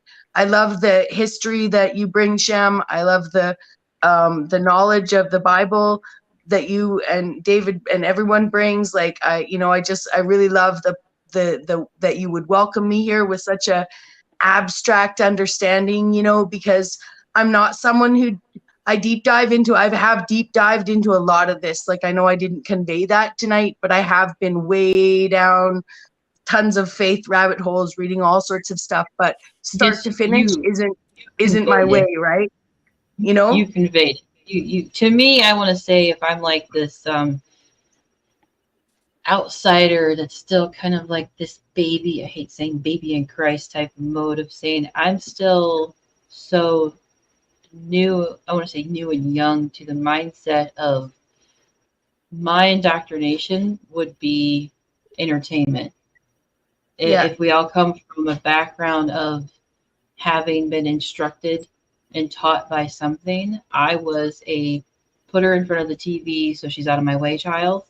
I was entertained and learned through the television, but I still am like challenging my upbringing to say, I feel like some kids, they were able to read and get into books, and there was books there, but I have learning struggles. So the television was very visual, and I still have my abilities to think outside of that box that was put in front of me so that I wasn't a burden or in somebody's way, because I was a burden.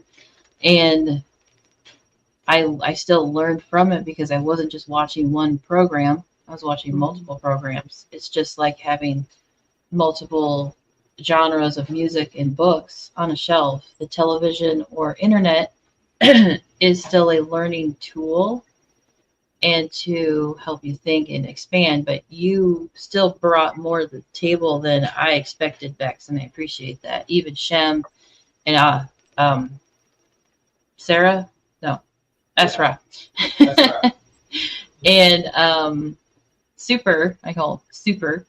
I heard you talking with Richie on his channel the other day, and I looked at Joe and I said, did you invite him? He needs to be on the panel too, because some of the aspects that you were saying were just so cool, of just saying who can be there. I think you invited a few others that couldn't make it, because it's our time frame, and everybody being available it's not just limited to you guys and being really appreciative of you guys being here. Also saying, no, there's a few other ones out there. This could get really, really interesting Yeah, to that talk stream about. we had that day, he was on for 7 hours and 44 minutes. I was there for Oh about yeah, 5 hours, and we were like yeah, a freight train. We must have touched on 200 topics at least. And yeah, I know a lot of people hear those all go by like a freight train, and they're like, "No, I want to pick that one apart. I want to pick that one apart." And then I found yeah. out later some people were taking notes like, "Oh, well, that I want to talk to them about that. I want to talk to them about that." Hmm. But Richie and I, Yes. we don't go really deep on many topics. We ask important questions, and we just touch on a lot Yeah, of that's topics. it's only, I think it's been a couple months of saying why I found his channel through some other mishap, funny enough. But I end up coming back as Richie is just sitting there. His channel is 007. Mm-hmm. We'll end up putting the channel links in the description box or in the Yeah, comment cool. section. Cool. Sometimes it's hard to multitask with the chat. It's cool to have panels and discussions, hopefully like this one, but other channels out there for people just talking, even if they have differences, Yeah. of just listening and passing the spirit stick back and forth, of me feeling like I'm a sponge, like feed me. I don't want to be like greedy on you, feed me all of your what your insight is, but I'm like, I want to be able to contribute. I do want to give back and contribute in the conversation. And I come across to me myself as like I'm still the little preschooler, just don't know how to keep the glitter in the jar and it goes everywhere because I want to know everything.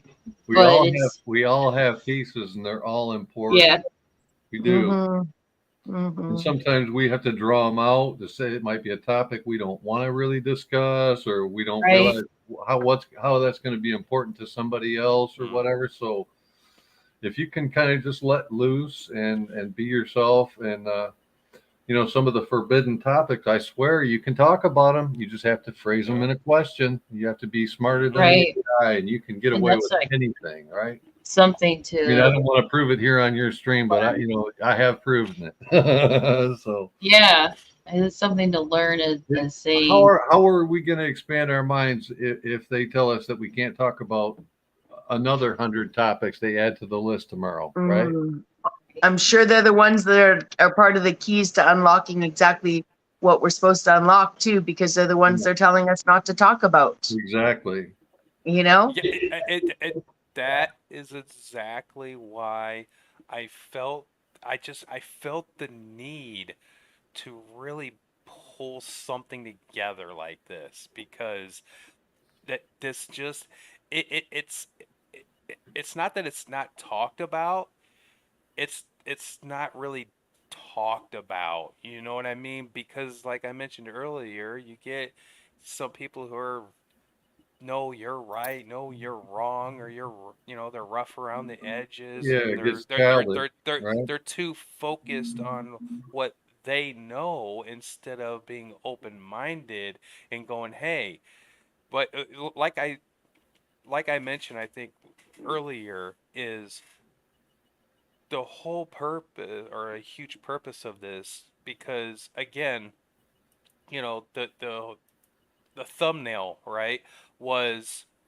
are we physical? Are we spiritual? Okay, we answered that.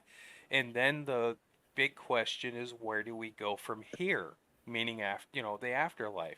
Well, obviously, we don't know those questions. We're not going to know. We can speculate all we want up and down, but we're never going to know who the actual creator is. We're never going to know why we are actually here. We're not even going to know where we're going until it happens. Until we go boom and cross to the other side and everything is revealed, then we get to stand there and go, holy crap, whatever it is, it doesn't Yeah. matter, but we don't know till we get there.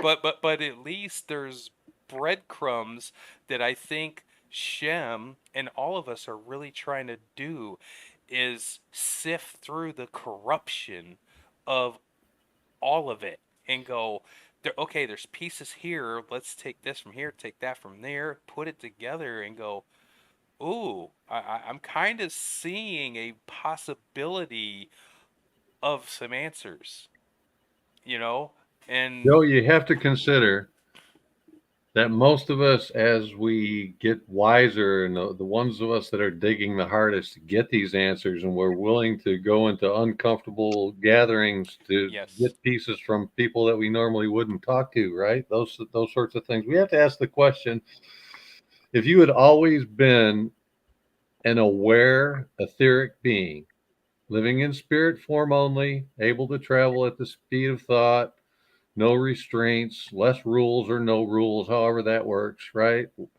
And you were offered an opportunity to just spend one lifetime in a three-dimensional physical realm where you could touch and feel real things, would you have taken it? So that comes down to the question, are we here by choice, right? And if so, what was the alternate? Because maybe your soul was tucked away in the equivalent of a Coptic jar, right? And God came to you and said, look, you can stay in that jar, or you can take take your physical chances on this sorting platform I call Earth. It's a physical plane. You're going to go there with no knowledge. You're going to have to figure it all out for yourself. And I hope to see you back here. Remember, I knew you before. I'll know you after. Wish you all the luck if you choose. You know what I mean? So, would you choose to have always been etheric, or would you go, I know it comes with pain and suffering, but I'm willing to take it for the tempering, right? Mm-hmm. Maybe an eternal etheric experience would be boring on some level, where you go, I'll take the pain to do something different for a minute, because like from a physical or from a spiritual standpoint, you're already looking at forever. You've existed forever, and you will exist forever from your standpoint, right? Do you think I love that. And do you think that if God were to offer you that opportunity, that, without telling you his end game, that to just go back to spirit, and then you're out there, you're like, man, I sure wish I could have a burger. Right. Like, right. Yeah, I miss that. I miss that. Right. So, right. I do think I really appreciate that sorting zone thing. Cause I do think that actually that the good-hearted people that really didn't need a lot of moral direction are here to challenge the ones that do need the moral direction. Right. Maybe So the free will. Part of it in the option is that he would tell you, look, on the bright side, if you do go down there, there's a chance you can help others. If that's in your makeup. Well, and right.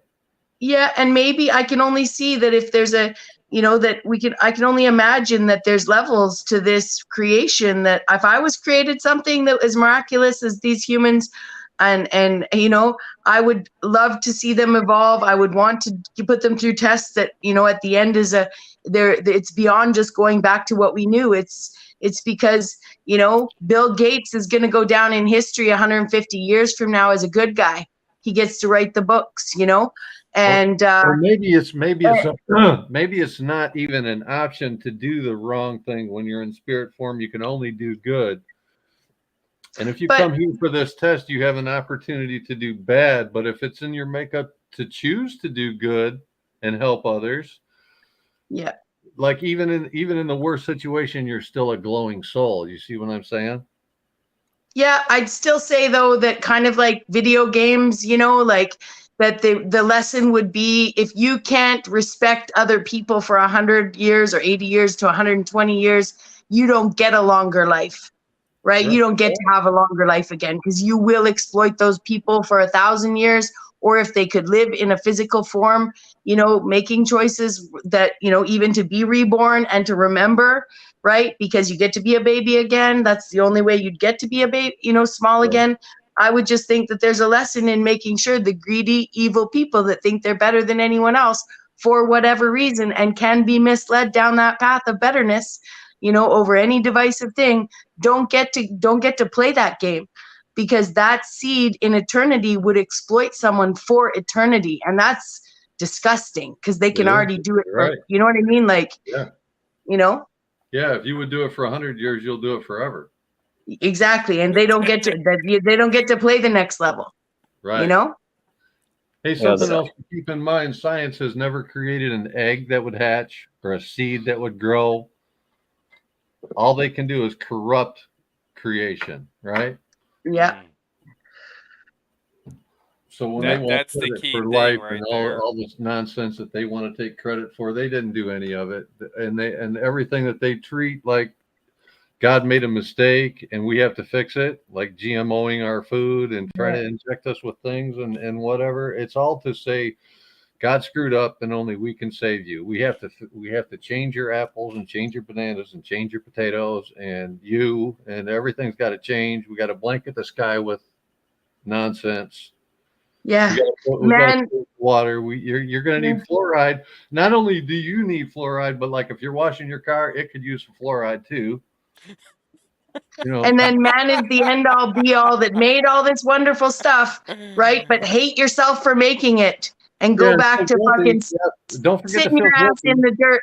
You know, it's like it's cognitive dissonance right there.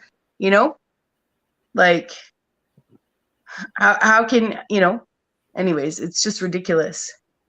You know, how can what we do not be a part of this nature, even if we come from it? Right. You know? Nice talking to you, Bexx. I love it. Great. That's that's the big thing.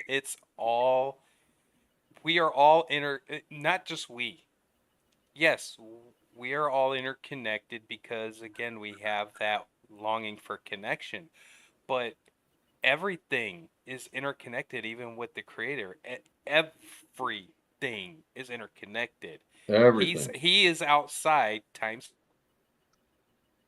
So we are all connected to him as the creation. Everything. There's no way around that. Yeah. Do you think birds needed to figure out how to make a nest? Right? Like I know they tell the 3 little pigs story, but like, you imagine a bird making a nest. He's like started out with diamonds. He's like, oh, cut my butt, right? That doesn't work. Right. Like, so why would humans, like, I know David mentioned having food and water ready, right? What if everything was everything we see, every cruise ship, every building, everything, right? What if it was all there? Clothing, beautiful fabric, tablets, right? Everything, airplanes, everything, right? Why can't, what's so hard about imagining that? If we knew that the bird was there with its nest, its program, its amenities, its lake, its children, its wings, right? Mm-hmm. Just to me, the earth shows us that was the realm created for us. And that even this technology, like that last video you showed, right? But even this technology actually is a system designed in harmony with us, in my opinion. I think we should touch on the topic of miracles. It'll only take a second. People look at miracles every day and they're waiting to see a miracle. I can tell you for sure, every one of you has witnessed a miracle. If you're waiting to see one, you're just not looking hard enough, or you're not recognizing them right in front of you. Mm-hmm. Every seed that sprouts is a miracle. Every new life is a miracle. Look into the eyes of a puppy. Try to tell me that you're not looking at a miracle. And ask yourself, have I been overlooking every miracle that's been exposed to me my whole life? Really? Yep. Yeah, and you know what? That goes back to that. I don't know how many saw it, but there was that. I want to say it's a comic. I forgot, but basically, there's that guy on the house on the top of the roof, right? It's flooded, and he's like, God, save me. And a boat goes by. He's like, no, I don't want that. God, save me. And the miracle just keeps going by him. And, finally the water takes him over and he gets up there. He's like, why didn't you save me? He's like, what are you talking about? I sent you a helicopter. I sent you a boat. I was like, how much more do you want me to say? You weren't looking for it, my man. Yeah. You weren't looking for it. I sent you a boat. I sent you a plane, a bull. Right. It's like you said, if we're not even looking, we're gonna miss it. You're gonna miss it. Guaranteed. And it's I have had many instances, in my own personal experiences where, sometimes you have to look and listen. You just like you said, it's there. It's there. He's there. It's all there. You just need to pay attention. But if you go around thinking yourself is you're your own God and you don't need to pay attention and you can do bad on your own, well, I guess have at it. That's I can't I just can't subscribe to that. That's because that goes in with the never-ending cycle of there's and that's another thing. So I think that's something that another attribute or trait that we have is hope, right? That's something that we all have is hope. We hope for a better life, or we hope that something could happen. There's hope. So if there is hope,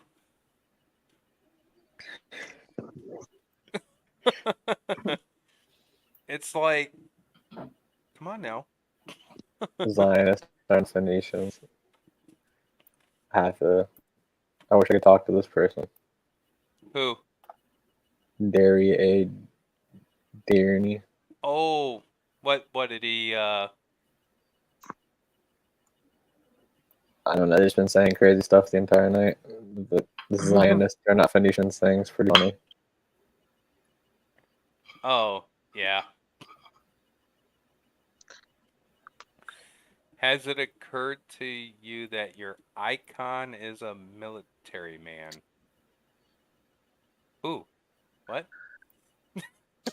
I think that was a message to Isabella 2.0. Oh, that's gotta be for somebody else. Which honestly, when Shem first came on and I saw him with the Marines hat, I was like, haha. I thought that was pretty cool. I was like, yeah, Semper Fi. But No, I'm not a Marine. My grandfather, this is his hat, and I just miss him, and I wear it sometimes because I just want to honor him and stuff because I'm an idiot. But hey, what can you do? Oh no! I'm right there with you. I'm not a Marine either. My father, he's a Marine, from Vietnam, and he's still alive. He is still around. However, his health has been way on the downside for a number of years. Actually, he technically shouldn't be here, so miracle, right? And because he has congenital heart failure along with lung stuff, he's a wreck. And Probably he's been that way for years. Agent Orange, almost for sure he was exposed to. It's very, very highly possible, and it's sorry to hear that. I'm glad to still have him around to call, and I'm sure you wish you did, Shem, as well. So I probably will be wearing a hat myself at some due time, so I get this. I definitely get the sentiment there because it's. I'm sorry to say I feel sorry for those people because they were tricked and forced into going to war more than I feel thankful for their service. They were tricked into playing war games against people that they didn't know. They were forced to make decisions against their morals. It's just warfare is completely wrong to me. To honor somebody or to be thankful for their service or whatever when they were doing immoral things in my name, no, feel that. Yeah, it's a psyop on the human psyche. Yeah. Yeah, I mean, I personally don't support the Marines. It's just, it was his hat, and it's the only thing I have from him, so. Well, I'm not passing any judgment. I'm just saying I'm not thankful for people that, you know, like for their service toward their, you know, toward the benefit, for the when most of the of our ideals on the rest of the world, imposing ourselves. That's all wrong, man. my dad's dad was in the Navy, and he did it out of paying the bills back in the late 40s. I believe it was after the Second World events. He doesn't talk about it, even though he says he goes, I was just the chef on a Navy ship. He doesn't talk about it. He doesn't. It's not like he's proud of it. It was just something to kind of do to survive. Making friends and connecting with people, because it's like even today with most people having to get a job, let alone the last 3 or 4 years of how crazy things have gotten. A lot of people have been pushed into something they had to do. And when you look at most of the recruiting offices for, you know, joining the military, they're in poor communities. They're not in rich neighborhoods. Oh, absolutely, yeah. And they took away all the jobs in this country, so they made it seem like the military was a viable job option. And let's look at the suicide rates involved in that and see how that works out. And also almost right. It kind of ties back to what SuperSideWinder was saying earlier. It's just they trick them into doing it because it's a promising life, and then it ends up being completely different than what most of them imagined, and it shocks them to the point where they can't even be a part of society afterwards. Absolutely. That's part of the rejection. They call, you know, what do they call that? The trauma, the post-traumatic stress, or whatever. Part of that is being forced to make immoral decisions and go against, you know, your creator, right? They tell you, shoot the yellow man. I said, dude, my enemy is you telling me to shoot somebody. Exactly. That's my Hey enemy. guys, I gotta get going. I appreciate all of you. I hope you guys have a good night. Thanks for having me. Thanks for being here. Bye, Shem. Pleasure to see you as always. That was good. You're muted. I'm like, you're muted. You guys have been awesome. Thanks for hanging out without, you know, saying it Godzilla style. I was typing a message to y'all in the back chat, but we're all right here, except for Shem now. He missed it, so you know, I just really want to say thank you guys so much for like your kindness and your insights and your time and your supportive comments of me, and I really appreciate. I really appreciate your patience. I really like this format on a panel. I'm a lot more used to a different format, you know, and I know I can be a mic hog. I definitely don't think that my thoughts are any more important than anyone else's, and I really work hard to try and learn with each opportunity to show you that I am as good a listener as I am a talker, and that I love to listen just as much as I love to talk. So I look forward to having an opportunity to prove that in action, and in the way I respond to you guys. My brain works in, oh, hey, that I have an idea just like that, or, oh, hey, that sparks this, you know, more than it does to be like, oh, what I heard you saying, you know, or a direct question or stuff. So, you know, I see that happening I saw that happen tonight, you know, and I really look forward to, you know, hopefully we can do this again. And not that I'm trying to leave, or I'll go whenever you want me to, but I really look forward to sharpening those skills in this setting with minds like yours in this kind of forum for sure. So I'm glad that you came on. Personally, I'm glad that you came on. Thank you so much. Yeah, absolutely. Yeah, we don't, like I said, we technically don't have a time frame, so to speak. It's, you know, it's already 3 a.m., so whoopee-doo. It's yeah, I think it's earliest for me, right? It's only midnight. You know, it's all good. But yeah, again, you know, it's, you know, like I said, it's character. it's the character of people, and that means so much to me. And there are really good people out there like you guys, and that's why I couldn't wait to get you guys on the panel. And I honestly, in all reality, I have been kind of sifting through the community, if it, as it were, seeing who would possibly be receptive, who would want to, come on and join. And, I would watch certain people on panels, like you mentioned, Bexx, where they're a little more argumentative and more, maybe one-sided. And then, again, thought-provoking. Yeah, it's thought-provoking tendencies. You're making me think. You're making me think. Right. Kidding. Wanting that challenging, thought-provoking of going, yeah, I heard about it, but if there was a limitation that for some reason my own thoughts hit a wall at the time, open to have conversations with everybody. That's the open-mindedness of just having conversation and not being, I'm going to be so stuck in my ways because I'm just tired and I've decided that this is where it is. You're not going to have conversation with somebody if you're stuck in your ways. You're going to have arguments and debates and headaches, I think. And instead of, like, I'm ready to have conversations and hear what other people have to say. I think that's why I have like almost 300 channels on my subscription list.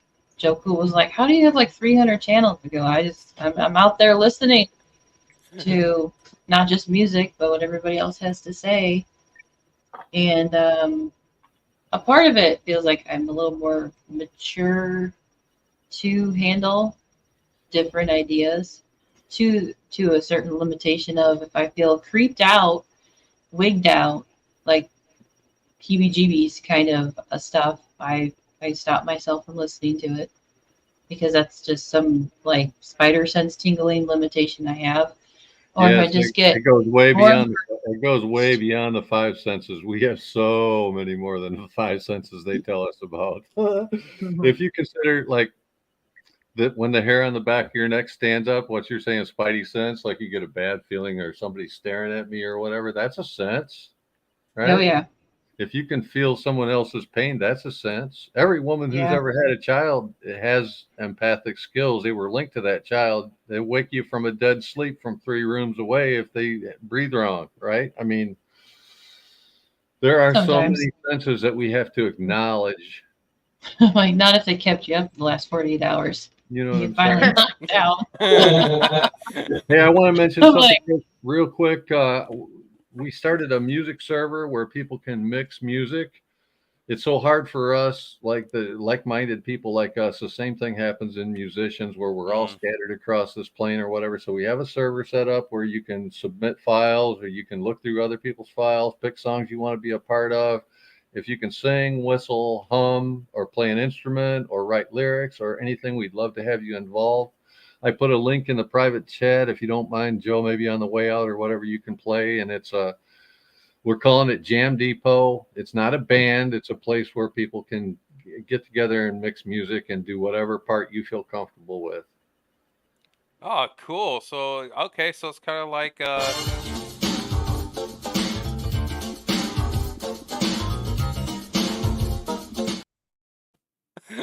yeah, a lot like that. Or maybe. You can't touch this. Yeah, we could get there. I mean, if you need that done, we could get that done. Yeah. Which, are you the singer in that, or which part do you play, Joe? No,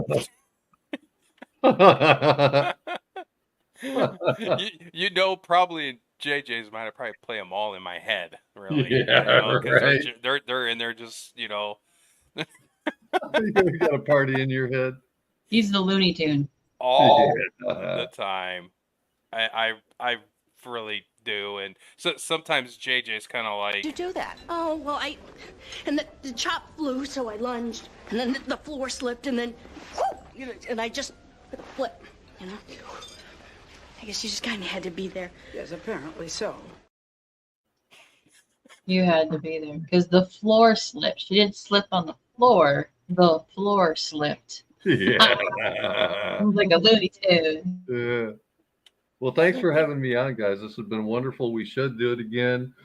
We might want to take some notes so that we can go around the panel and ask one intelligent question of everybody on the panel. Just giving you like a spitball idea. I think we'd get more out of people if we ask them all the same question, give everybody a minute to respond or whatever. Yeah, that's what I was trying to do. The first couple questions, just to kind of get the ball rolling to see where it would go. But yeah, I think like everybody has something to say on every topic, but we don't want to step on each other. And if you breeze past the topic and you don't get somebody's piece, we're not going to step up, right? Another thing you could do is send your questions out ahead of time so that people are prepared. I know it would work well for me. I used to do comedy. You shave off minutes, right? Shave out words, pull that out, pull that out, pull that out. Not that you're going to read off it, but just as a good exercise to focus your brain, and people do it or don't do it, with the understanding of, hey, you got, 90 seconds because we want to dialogue about it after, right? Yeah, right. Joe was like, Bexx asked me if she should be like aware of a topic or something, or just bring your brain. I think that's she's the one that do you want me to bring something or just my brain? Yeah. And he's like, just your brain, and he's like, I could feel the whole, I don't like being put on the spot. Can I be a little bit more prepared? I said, just confirm with her that what's in the thumbnail is what you're just trying to, that's the only notes he's trying to go off of, and that Joe wanted to be more presenting something and then have everybody talk about it. Trying to be as closely related to the thumbnail as like he had more, and I told him to dial it back because I said you're going to have more than one person there. There's a conversation even just off of what color is the sky. but it's great to know. It's great because like coming with too many questions, say three of us, say only one of us had shown up, right? Luckily you guys are a couple, so you've got three, right? Like, so it actually works out well to have extra questions more than you're going to go over. Also, if it goes really well, you can make a part 2 and continue, so I really think it's you can't, and again, like I felt like this we stayed really focused on the topic, people were able to give some backstory. I mean, maybe I took it a little, I don't know. Maybe I didn't focus at all. I'm not sure. I know I did. I'm just joking about the direction. You're the main attraction. You got a lot of like insight. I call it insight. Your personal experience is insight. What you've been reading is insight. Because to me, what you dove into, I'm sitting here going like, and how you're connecting it. I'm visual when somebody's talking. But to hear Shem come from an intellectual angle of study, and then to have David say so much in so succinctly and in so few opportunities, I feel like I might have. Anyways, I'd like to talk to you more for sure, David. I feel the same. Because I think that especially when you first went, we're in a hell realm and I gotta get out of here, and I'm like, oh no, not. And that's why I was shaking my head. I was like, oh, it hurt my heart. My heart was hurting, right? I mean, like, just because so many people have so little hope, right? That I was like, thought that, and then to have everything you said after that was just like, it's weird how we can react to words. It's like we're taught to react to buzzwords. Yeah. I wasn't going to nullify you anyway. I was already ready and open. I'm here, right? But still, right. I was on guard at first. I was like, oh no, a hell realm person, just in that sense of like it's doomsday and it's over, and there sucks and there's no God, and so I'm so grateful. I'm very complicated that way because I think for myself. I don't follow doctrines. I don't follow the ways of man. And I don't care. I would rather come on here and just be blindsided by, 15 questions that's going to go, get passed around and get everybody's take on every question. Right. Mm-hmm. I don't need the prep. I'm ready. Ask me anything. Go ahead. I'm ready. I feel the same way.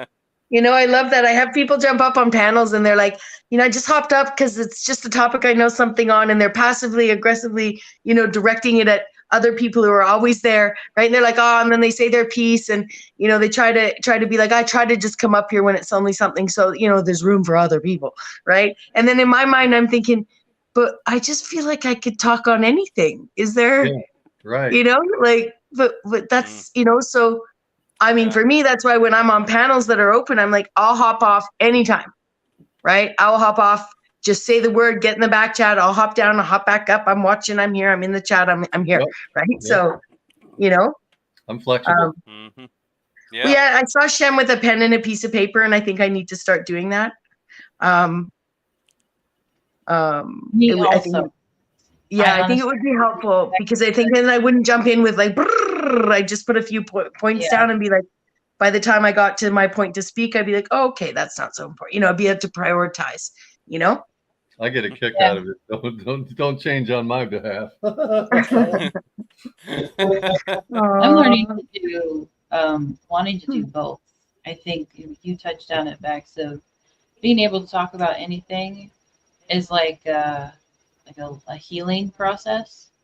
To be able to be open to talk about anything. Sometimes I catch myself being like holding back because it's revealing a sore topic, I guess, that I want to talk about it, but I didn't know it was so like guarded in its own box inside me somewhere, where I'm like, ooh, that's gonna get kind of nasty. All right, I need to go figure out what I'm holding on to not open that door.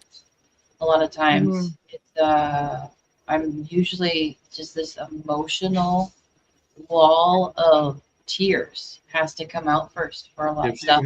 If you have a lot of things shoved away like that, it's a real problem, because it's a deluge. If you open that door, it all comes flooding out. You need to find a way to pull one of those, I call them terror topics, out of your drawer and face it head on, share it with someone close to you, and find a way to deal with one at a time. Because like I said, if you open the gate and they all come out, then it's tangled up in emotions and you can't think logically, so it gets clouded.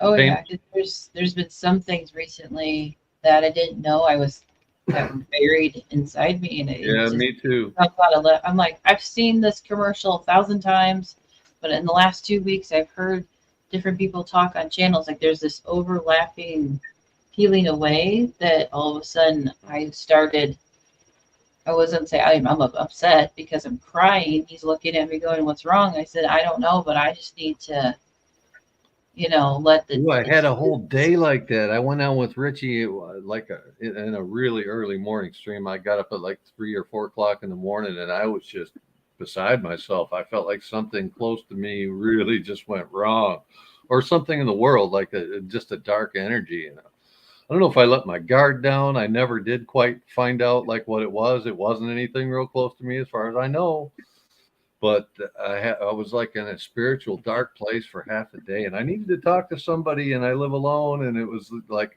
what do I do? Richie went on, and I'm like, Richie, I don't know how to tell you this, man, but I need somebody to talk to, you know. And he kind of talked me down. It turned into a pretty good stream, but it took me 6 hours to shake the feeling, and I had it again the next day. I'm like, what is this, man? Something weird. All right, let's all embarrass Paul What the Flock TV. How you doing, buddy? Paul What the Flock. Spellimetology. It's spellimetological Paul. Yes. What up, Blacksheep? I love it. That was the only thing I could think of at the time. That was it. I cut it short because we were talking, saying hi. I know. Oops. I have since he coined spellimetology, so I coined spollimetology. Hey, Paul What the Flock. I highly doubt it. But I put the StreamYard link in there anyway if you want to join. Because, why not? That's the type of people we are. If you want to hit the StreamYard link there, Paul, and hop on with us for a little bit, cool. Yeah. That's cool. Who doesn't want some Paul with the flock time? Come on. I would pay for it if I had money, Right? You ain't lying. I know you guys said you were going. I've been going through a lot as well. Big shift changes. I did some right things to nurture myself right off the bat. Like I also am on a disability pension, but I just started a year ago, and I immediately went and got a job because while you're waiting to go on that pension, you're actually super impoverished and you're not allowed to work. Right. So, and you can work once you have a disability pension.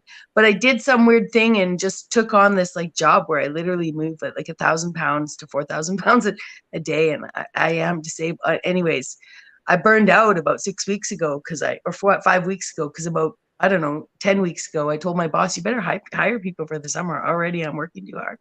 Right. I'm 50. Right.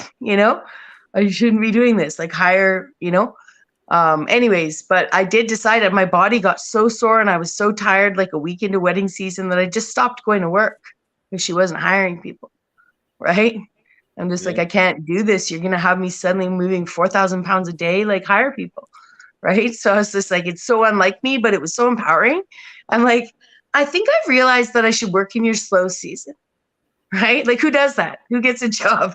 Like I go off for the summer and everybody else works, right? But that's how it's gonna be. Right? You want me, that's how it's gonna be. I feel the same way because I'm not 20 anymore. I'm 40 and I feel like we moved from Michigan to Florida. My body's able to heal in this environment because it was hurting because of the cold and then just I think the overall environment, but the cold was 90% of the problem after whatever is affecting the body of the environment. I can sit here and have a hot flash while I'm sweating in the humidity and it doesn't make me feel sick. Where if I was having a hot flash and I'm sweating like crazy, but even in the summertime, it can still be pretty cold and chilly and just not favorable for me to feel better, to heal. Luckily, Joe was raised in Florida, so he's happy to be back to his home state. It's more of his home state. And I'm just loving the environment. Like I kind of want to say, I feel like I'm on vacation, but it's not. It's just I'm adapting to living in this better suited environment for me. But as much as I'm feeling better and healing, and figuring out my sleep cycle and my whatever has disturbed my life, from being food allergy issues to environmental issues, or am I just a lunatic because my sleep pattern is more lined up with the moon? I'm awake when the moon is awake. And I always thought it was just I was a night owl, and I had to force myself to be on a schedule where you were up at a certain time because that was the 9 to 5, but it was 7 to 2 schedule, and it was making me sick and pushing myself to, well, it doesn't kill you, makes you stronger, and you're young, getting all the excuses or the reasons to say I'm not 20 anymore. When I was 20, I still hated it. I still felt something was weighing me down and making me feel sick because I wasn't synced up. That's not my sync schedule. I am not a sun person, except for early morning. When that sun comes up, I'm ready to crash. And when that sun goes down, maybe an hour or two before sunset, I'm up. Like there's a big group of us that are wired that way. I call us the night watchmen.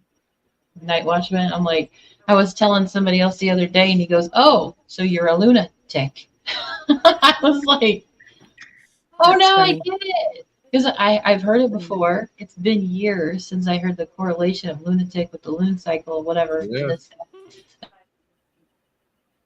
Buffering. Aside from being female, and they talk about the calendar with the female womanhood issues that it is tied to the moon. Yeah. Moon. But there are some females that are sun people. And I'm like, I'm open to figuring this out when even when Joe and I, when we got together, because of his background teaching was still going, this is the no-no list because the Bible said so. You're not supposed to look at the sky, and you're not supposed to know this, and you're not supposed to look into that like you're going to worship it or something. Instead of, it's there for guidance to help you realize you're an energy force. You have an energy. There's a connection with you and this earth, this realm. The sky is like a clock, however little baby steps. Looking at it, I had to look at it all over again in the last 6 months to a year, because I looked at it when I was younger and I was very curious about paranormal activities. I watched the horror movies and stuff. Like, it was the best thing. We could do a whole show on that topic, especially right now. That's a hot topic, and I've got a lot to say on that topic, but I don't want to do it here because it'll blow up into another 2 hours. So yeah, it's the changes of life of going. How you were saying it, Bexx, you felt empowered and you felt good.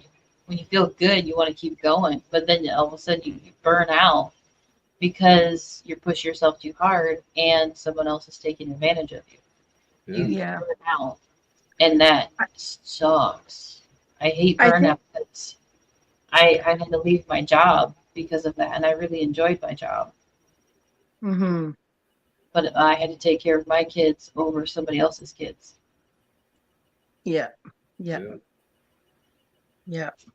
I think that in terms of health, my latest revelation since discovery of the alchemical periodic table and looking into a symbol and a symbol change for a friend, and my own theories on time and space and relativity and stuff like that, and suddenly looking at roots in words, right? The roots in words, like we're so used to the, like I did the whole misunder restanding bullshit earlier because they really love to convolute things for us, right? Yeah.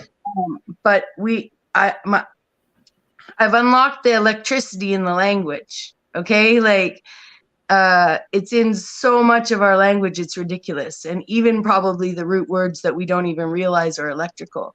So like I concur, a bond, right? Like. I just go on and on. Like I just don't, I don't even have to start. Right? It's like, got current.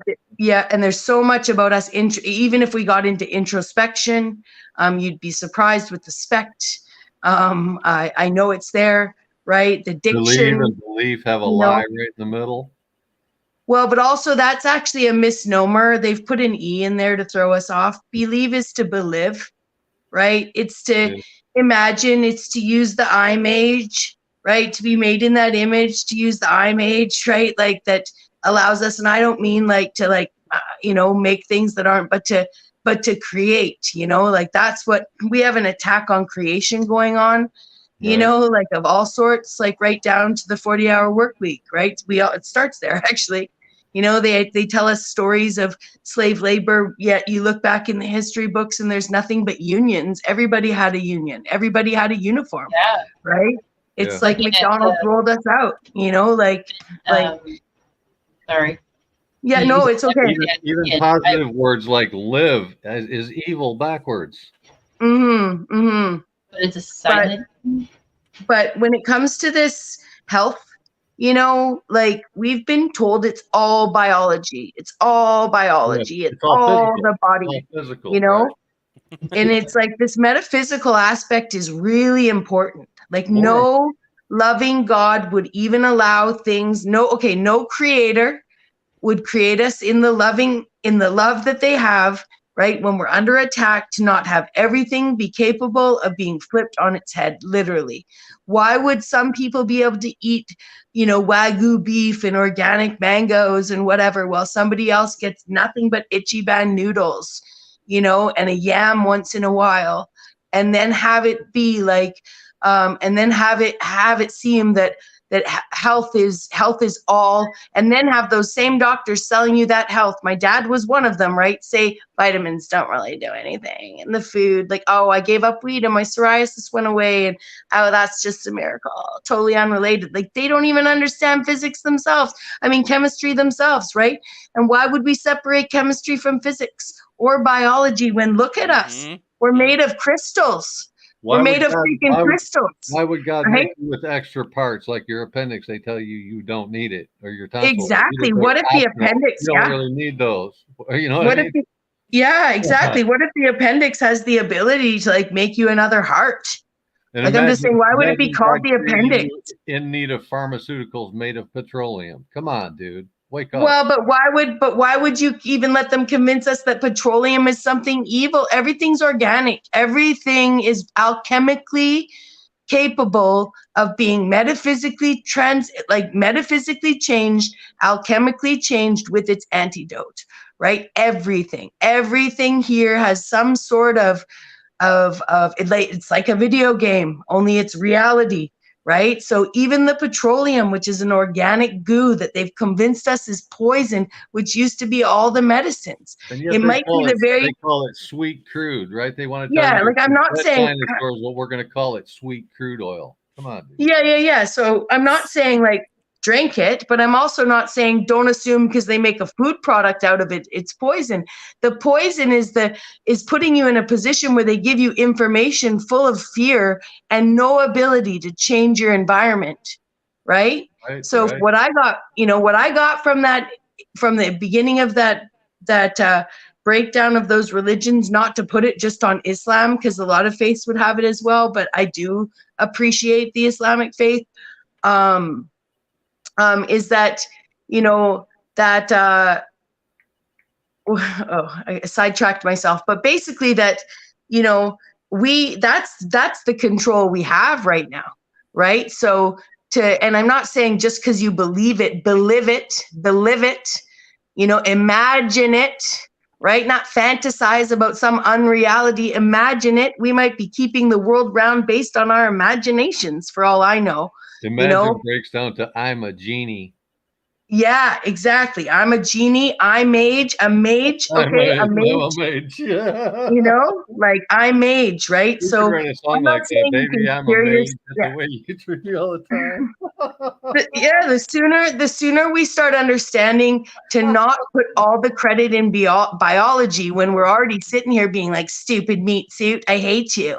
Yeah, right? It's like God gave us, like you stupid meat suit, you betrayed me. like you're just temporary. Anyway. Fuck you, right?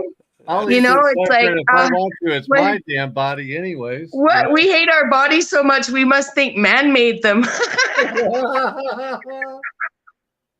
Oh my God, that was a good one. Man's the only thing that can fix them. Come on, listen to the doctors. It's just like you don't trust science. What's going on? Mm-hmm. Oh, intention. I've overlooked some motive, and that motive is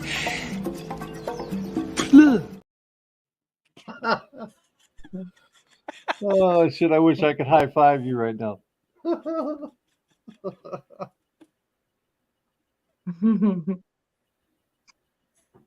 You're a gem. Bexx, you're a gem. Aw, thank you, David. Yes. Oh, keep going, Bexx. You're on fire. Go. I want to see smoke. Bexx is fiery. I met Blue on Charles Watt's panel the other day, and he and Charles has technical difficulties, so we ended up being the only two talking for quite a while, and we really riffed off each other. It was like actually changed my brain like I'm just so I appreciate it started a long time ago, but my point is I woke up the next day, saw a similar panel up there, and I hopped on. Right? I was like, just woke up, and I was like, so singularly, you saying, and the first thing Blue was like, did you just wake up? Like, yeah, I did. Right? He's like, do you wake up like this? Yeah, I do. Right? Yeah, I wake up like this. I do. But yeah, it's okay. It's not believe. It's Bel Eve or Baal Eve. It talks of the evening of a ceremony of Baal. Yeah. Yeah. Yeah. I like to take the words back from them though. So we're gonna be live it. And that means like beforehand, plan the living thereof, right? Like imagining, right? Yeah. You know, because to beget something or to become something or to be dash something is like a future of it, or is sort of it's a statement of the done. It's done. It's done. Yeah, it's right? like so let it be written, so let it be done. It's like it's double done. Right? I wonder because of the spelling. Because of spelling, the struggle with grammar, I say. Yeah. Okay, so I'm gonna correct. Yeah, I'm gonna say believe from now on. And people be like, "Don't you mean believe?" I'm like, "No, that's a lie. That's ball, and it's a bell eve, ball eve. It's the evening of ceremony between ball." This is a struggle I've had since grade school when we were teaching even sight words to the phonetic system. Spell it like it sounds.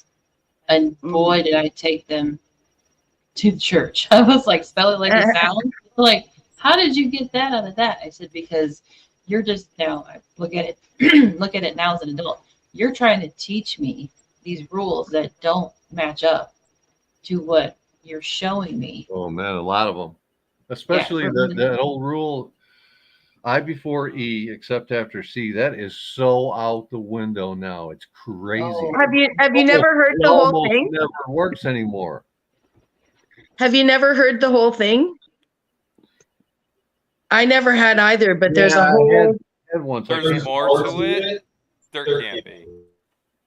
No. Yeah. I'm looking it up.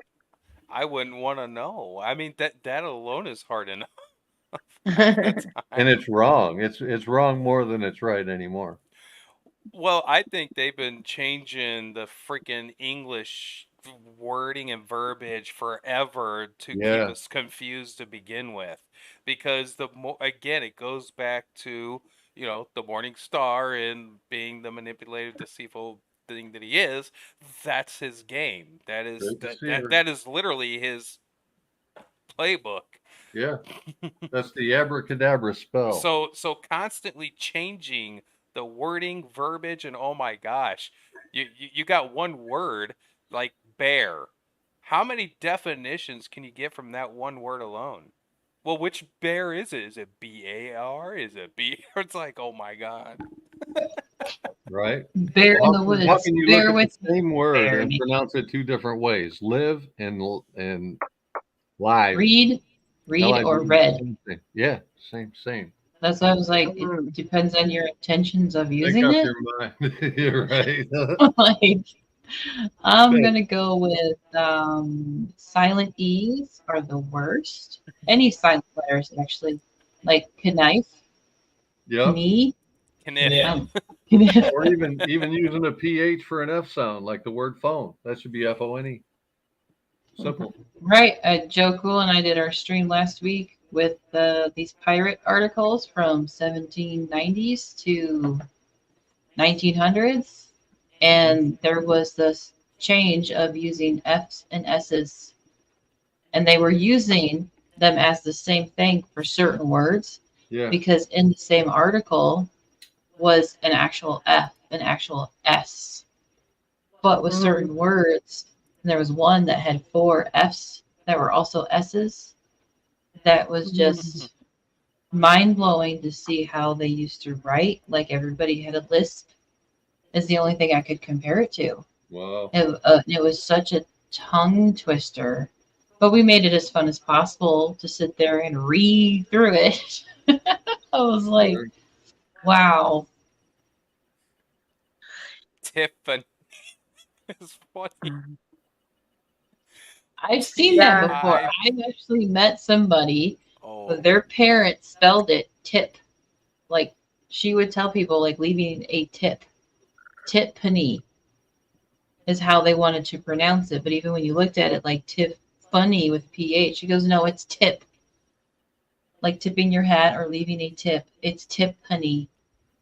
Like it was a double enunciation or something with the PH. I was like, I've met somebody with their name. I was like, but she's like, my mom picked it and I'm just going by what she said, why she picked it. It's like, my name is Jamie, but the I is not where everybody puts it. The I is not next to the E. and there's several ways to spell a gender-friendly name like Jamie.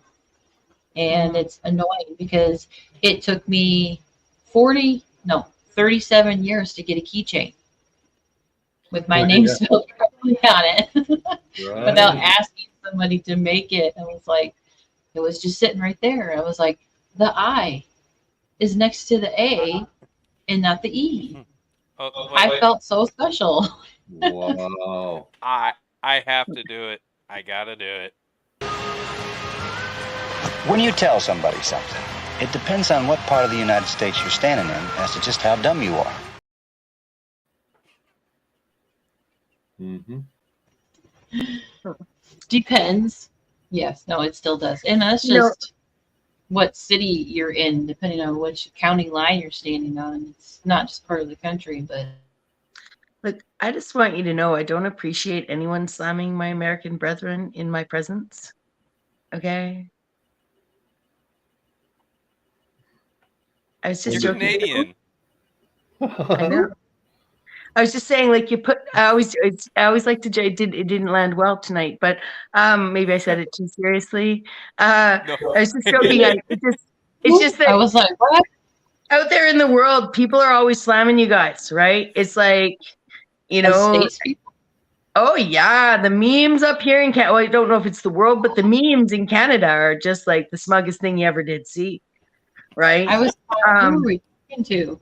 We were talking to some the other day, and they're not from the States, and they were like, "Oh, was it Richie? Was it Richie from 007?" Probably. I was listing a bunch of shows from the 90s, and I mentioned like Roseanne, and he goes, "Yeah, Roseanne, we watched that over here," because he's in Spain or something. And it's Europe or other countries are usually like decades behind with shows that were in the 90s are now the shows that they probably watched in the last 5 years. And he was like, "Yeah, Roseanne, something or other." And I said, Roseanne is pretty much 100% of the average American home in the States. From growing up in the 90s, it was so relatable. I got to watch it as a young kid, and he was talking about Darlene and her boyfriend, and then going on to the Big Bang story of the actors and stuff. But I'm like, a lot of these shows are very much what living in America is like. I wouldn't have admitted it in the 90s in itself, but 30 years later, I'm like, no. That my family life is very similar to Roseanne, and the shows before that. Because lately I've been watching the Carol Burnett show, or reruns of stuff on YouTube because it's free. It's sitting right there. There's no commercials for me, anyways. And then there was Mama's Family, which is a spinoff, and then there was All in the Family. And there's this, I'm sitting there watching it going, I watched them growing up, and these are shows from the 70s, 80s. And I'm watching it in the 90s, and Dick at Night channel. And I'm sitting there going, there's such a heavy toxicity that we view as comedy, but it's still real because it was very relatable to parts of me being brought up and feeling like I'm part of the family, but I'm a burden to the family. And they took care of me, but there was still this negative disregard of being around in the family. All an intentional part of destroying the nuclear family. Yeah. And then you have shows that were so fantasy-like. I think someone mentioned something like the Brady Bunch, or I think it was the Brady Bunch, and I said that's fantasy. Much like Seventh Heaven, that's fantasy. That is so rare. If there is Third Rock from the Sun, the Big Bang Theory. I mean, how much? I'm like Malcolm in the Middle, dysfunction and miscommunication. Yeah. But with a huge amount of no respect for each other. You can have miscommunication and be separate, like so many different personalities living under one roof. Yeah. But that doesn't mean it has to be toxic. It just means, hey, more hands should make things easier. Yeah. But even the shows, they reflected more as being toxic, and that there needs to be an authoritative figure ruling over everybody to get shit done. And I'm like, but that's not true. It works better with just understanding different personalities, taking time with each other, and not being toxic and controlling, and or just annoyed with somebody and constantly disregarding them. Because my whole life, I have a sister who doesn't talk to me, and I have no idea why. I genuinely have no idea why. It's nothing that was from adulthood. This spurred up from me not being able to even speak as a kid. She detested me. And I have no idea why. And I grew up with my mom telling me, you know, you should make things, you know, nice with your sister. And I'm like, but I didn't start it. I have this memory of I have no idea why she doesn't like me. And you put it on me to make things not right, but however she played it off as with my sister. And I'm like, but I didn't start it. And obviously to my mom, I tell her, like, you're not helping because you're not sitting down trying to figure out what was the problem. And I come to find out my mom,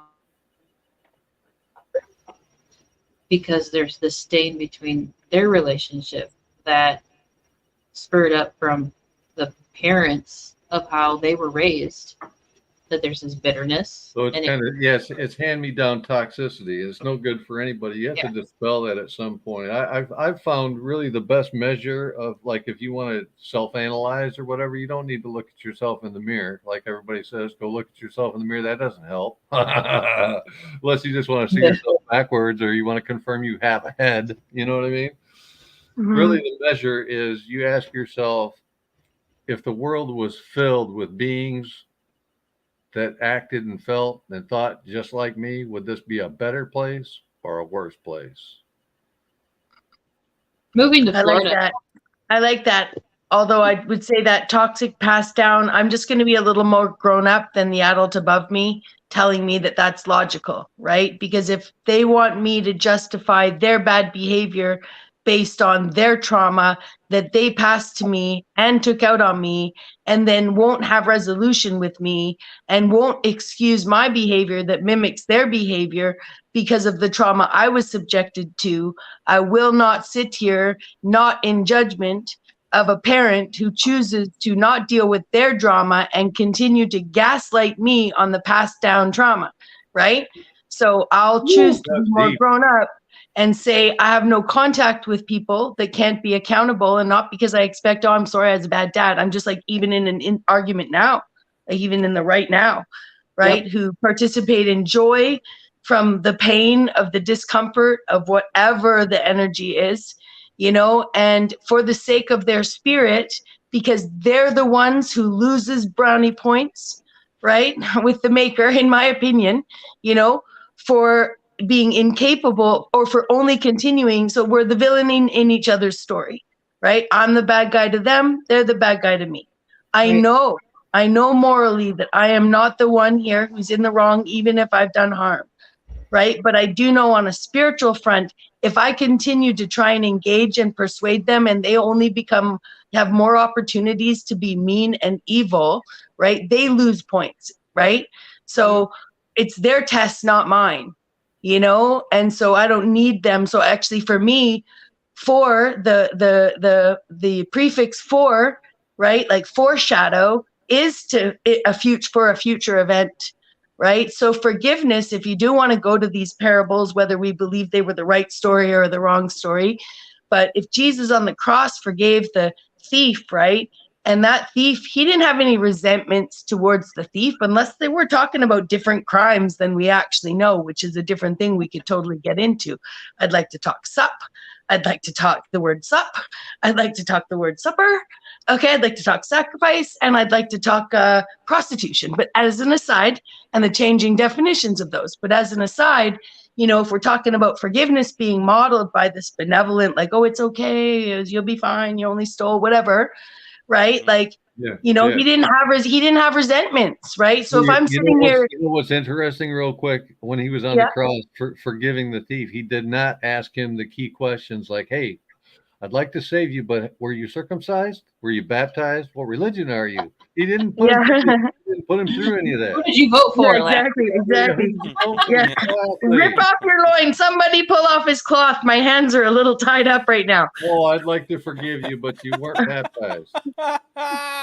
Yeah. love So, Bexx. and then even actually God. crucifixion.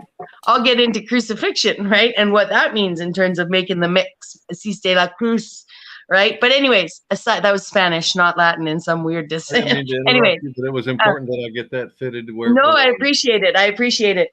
So with the forgiveness thing, right? So it's like, you know, so everyone's like, oh yeah, it's okay because he forgave the thief. I'm like, my dad fucking treated me like shit my whole life, still in the middle of a fucking pandemic, and called me with no concern, laughing and poking and prodding for his own gain, right? It's fucked up, right? It's just fucked up shit. You know, allegedly we're on the verge of death, Dad. You know, like, you know. So anyways, this forgiveness thing, right? So foreshadowing is to do it's a fore is a prefix that means like beforehand, right? Like, so even Jesus forgiving someone on the cross was actually proof that even though I could talk to you about the whole reason why he's super important, right? Super important, right? Well, I think, but my point is even Jesus on the cross was actually saying, I will give back to the giver. It's fine, you know, like, because you're going to the giver with a capital G, right, to be judged, you know? And so I can forgive. If I have faith, the word forgiveness means nothing but, I can get rid of my resentment, which I don't mean to minimize. We all need therapy, right?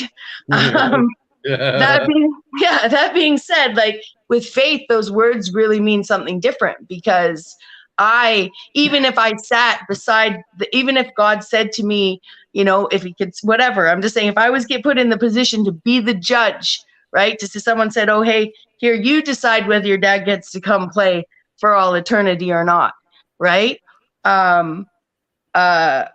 I would feel like in righteousness, I could look at that man and ask him a lot of questions about what makes him think that because he delivered a bunch of people and saved a bunch of lives, allegedly, you know what I mean? That he had the right to actually not, and had 8 kids, that he couldn't actually look at me, you know what I mean? At his oldest daughter. He went on to have 2 families. We've been invaded, friends, anyways, okay? Slow down, slow down, okay?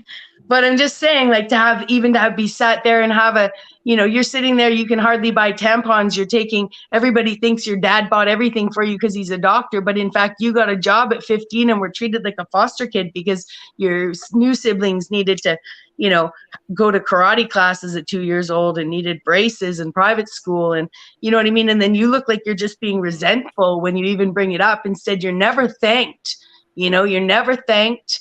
Right? You're never seen as, it could have been done differently, right? You could have had kids that you just supported all evenly till they graduated, got jobs, and helped take care of the other kids, right? Like, right. It's a really fucked up question, right? It's just Pardon? a simple management question at that point. Yeah, and it does come down to some sort of classist system superimposed on us by people who used to give wealth to people if they gave their children. And maybe this sacrifice thing goes deeper than we know once they sign the birth certificate off, and we go start taking our first degree of Freemasonry in the education system. Yep. Talking about the strong your story is very similar to how my mom was. She shared with me when I was like 20 why I guess something came up. She didn't really talk about her life. Something came up and I was 20, so she just kind of spilled the beans on her childhood. She's the oldest of 4, and her dad, very self-centered, not at all with caring, giving, kind of take care of everybody the same way, pretty much. My mom's the oldest, then it's her sister, and then 2 younger brothers. My mom was resented because her sister, who was the second born, was favored and spoiled in a sense, even just attention-wise. But my mom, she's the oldest, had to take care of her mom because she was losing her vision and take care of everybody. And if her sister was told to do the dishes and they weren't done, who got the blame? My mom. Mm-hmm. She was blamed for her sister not getting the dishes done because the dishes just weren't done. She was told something along the lines of, well, if she didn't do it, then you should have took it upon yourself to do it. And along with when she was 15, she got her first job and she was working at McDonald's because she had to pay for her own braces and had to pay for her own first vehicle. And she tells me, you know, her dad, my grandpa, looked at her and said, well, if you're capable of doing this at 15 and 16, then you can start paying for stuff around here. And she stood her ground and she said, by law, you have to, whether I have a job or not. And I can pay for things that you aren't responsible to pay for by law. You give me roof over my head, food on the table, and the bare necessities. And that's how we're going to go about this treatment of their father-daughter relationship wasn't even bare necessities. But she had to go, by law, you are responsible for this by the time she was like 16 to become like this kind of adult, to have this disdain, this hatred towards her own dad, which then she started to be resentful towards her mother for putting up with it. But she felt more because she was losing her vision. She was just in a lost cause situation. But she gets 16 and then having her own family and kids and telling me when I'm 20 to reflect on the fact that they got married because they got pregnant. So my mom had this feeling of being a burden that carried on through, for me, I've been more. calling you Bexx the whole. Should I call you Rebecca? No, Bexx is perfect. Bexx is perfect. Okay. So to say like you said, Super, like the reflection of what we struggle with as adults today is connected to our upbringing and our parents' upbringing. Because I have always hated the whole, you can't blame your parents for everything. Get over it. Grow up and move on. Move on from what?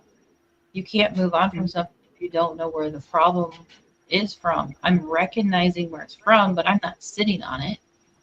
I am not sitting on the fact that I am a little quirky and I feel rejection sensitivity to a higher degree than somebody else because of how I was raised. Sure. So it's like, it's a trigger. And they're like, oh, you're too sensitive. Well, then I'm going to own it. I'm too fucking sensitive. If you don't like it, I'll stop talking to you. And that's the deal. You know what? I'm too sensitive. You're not sensitive enough. You're too much. You know what? You're not enough. That's right. I noticed a long time ago that is one of the quintessential differences between people and animals.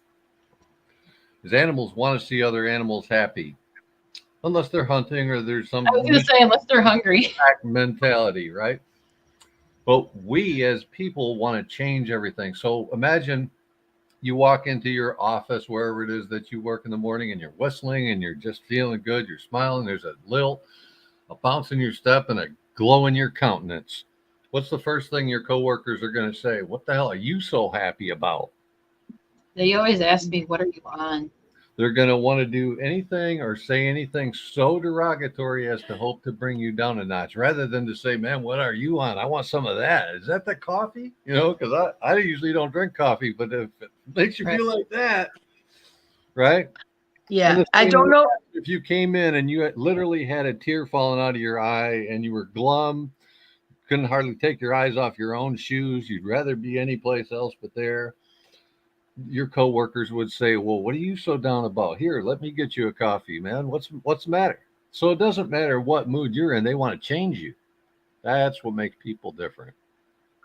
Although, to speak so generally, I think we're getting back to the, like, my brother is cut from my father's end of the cloth, right? And we get down to, like, that's not the first thing I would say to somebody if they came in happy skipping and stuff. I would smile. No, I'm different. Yeah, exactly, right, exactly. I try to whistle along with them or fit in. Yeah, it excites me. I mean, I walk down the street looking for eye contact. I'm looking to read people. Yeah. I'm looking for information out of everyone all the time, everywhere I go. You know, like, connected. And yeah. it is a hypersocial, it's a hyper anxious, super hyper rejection sensitivity response, Well, actually. clearly you're an empath because those are all traits. But that's where I was going to say too, that, you know, because we can, and that's why I know my spirit was given my father as a spiritual path of most resistance since I was young, like a little child, because I honestly, until a few years ago, that's why I can have these harsh lines now. I quadruple loved, I infinitely tenfold, whatever, double loved everybody on this planet, everybody, till I found out what they were fucking doing. Yep. Okay. And I studied economics to understand what makes the world go round. But when I coined the term pedo-industrial complex, right? Like there's a problem. You know, when we're trading on a stock exchange where all these people's RSP portfolios are tied up in things like Pornhub, there's a problem, right? There's a problem, you know, like when financial investors are calling your money storage a hedge fund, there's a problem. Yeah. When they think that they can just, change a word. Yeah. Have us running around correcting each other words. It's unhoused now. Didn't you know? You know, like, it's like I won't go any further. I'm gonna start to cry, you know, like fucking assholes, you know, seriously. Right. So, but these people, right, they've been buying our brothers. Okay. They've been buying our sisters, right? Everybody's selling out. I'll tell you, even look at the language of scribe and subscribe in this territory here. Right. So we got these. Submit. I hate that one. Yeah, as soon as somebody starts to monetize, the threat of demonetization on this platform is what they're now under the puppetry of. Yeah. Right? So even the goal to monetization is actually under the threat of demonetization right from the outset, right? So now you've got someone who's subscribing, right? Now that's to subscribe someone is who's the scribe that I am actually studying under. Okay. And to show you it's a game, when you do something wrong, what do they give you? A strike. It's like a baseball game. 3 strikes and you're out, right? Well, so and this game, that's why courts are a game. A court is a place that you hold a game. So is a place where you do legal stuff. Whatever that legal stuff is that people does over there. Game. Yeah. But this scribe stuff, this subscription stuff, this that's what's making people think this, people think this tool is so useless and so evil. And, you can't even posit the idea of, what if like angels are actually holograms from technology?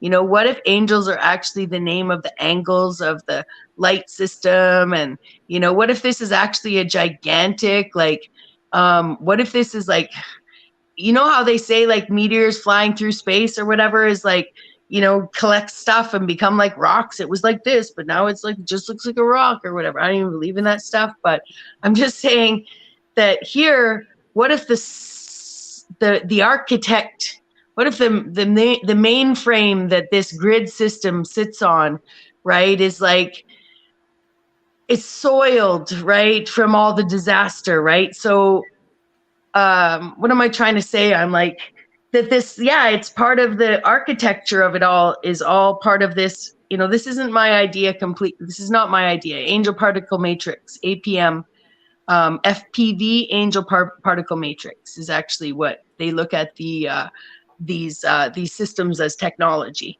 as light-based technological system. I could find it. I can find it. The channel, yeah. I know of the channel. I haven't gotten into it because I feel like my brain is like, you need some other baby steps. It is. Well, there. Yeah. So you brought up the word subscribe, and we talked about entomology earlier. Subscribe means to underwrite or to sign underneath, putting yourself in a lower position, right? So sub means below, scribe means right, to write under or underwrite.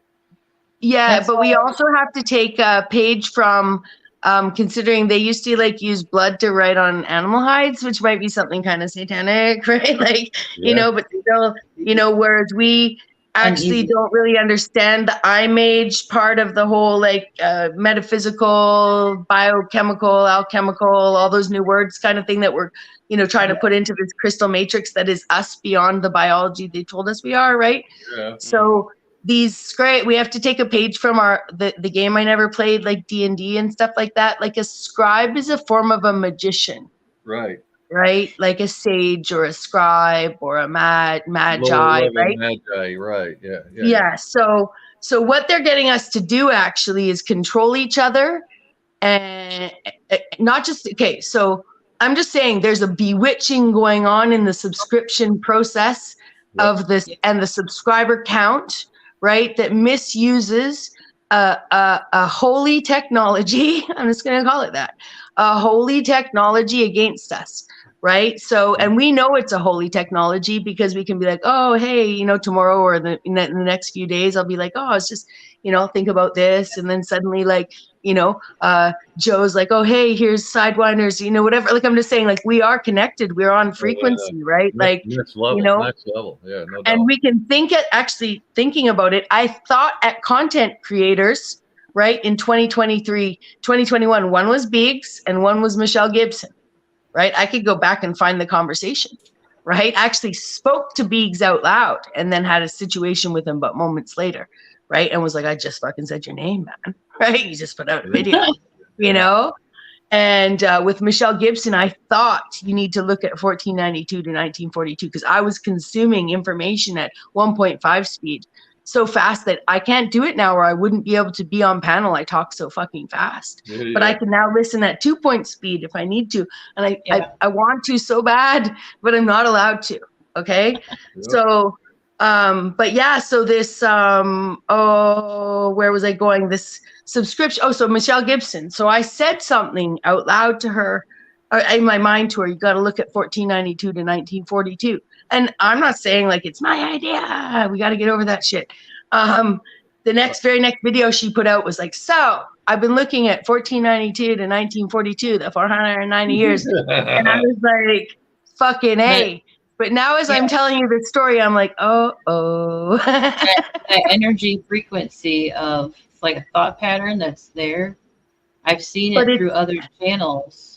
I'm the subscribe. I gave her that power. I gave her that contract, whether she knows Freemasons can set that up. Like, I'm not trying to be all like, everybody get off YouTube. They're stealing our thoughts.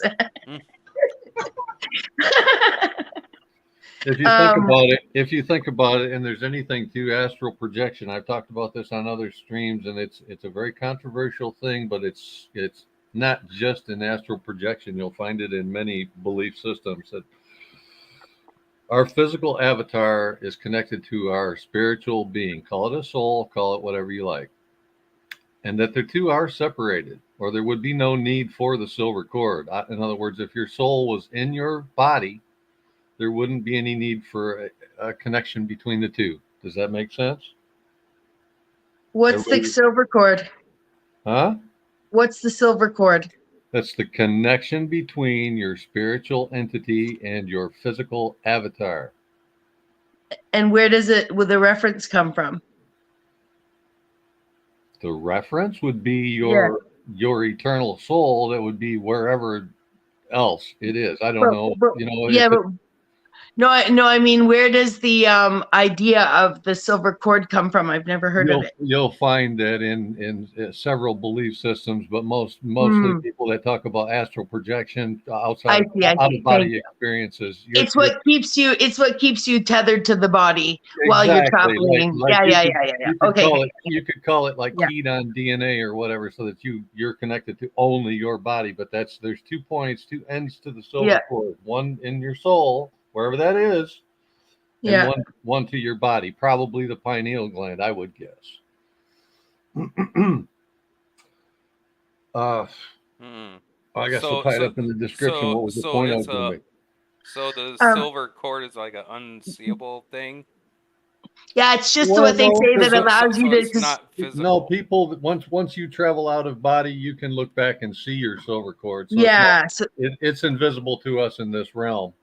But it's not an invisible. It's a tangible thing. Yeah. What were you? I can tell you where you were. What you had started saying. You had started saying please.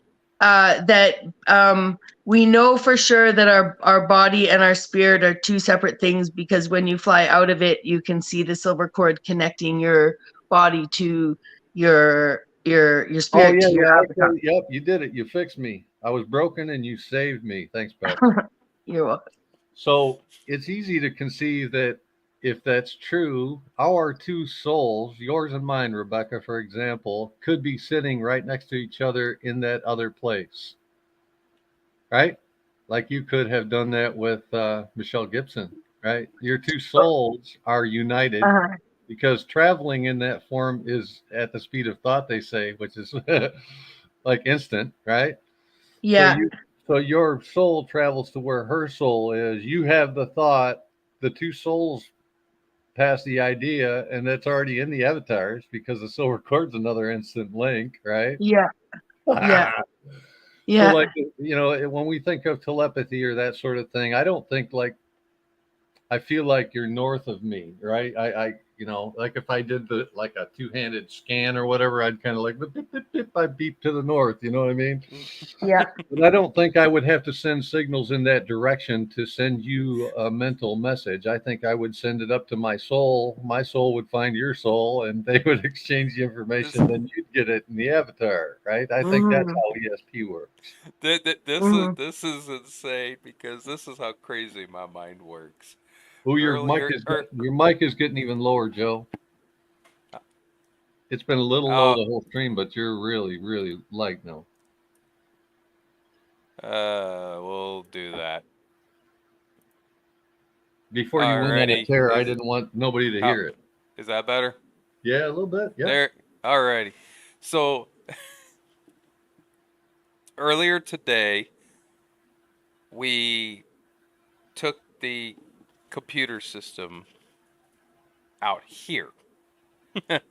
And of course you have to undo the cords, right? Yeah, because yeah, you're moving it over. So as you were talking, I'm sitting there going, one of the things that JJ complained about is my inability to correctly hook a system up without the cords being so freaking intertangled with each other. Right, cable management. Exactly. And while you were talking, I'm sitting there laughing on the inside going, can you imagine all these souls with silver cords being twisted around each other trying to get to these destinations, and you got millions of these cords just all freaking interlocking, and they're like stuck, right? They're like, I can't get there, and you're like, well, I'm going this way. No, I'm going this way. And all the souls get angry and they holler, Joe! Because they know you did it. Right. Oh my gosh. That's great.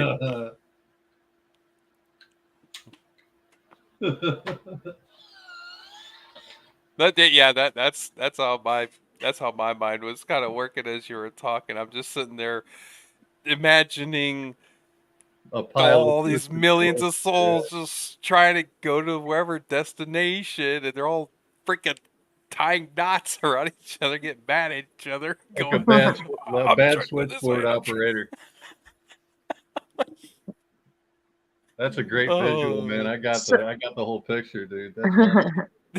That's Isn't that hilarious? It is funny. Oh, but it's weird. That's crazy the way my mind. That's my mind anyway.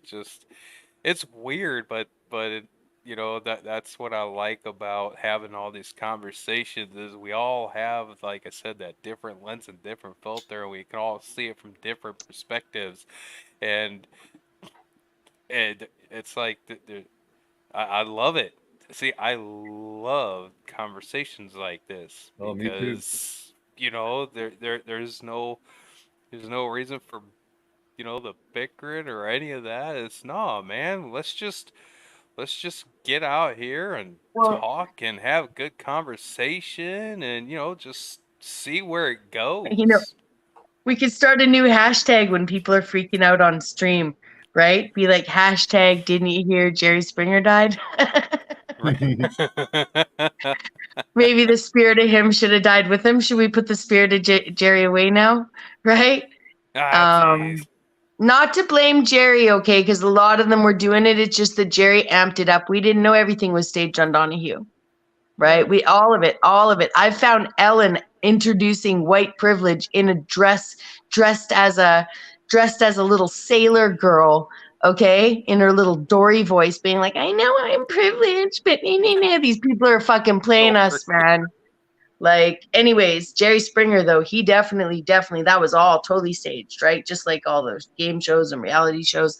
That's why we're all out here on YouTube trying to actually get our real reality fix. And that's why out in Booby Tooby land, people want to actually be out there producing skits that then suddenly people jump up in the middle of, and you're like, oh, afterwards you get out of that skit, you're like, oh, this isn't. Then you go do some research. You're like, people are doing full-on productions out here, you guys, right? Like, there's full-on productions going out here just to play that. And I get that some of it's to teach lessons. I watched a lot of these really energetic men that have reputations on YouTube or whatever. I followed the whole communities, like I really enjoy learning from the brilliant minds that can get so excited and work out that energy, just like, and not to put it all on Jerry Springer, right? Because actually there's always human behavior patterns to be learned, right? They're teaching at every step along the way, I swear it, even with the productions of the skits and stuff, but still,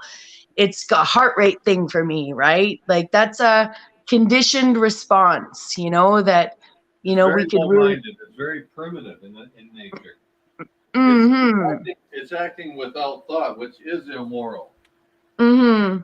You have to think before you react. Otherwise, what are you basing your actions on? Right? Mm-hmm. Mm-hmm.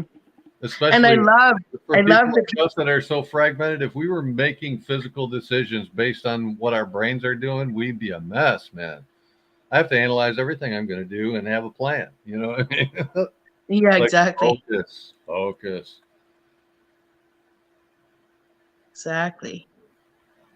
Yeah. Yeah, and then a lot of people, when I did stand-up comedy, I didn't like going back and listening to myself. Although sometimes, I didn't do it enough because I really did well a lot of the time, And then here in YouTube, it's especially not being a content creator. I definitely make a point of going back and listening to myself on panels and definitely learning from the feedback given to me and also trying to make sure that you try and figure out what kind of conditioning you want to do to yourself, who you want to sit beside based on who people are willing to have up because of who they know or because of who they it's just I'm just so blessed to be welcomed on so many of the panels, and love the fact that there are the ones that, you can hop on and be a part of all the drama and hop off and know that the good-hearted nature of so many people's there, but it's like, yeah. It just feels like it's a little bit performative. I'm sorry. Sorry, I was just going to say it's a little bit performative. It's almost like it's a waste of our time. Yeah, and I was going to say that the biblical description of the word communion, I think, has been hijacked into something cannibalistic. Eating flesh and drinking blood is not something that I want to partake in, but I take communion. When you take the word apart, it's common union. It's what we had here tonight, a common union among people that have so varied an outlook, right? Without any friction, I think, it's safe to say that we all learned a little something from each other that makes it worthwhile. Mm-hmm. And maybe somebody along the way will, that listened tonight in chat or that will listen to this, sometime in the future or whatever, will come away with a tidbit as well. Maybe a higher thought. Mm-hmm. Better communication skills. Yeah. The patience to listen. Yeah, people have gotten too quick to turn from something, right? You know, like I sat for 2 years listening to a man preach. We called it a conspiratainment channel, and I had so much fun in that channel. You know, it was a sort of it was a Bible study, sort of like, not really, but kind of like Wi-Fi, sci-fi, decode the Bible, with someone who actually knew quite a bit, but from the evangelical Christian perspective, Reformed evangelical Christian perspective. Like, he wasn't anymore, but he had that background. But you know what I learned here is, if the Bexx. devil, Bexx. yeah, We got Paul with the flock on. nice, welcome, Paul. Dude, your timing is impeccable. I started making waffles. Hi, Paul. Hello. Hi, thanks for coming on. You did much appreciated. I'm making All waffles. right, I was shamed into it. Never mind, peer pressure. Good. Whatever it takes, man. Whatever it takes. Oh, peer pressure. I hope not. Disgusting. Curiosity. I'll just close some of my tabs down on my browser. Now you can see me. Hi. Yeah, we've been talking for almost 6 hours, and I'm like, I need more coffee. I need a little bit more energy to keep going. I'm over there putting some waffles in the toaster, and Joe's like, Paul just hopped on. I'm like, what? No, what?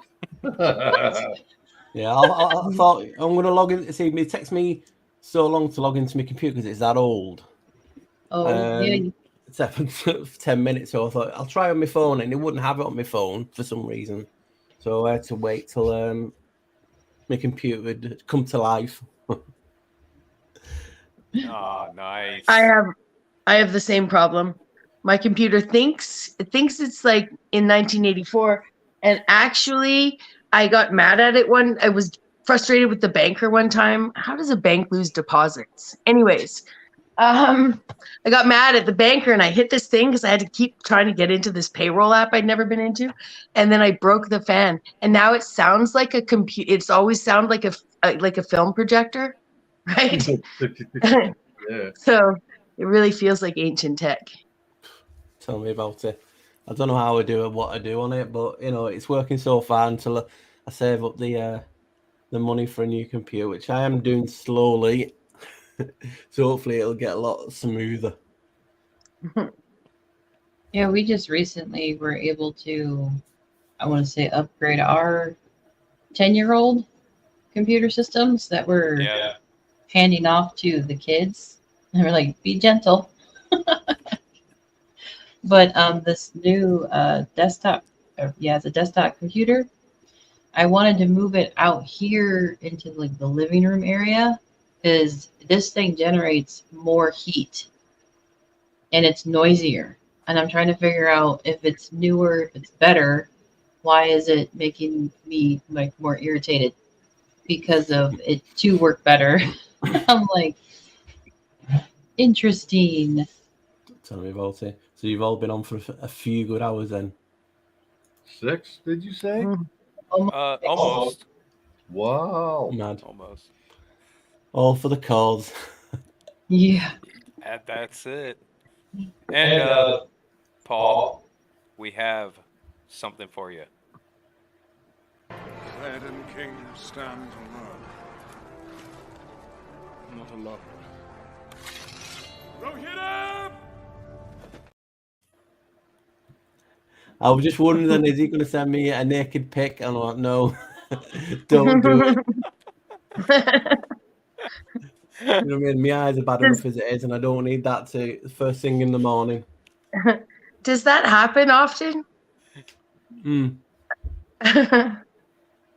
None of my dears.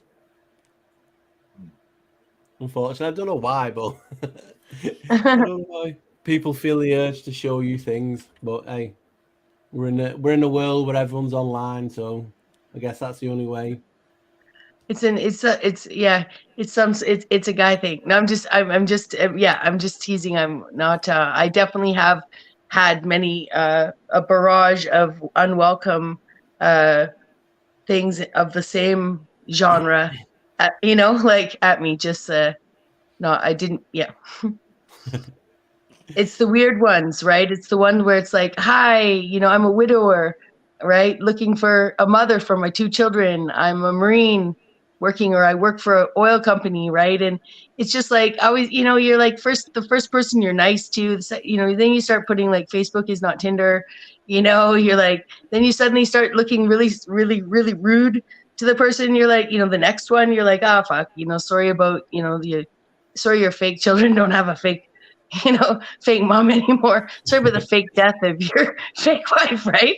Because I'm just going to tell you straight up, you're not American, right? Like, no American leads with that, buddy. Like, get your game on, right? Like, it's just like third sentence in, my wife is dead, right? I'm like, yeah, stop being an imposter, Yeah. Like, yeah.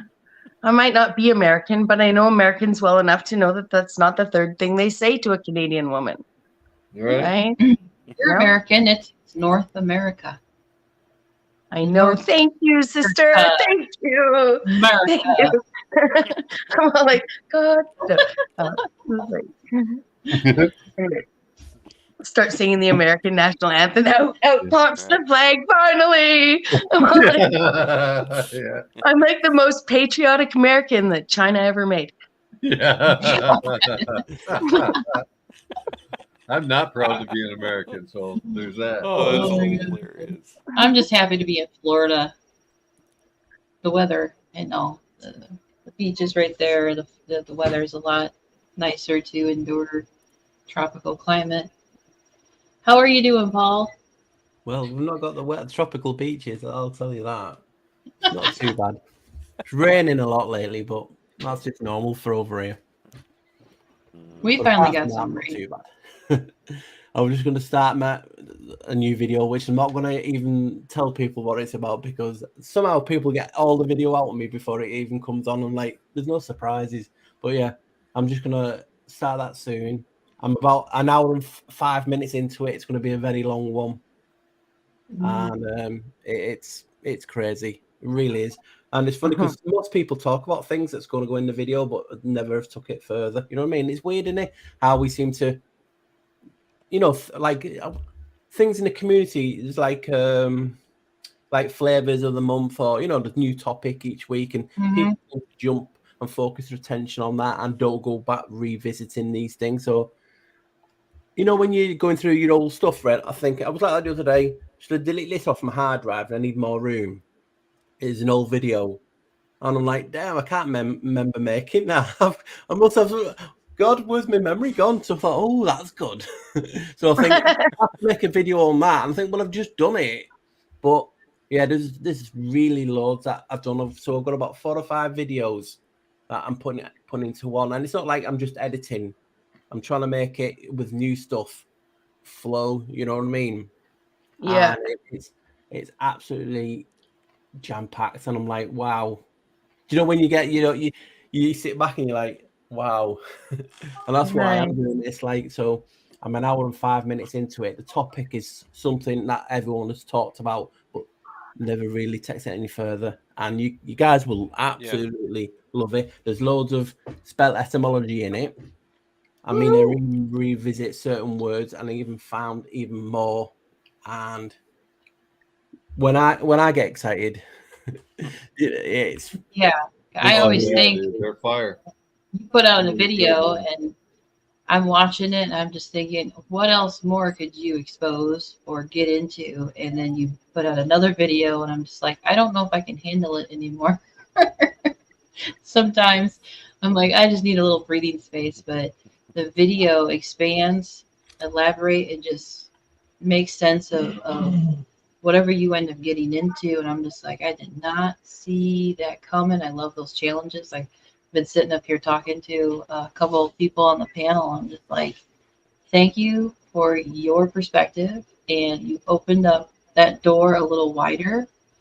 Even when I feel like it's just going to come off the hinges. It's just like, you see all these stuff, isn't it? Because like the topic I'm going to talk about, I know 100% I want to get a lot of negative critique for it, but I'm still doing it because there's people out there who are like me, like yourselves, who are objective and don't mind thinking and looking at words, certain things, because we're taught, for instance, if I say a certain word, even people in the community are triggered straight away because they've been brought up and indoctrinated that much that this word triggers them, and they'll think, hey, that word's evil. But why is it evil? Mhm. Who said it's evil? Tell me the first person who said it's evil.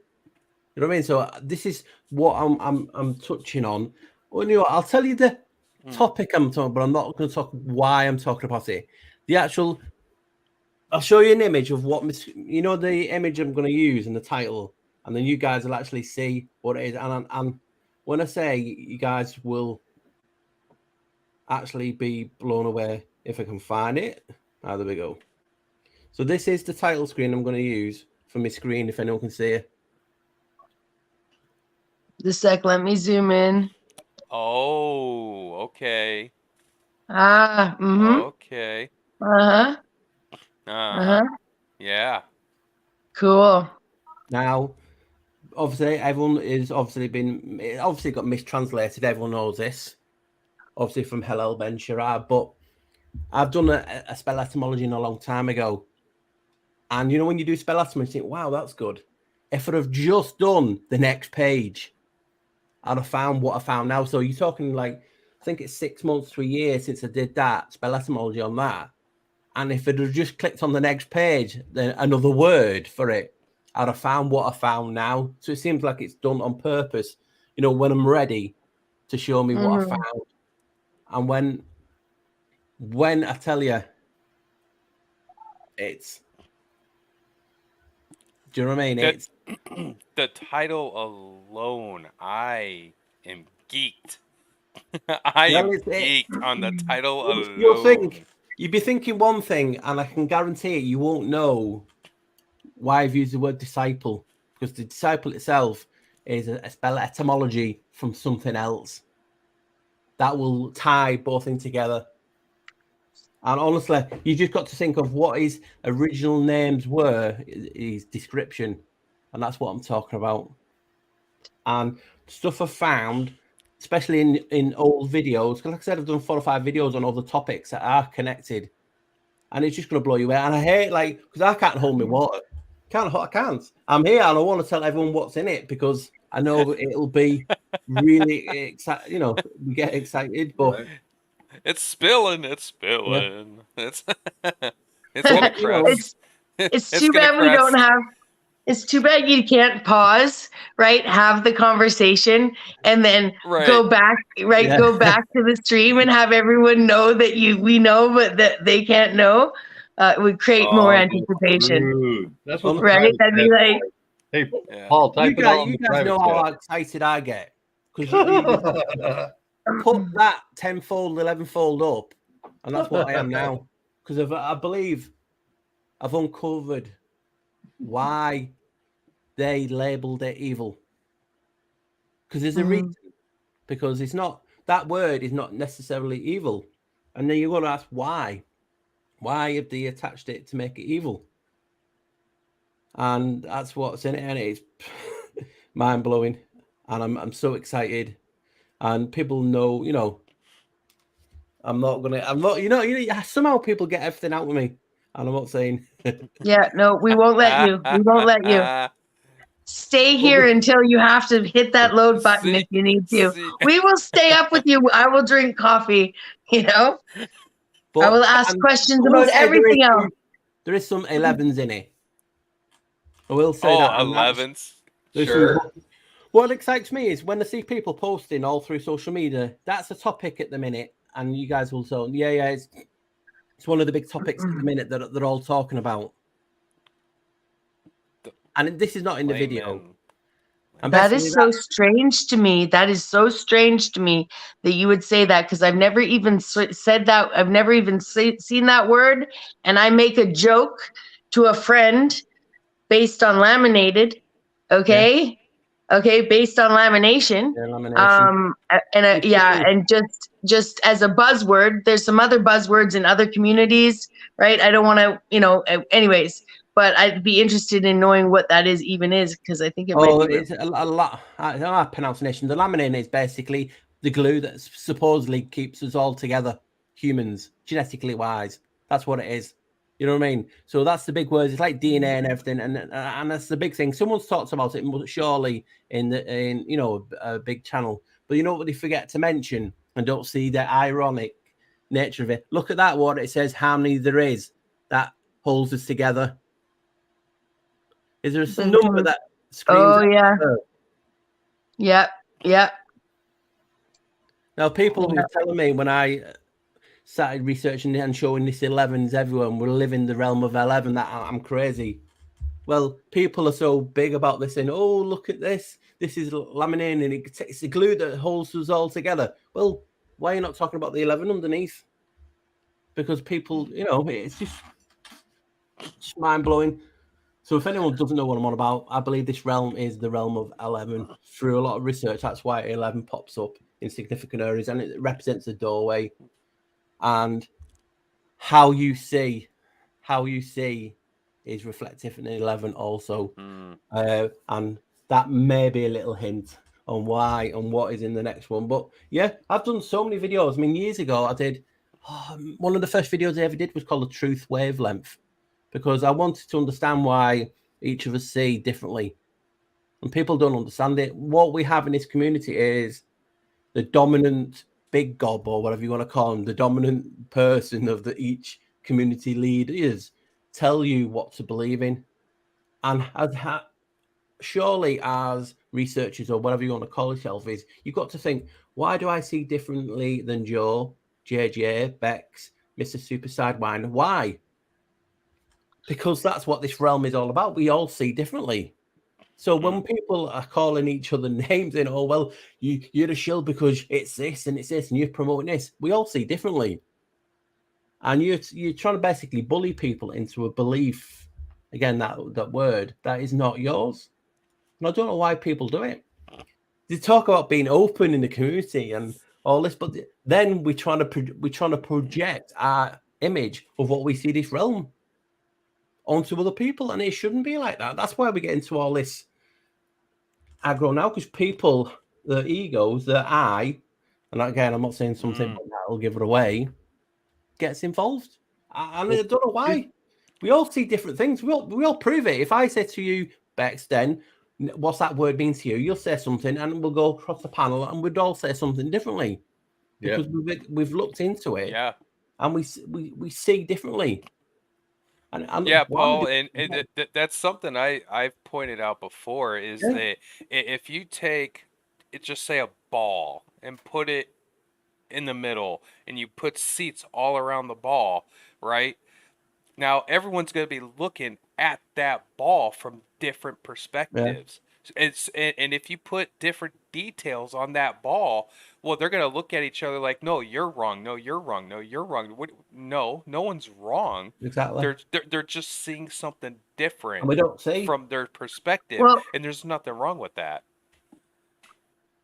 Well, and obviously, given all the kinds of content we like to watch and the brilliant sort of creations, like artists, like you just finished your painting, and it's even more exciting because you're producing, something you really enjoy and something that really sparks like the minds, there's electric language in our bio, whatever we are. But yeah, so, I've lost my train of thought. Well, electric, as I did the breakdown. I know. I know. The jurisdiction of L. That's what electric means. The jurisdiction of L. But you are right. And it's basically how we look on life, especially these topics. I'm on about life in general, but when you research, and that's what is happened from the dawn of time. You've had people who are theorizing, and that stuff gets used as fact or what we have to think on that topic. It's basically, since dot, everyone has been doing Schrodinger's cat. We don't know if it's dead. We don't know if it's alive until you open the box. So you theorize to what is actually, about the cat. So that's how we research, because we all have a different topic. We all have a different, as you said, imagination, the magic. We all have a different magic, which is Hecker and other things.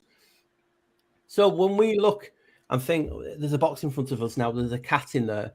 How do you know there's a cat in there? Is it a sound? Is it, you know, so your imagination, you theorizing to possibly what is in the box. Is it alive? Is it dead? And then for those people who like to look in things deeper, they'd be looking at, oh, is there a postmark on the box? Is there something identifying what is in the box, on the box? What type of box it is? What size is it?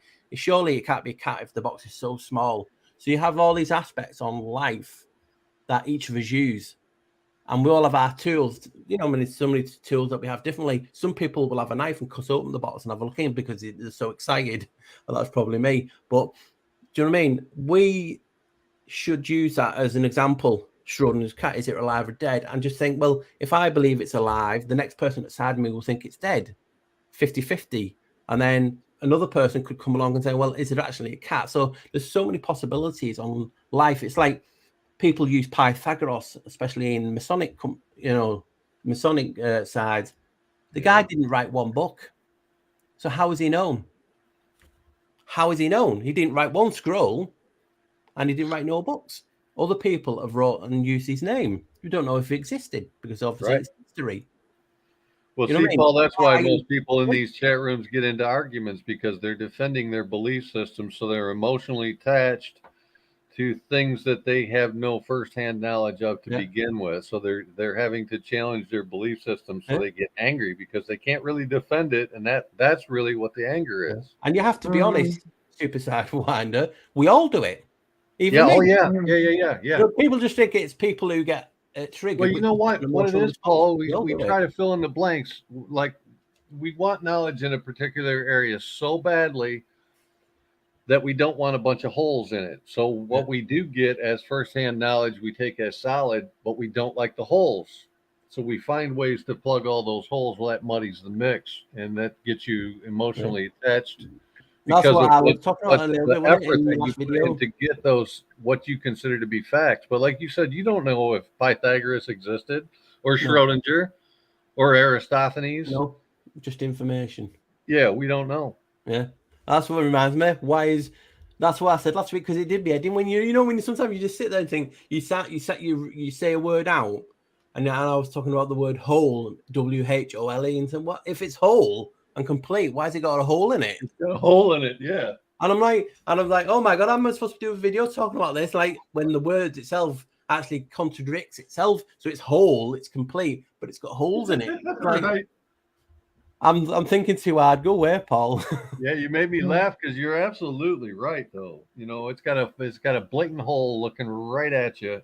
Yeah, and that's like I what talked about earlier, man. It's so easy to overlook the things that are right in front of you. And that's what excited me about the old video. I don't know if many of people have watched it. Yeah, if you've been on my channel for a while, but it's called the Great Vowel Shift.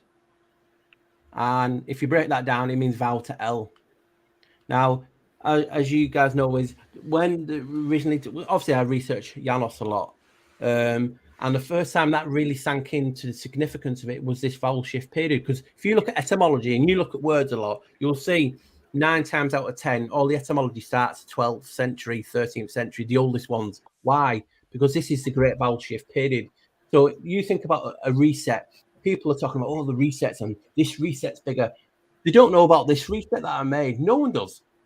You know what I mean? You're talking about a 500-year period when all the science that we still use today, the shape of the earth was changed, the language was changed, everything was changed in this period. Mm-hmm.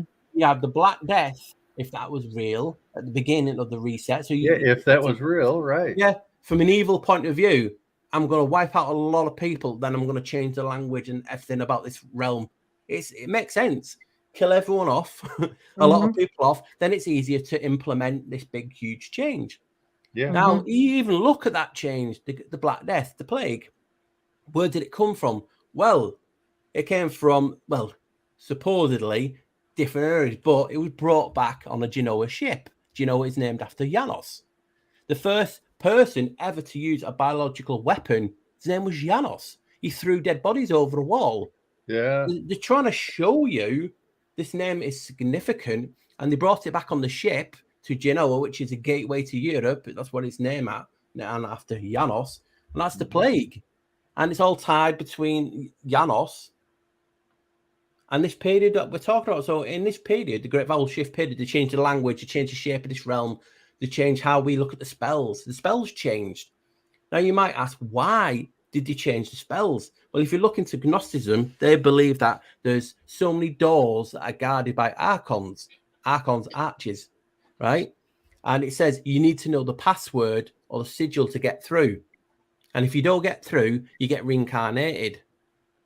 And you come back to this realm. Now think about it. If we're energy and electric, they would want to keep us here like a matrix type of system, you know, even like the film, hooked up to the mainframe using our energy. So if they changed how we speak, how is it possible we're going to find these spells to get through these doors? It's going to be impossible. And that's why they stop what we do. They don't want us to get through these doors. And that's why they don't like people in the community, because we're looking into words and things that they don't want us to talk about. So that's why we get stopped at every junction, or our voices, the vocal cords, which breaks down means the voice of God. Yeah. People don't realize 369's whole universe is your vocal cords. It's got 2 infolds of 3, 33. You've ever watched the Amazon program where it has Genesis as his voice, the priest? They don't want you to use this because it's magical. Obviously, we have thought and manifestation, but in this realm, in this period now, the vocal cords has taken over the magic, because we used to be able to manifest a lot of things. And this is just a thing from Gnosticism that, you know, if you can't get through the doors, you come back. So it's all about beliefs. But think about it this way, is you're talking about archons. They're in charge of towns and cities in ancient times. It's all connected to the archway. Even in the Bible, Genesis, named after Janos. Bible, 2. And why they take all the books out and everything like this. So you got to look at it that way. And then when it says in the beginning, well, in Greek, beginning means arch. So in the beginning, there was the arch. Now you could say that was a firmament or whatever you want, but there's so many things. This realm is different to all of us. I would see this, and you guys looking at it might see something I missed, and so on and so on and so on. And what happens is when we get in this community is we get passionate about what we do, and it ends up being people fighting. Oh no, you're not right because I'm right. And you generally get people, no, I'm right. Why are you right? Because I am an angel. Or honestly, you get people like this who specifically you're so wrong because I'm an angel. Honestly, I've had YouTube channels that you go, wow, saying they talk to angels directly, so you're wrong. Honestly, I've had them message me. Yeah. You're wrong on this topic because angels told me you're wrong. I'm not gonna lie, unless your angel looks like a hologram coming out of an iPad that has the name Moses on it, I'm not really interested in whatever you're talking to. How can you can't work with this? Do you know what I mean? I'm not bothered if you talk to 16 angels from your book. I'm not bothered. Just respect a different person's opinion. Yeah. And it's not. You know what I mean? Some of the big channels are like, how have you got so big when you're clearly not in this realm? Can I interject into this conversation? Yeah, please? hello, welcome. Hey, sweetheart. Yeah, I'm like older than like all y'all in this chat, right? And it's like, I should not be alive. I should not exist. I am a walking miracle. So when I say that we're in Satan's short season, that's an understatement. And if y'all cannot see the signs of the times, I don't know what the hell to tell y'all. Because everyone in this chat, hear that? Yeah. Yeah. That's a damn intrathecal pump alarm. And I was told I needed replaced like a year ago. I have not had it refilled. I mean, I was required to have this until I died, right? Until paid. Yeah, well, God works miracles, does he not? And I am a walking miracle. Amen. So I am here to tell y'all, my Father's eternal kingdom is at hand. And you all, at least 99% of you, there might be one, in this chat that is not called to be one of his 144,000. And that's exactly why we're here, are we not? We can only be 20. We can only be 20, 40, 60, 80, or 100%. Aside from you, though, the 99% one is concerns which bit gets. Anyways, I'm just sorry. What's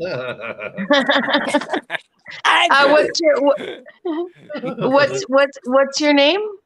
Hello. My name's Barbara. I'm Jehovah's daughter, Barbara. So you want to talk numbers to me? But God, Barbara, take it out. To the artist. I hate math. All right. I hate math. Now, understand? Lovely. I am a nurse, right? Satan has targeted me from the day before I was born. I should have died numerous times.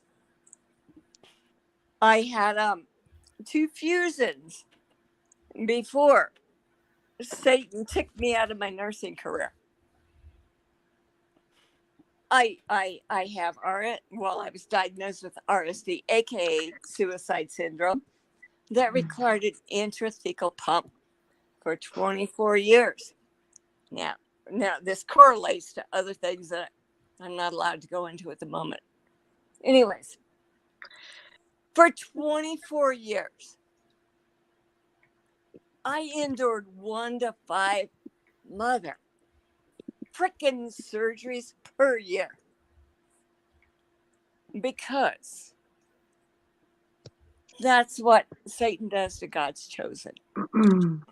Does that make sense? I mean, y'all are going to relate to this shit. So if you're not relating, you don't belong here. So I don't belong here then.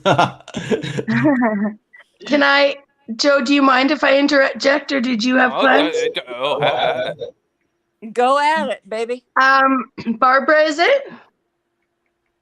Yeah? Yes, Barbara. Yep. Yeah. Do you see how long we've been on our panel here? Can you see on the screen how long we've been on our panel here? Well, I've been watching y'all. No, sorry. Just you have been watching all night? You've been with us? I was like 28 minutes into it.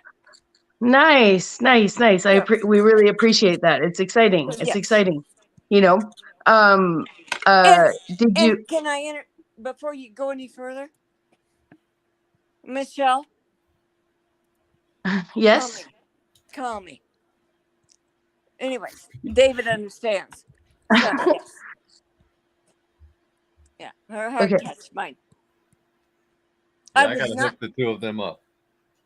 I would not be here. I would not have joined this chat. I would not be interjecting were it not required of me. And David, I'm sorry. Which one of the people I'm talking to is your sister Lori? Lugnut Lori. She was in the chat for a little while and probably crashed early. But she didn't come on panel? No.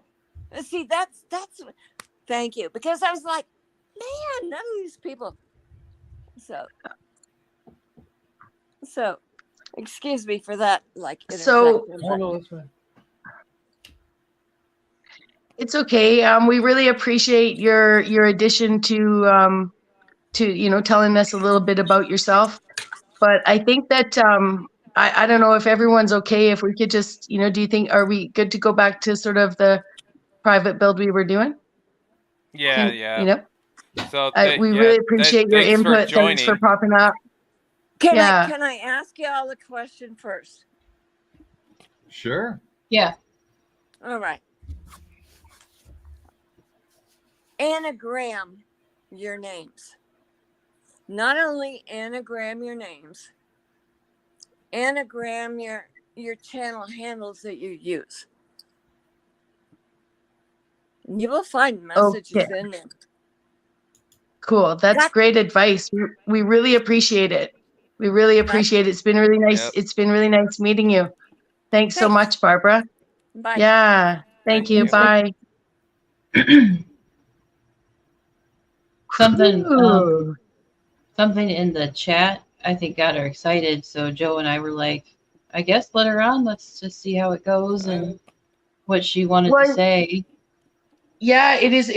Obviously there was a message for all of us in that, to be reminded that these are very important times, and Yeah, a lot of people, it's really valid point, to say that a lot of people do believe we are in some kind of end times event. So that's what Satan's short season is, in that belief, right? So Yeah, because Joe and I were always like, if we're on a panel, we're talking, and somebody in chat's like, "Hey, can I come on and share something?" We're always gonna we want to be more open to have that, because we weren't planning for Paul to show up and say howdy, and No, I got shamed into it.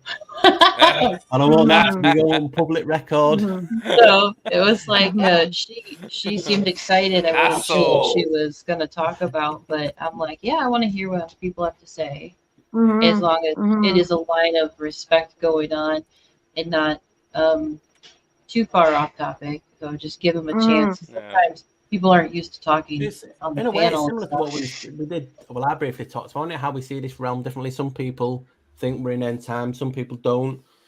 And it's just amazing how we all see that so differently. And that's just what I want to hone on and ask people to remember when you get a little bit agitated or triggered when you're on other channels, like when they go against what you believe. Why do we see this place so differently? You know what I mean? That is just like a video on itself. And that's some people will say end times, and you see channels saying, "Oh, it will end tomorrow, but still buy my book for $69.99." I'm like, okay, I'm not getting a chance to read it if it's end times, but sure.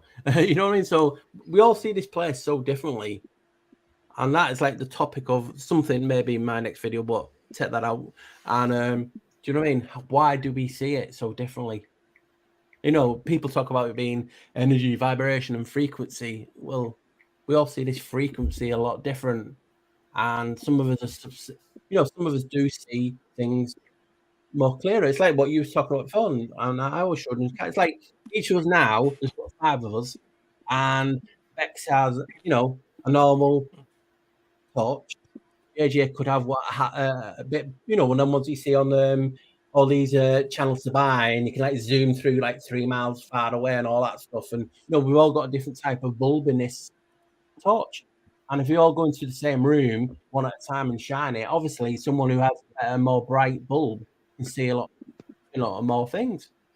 And then those who don't have as good bulb have to use this and theorize to what is out there. Hence why we get a lot of things in this reality. And if it's manifestation, are they manifestation these things because obviously these people are theorizing? So it is a no-win situation. We're damned if we do, we're damned if we don't, on all topics. And why is it designed that way? Why is it designed that you're in a never-ending tunnel? Or, what's that word that truth is? Labyrinth is the word that comes to mind. Yeah, you know what I mean? So you're in a loop, in a cycle or a circle. They say a circle of life. It's never ending. It's just weird, isn't it? How we all just say it. I mean, yeah. What was something so differently? SuperSideWinder, JJ. We all see things so differently, and I just want people to ask themselves why. Why do we see it so differently? It almost seemed like that's what tonight was about with the panel, with asking the big questions that Joe had set up and invited some people over to talk about. What you're bringing up kind of touches base on what we end up reflecting on, and we're just curious to constantly ask every generation, I guess, where there's answers out there, but then we're still, I guess, curious and not satisfied with the answer, or to just go on our own journey to verify the answer, to figure out something. I mean, I'm not sure if you saw I don't think you saw the thumbnail for this stream, but it had on the thumbnail, are we physical and spiritual? That's a question. And then it had on there, where do we go from here? But obviously, to know where we go from here, I try to bring it back to where did it start, or how did it all come to Yeah. fruition. Well, there's more so than to that speak, to consider. which means there's always way more to unpack. Yeah. It was just trying to get the basics, the real basic understanding of where we came from, why we're here, what we're here for, and where are we going. And those are extremely hard questions to even tear down, because they are. It's almost impossible to get a real answer, but there's lots of breadcrumbs kind of thrown around as to possibilities. I like that. I like that breadcrumb. Yeah. I think we each have we have tons of breadcrumbs in us. That's why that's why we have the language. That's why the confusion. That's why the forced work together in probably one of the most complicated, exciting, like decode treasure hunt games ever. I mean, like, really, that's what it feels like to me. So, it's like when they love to confuse things. I was saying I wanted to pass this by you, Paul, because I look at words a lot too, and I've spent a lot of time, studying the etymology while I curse. I spent months in the Bible in the dictionary once. I call it my Bible. But I was thinking about the word misunderstand recently, and all the prefixes that they put on something like that, right? Because why can't I stand in what I say? Like, why do we have all this? Like, I know everyone's got understand, overstand, understand, but I think it's re-stand, right?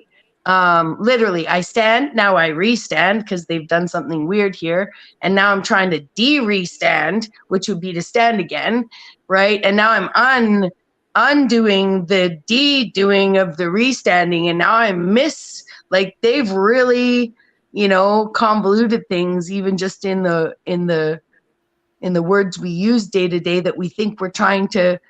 I think we just need to throw that right out and start using comprehension again or something. Yeah. But but if you do look at the root of it, it's I stand in my knowledge, right? I don't have to stand in it forever, but I stand in my interest. I stand in what I said. Like, I put it forth because I feel it valid, and ergo I stand. If you don't stand with, then that's cool. What do you stand in?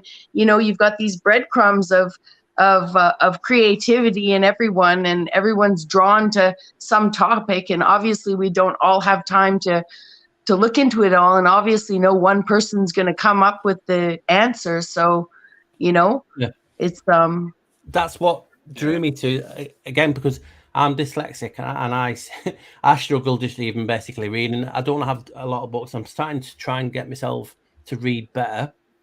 And that's what brought me. So people think, well, why are you looking to words if you can't read? And exactly, that's why. Because I did a video a long time ago talking about is dyslexic like Mother Nature fighting back, trying to stop certain people from being under a spell of a word. Think about it. We all get taught English. We all get taught what the curses are, which is and, Babel. Negative energy can do it. You can say, oh, negative words, curses don't affect me. They do. You have to hold your hand up. They do, because you're reading it. As soon as you read it, the online dictionary in there is storing that spell. Doesn't matter if your chest out and it doesn't affect me. It's still in there rotting away. So an evil word that is cursing you is stored in here. So subconsciously, you stored it. So once you store it, it's infesting you from the inside. It's like a sigil. It's cymatics. That spell has gone, and it's onto you. So that's what drew me towards the Great Vowel Shift period, because I'm like, they changed the English language for a reason. And and there's so many you can ask and theorize them to what. But think about it, they changed the language so much, all the words so much. Why is all the etymology from the 12th, 13th century? And it's like, well, yeah, because that period is when they changed the meaning of the spells. So when, and that's why exactly like when they added an E into belive, right? When they added E, it's very make smart. It alive. If you're an evil villain, it's like very, very smart. I'll change all how you guys speak so you can't even communicate with each other, and we'll get rid of this, get rid of that, and that's coming out. but it literally supports that we are like some sort of bioelectric, metaphysical, robot. Yeah. I mean, and but like what like Sidewinder was talking about, our words have a negative and a positive charge, out the same word, backwards, forwards. I mean, a lot of people talk about AUM. Oh no, it originally wasn't that. It was Well, no, it was AUM first. Anyway, it's a holy name chanted. Well, put into a word that means something painful, trauma. Why is such a good word interjected in the middle of something so negative? You're in trauma. So they're just using it. It's very smart. It's like you're watching a film and it's like the evil villain, and today we're going to change how these people connect and talk to each other and the meaning. Because if it spells an energy, which is everything spelling, if we change the aspects of that spell and the energy goes somewhere else, or directed at something else, and it's brilliant. It really is a smart way to do it, and that's just what we all have to expose. And then you have, why is certain spell different in Spanish, German, and so on?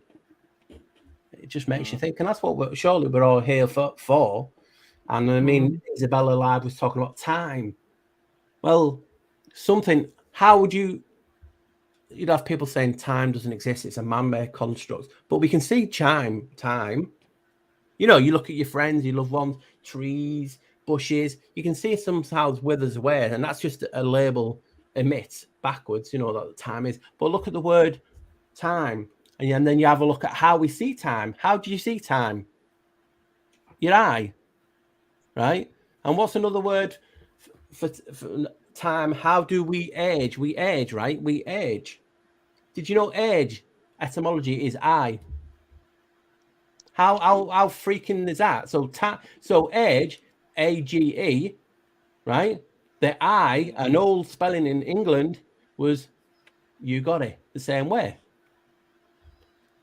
So it's crazy. So another word for I in Old English was age, EAGE, but it means both the same word. So how we see this realm, I see everything. What's it all coming through? Windows of the soul, blah, blah, blah, and all this. So you have all this magic, and our senses, one of the main one that we do learn, because a lot of people are visual. Even the ears are connected. That's why you go to an ears, nose, and throat, because it all connects. So it all connects, and we see this realm changing. How we see this realm for what it is all with our eyes and our senses. And old spelling is EAGE, eeg, or I. It's all done on purpose. So you know what I mean? That's the beautiful thing of all these words. I see it as beautiful. Some people will see it as negative, because again, that lands on how you see this realm. If you're a more positive person, charged positive, you will see things. Negative doesn't mean necessarily bad.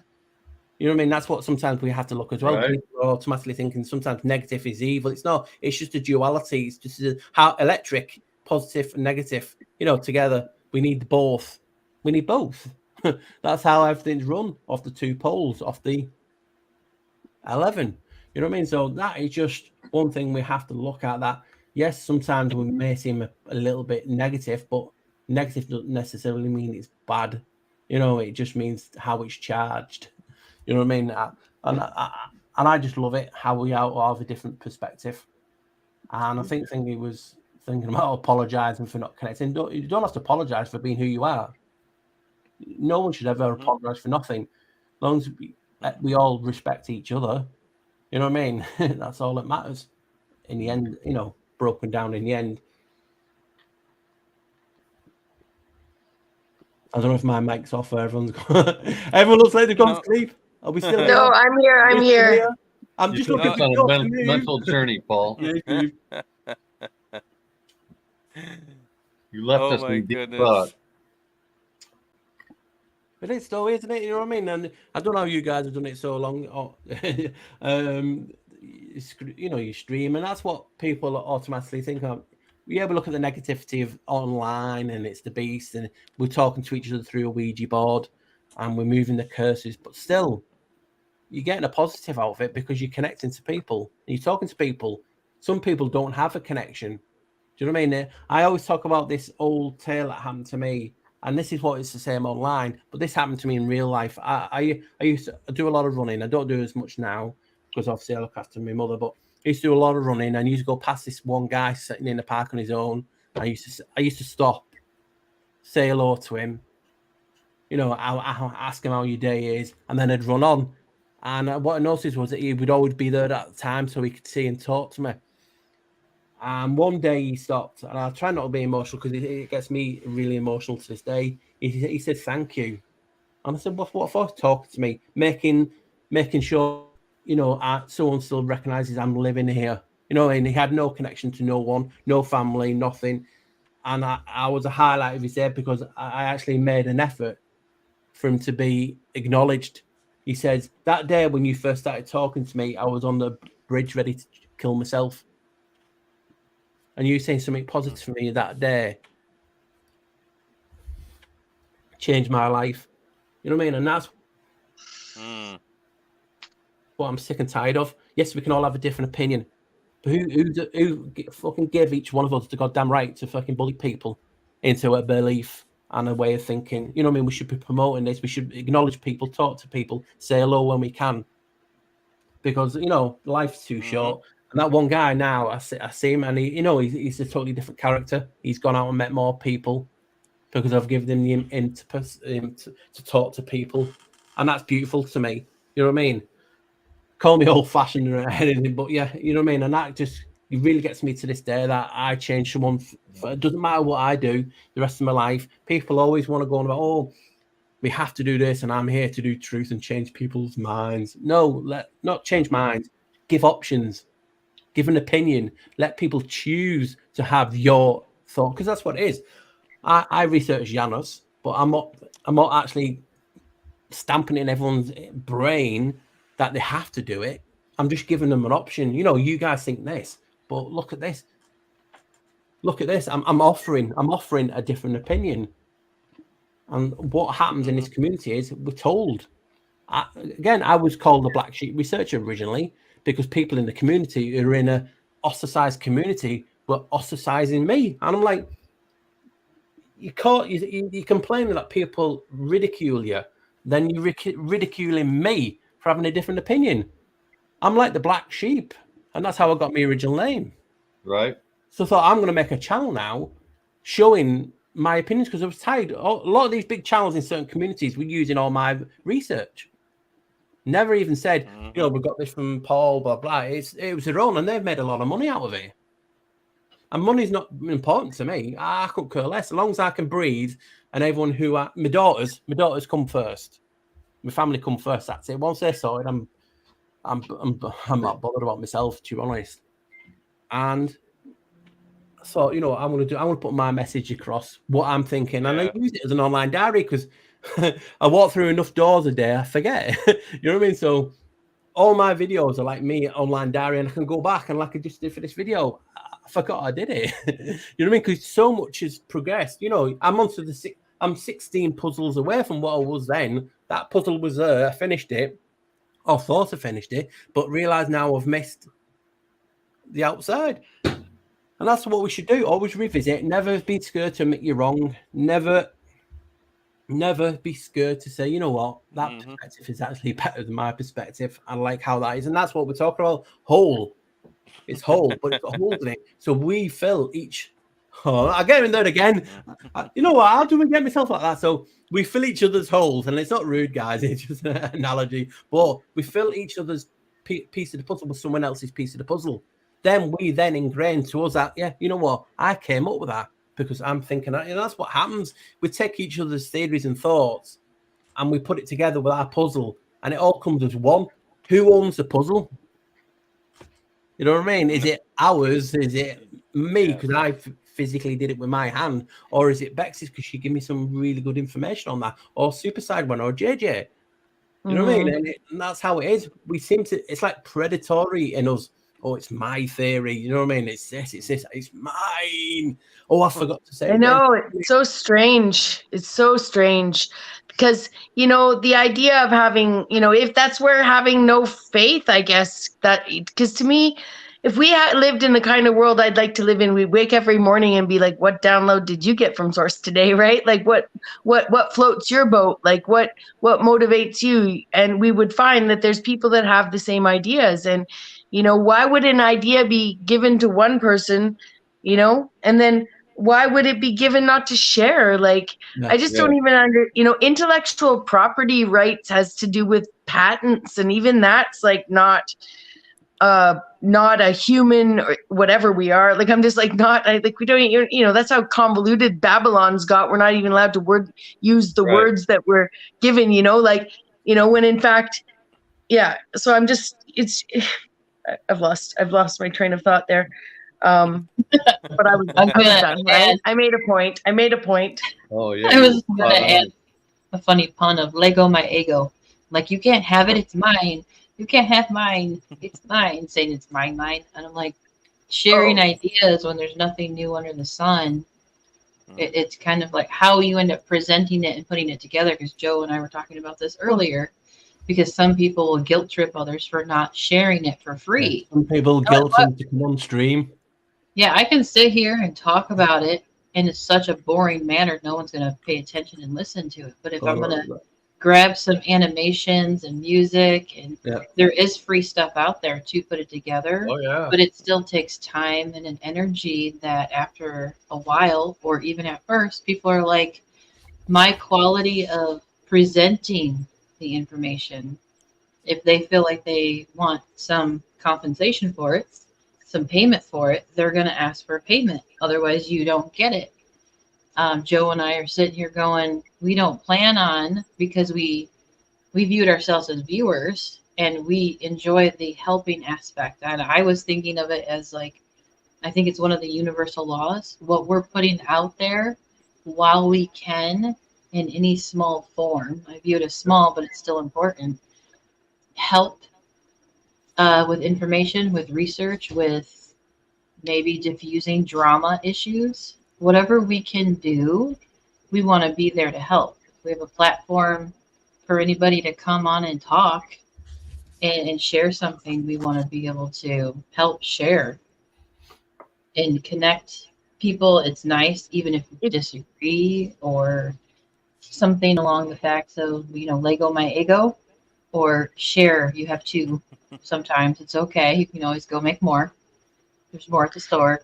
The idea of copyright is kind of silly anyway, because if I write something that is really special to me and I don't want other people to see it, that's real easy. I just don't share it. If I put it out there and allow other people to see it, I can't go up to you. I mean, it'd be the equivalent would be like if I painted a mural on the side of a building, and then everybody that drove or walked by was like, "Oh, did you look at that building? Yeah, I sure did. Okay, well then you owe me because that's my original artwork."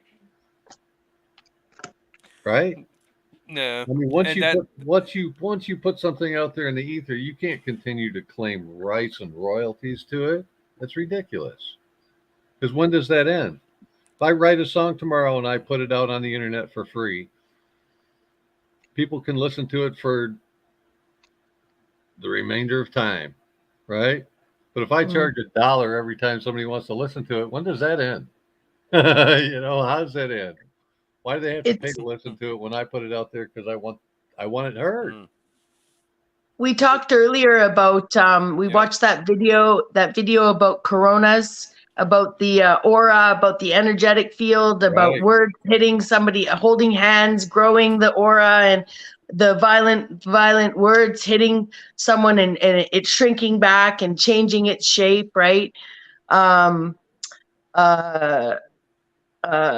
Where was I going with that? Oh, the words. Oh, magnetic frequencies. Okay, so then we've also been talking about this crystal, this alchemical crystal, you know, reduced to the naturalism. They taught us naturalism, people. They taught us a religion.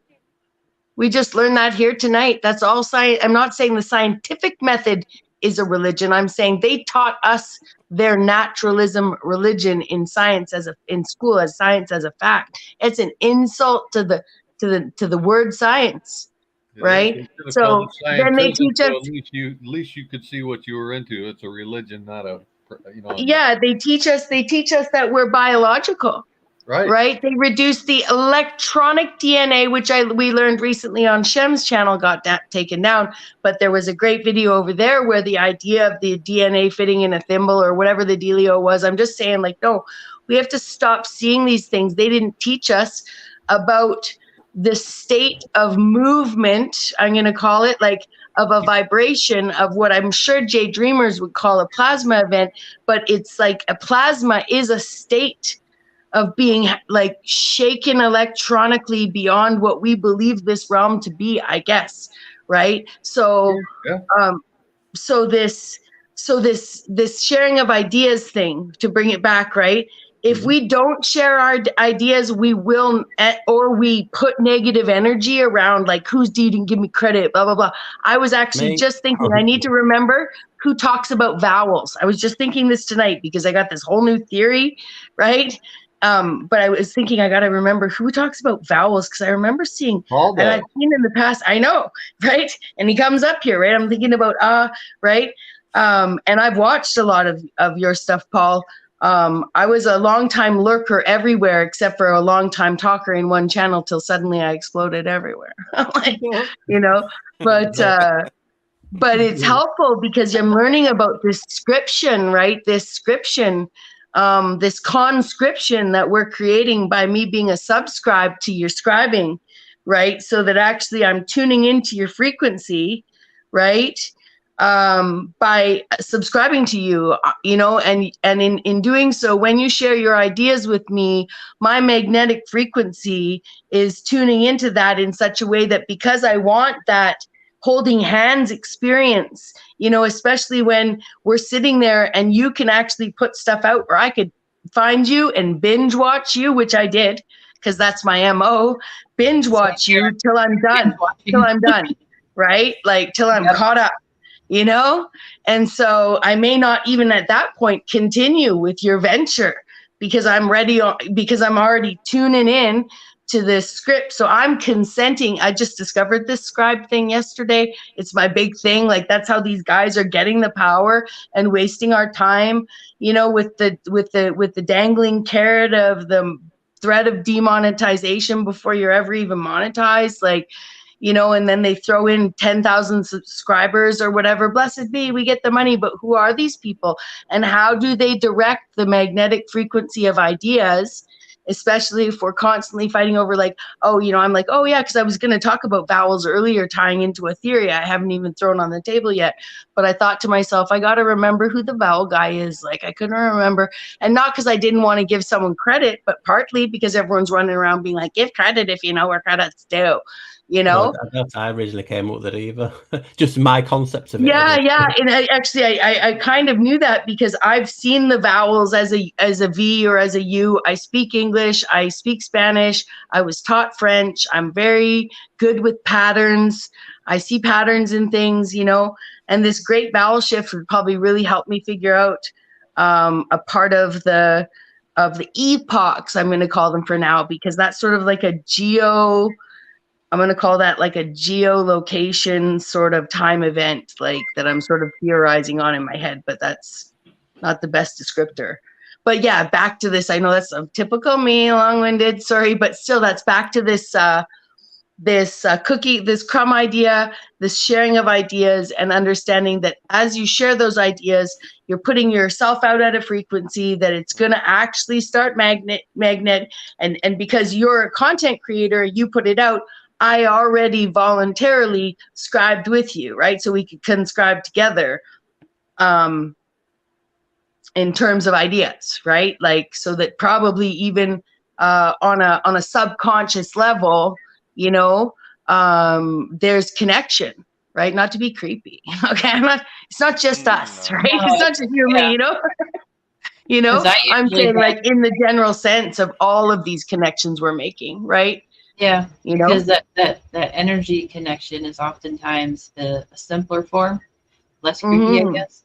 Because if you have a song in your head and you turn on the radio, and within 20 minutes you hear that song, if not sooner, or you turn the channel to related music, but they're all playing it, not because it's the trendy song. I'm talking about like songs from decades ago, like the oldie station. There's usually more than one. I'll have a song in my head like Bad Moon Rising, and if I turn on the radio, or sometimes open up YouTube because it's sitting there too, and I haven't listened to it in a long time, and I'm like, oh yeah, what's that song? And there it is, or it's on the radio.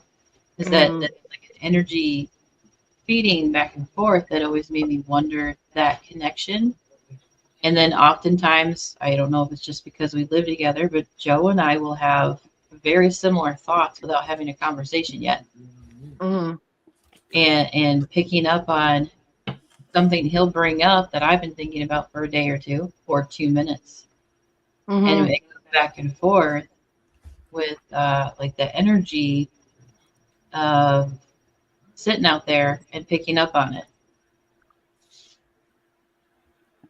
And that's where I'm saying that I wouldn't be surprised that even if you, just by subscribing to each other's channels on this medium, right, helped some of those connections be stronger, be amplified. Yeah, because I think even as a married couple, some commonality. That was a big word for me right now. Commonalities, similar patterns of looking into something or thinking about something, behaving a certain way, because it's all a pattern, but also especially looking into something. Because like you said, binge watching is like a pattern some people do. I do that. And after a few months, I keep up with the channel as best as I can. And then I felt like I'll hit a snag and I need to go like binge watch again, because I feel like somehow I'm forgetting stuff, because I actually started doing that this week, and I'm listening to the video going, I know I heard it already, but why does it feel like I'm forgetting it already? Yeah, I think I've subbed to everybody here on the panel except for you, Bexx. Do you have any content on your channel? No. Terrible. Cut her out, get her off. Oh my gosh.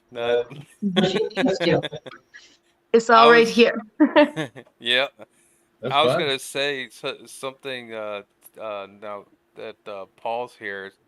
We talked about it earlier, but information is just that. It's information. It's not wrong. It's not right. It's one's perception of it. It's what you do with it. And in regard with that, what we talked about earlier was one of the bigger things that is kind of, I could be wrong, but it seems to me that one of the things that gets more thrown toward the Christians is that how can you believe a book that's man-made? And I go, well, all books are man-made. If you really think about it, if you want to get down to the nitty-gritty, every single book that was ever created was man-made. So how can you say that like that's degrading? Like, how could you believe in the Bible? It was man-made. Well, when so did is we all of start your hating books. ourselves? It's like, why? It's like you said, Paul. What is the purpose of causing the division and confusion like that? It's. I had it. I don't. It's ludicrous. It makes no sense. Sorry, Joe. I lost a lot of subs by saying books are indoctrination too, and then yeah, because it's man-made, and when it's man, it's infallible. It can be a lie. It can be their perspective. It can be indoctrination. Just because it's in a book doesn't mean it's truth. It's just another Straight up person's be opinion. propaganda. An author. Right. That could be why there's a lot of times I don't bother with just books. Like a lot of people put a lot of hype into books, and I've always been like, is it my dyslexia that I've struggled with reading? But I also feel like I did read a lot in my early 20s. Television wasn't any different than a book. it's somebody's channel and programming and words and yeah, it's all programming. You're right. And why is everyone saying, "Oh, well, I've got a book and I've read that and that says that, so you're wrong"? It's like the book is just another opinion. Was that guy forced into saying that opinion? We just don't know. You know what I mean? So just because it's in a book doesn't mean it's right. And again, for YouTube or videos, it's all programming of sorts. Just because it's in a book doesn't mean it's 100% correct. Just it's basically the old YouTube of the day. They didn't have right. It's like newspapers, when it leads into philosophical areas, then it's really a mess, man. Because now you don't know if the person existed, if the idea was real, valid, or tested, or you know what I mean. It's a thought experiment. But you can read about something, and if it's woodworking, and go and see if it applies practically. Then it's firsthand knowledge, right? Well, and philosophical. Holy crap, dude! Be careful. But even that firsthand knowledge, right? They can, it's just like we're back to it's like this whole thing. Okay, I remember when I was a kid and I had to remember what fiction and nonfiction was. Okay, right. So the fiction was not the fact, and the nonfiction was the fact, right? And so I always made it. It's filed in my like mnemonic of opposites, mnemonics of opposites, sort of like whatever device, right? You're like the fict is not the fact, and the non-fict is the fact. Okay, that's the way it goes, right? But actually, it's a faction, right? They're actually like they've created a faction with their ministries and everything, like with their indoctrination camps. It's a full on militarized like. Cognitive dissonance that people can't even get beyond, their own upset that they can't think for themselves. So they're reaching for somebody else's opinion that's been held constant in some teaching fashion or even at a higher indoctrination level, and then throwing degrees at each other, while people kindly doing their own research even before the internet were like, I think you might be wrong. Some people even went to university to challenge the professors teaching the minds behind them to get C's and D's just to try and get those teachers to change their minds. I was already taught to be the straight A student, I was not taught to, I was forced to, right? Regurge and purge, don't think for yourself. If I thought for myself in university, you think I'd have got an A? Oh my gosh, I lost marks as soon as I started thinking for myself. Yeah. But my point is why? So now we've learned that the fiction, is the fact, and the nonfiction is not the fact, is sort of where they've hidden everything, right? So there was a truth drop in there to begin with, right? And fic, like dict or script or any of those things, right? There's something to that, there's some truth in that. And Ursula Le Guin's Left-Handed Darkness starts at the beginning. It's a book about 1492 where a man from Terra goes to visit some basically hermaphroditic beings in another land. It's 1492. They've got all these weird names. It's all very more fantasy than science fiction. But the prologue in that book is one of the best things. I've opened my mind like 20 years ago, 30 years ago, where she's basically telling us in not so many words that she had to sell this as science fiction, right? I have to sell this as science fiction. Take it for what it's worth. It's the genre it must be in. I'm 100% paraphrasing here. But if you read that and read between the lines and see what she says at the end, someone sat with her and told her that story, right? Like, and you can believe it or not, right? Because it's being sold as science fiction, but they've been putting things into these categories, right, to support the indoctrination camps, Yeah. Yeah. Right down. I gotta get going, everybody. JJ will keep it going, so don't worry about it. JJ will keep it rolling. I gotta get going because I got somewhere to be. So there is no way without tech support I'm gonna get this going. What are you talking about? I couldn't even reply to Tammy. I don't know how you pronounce it, Tammy or Tammy properly.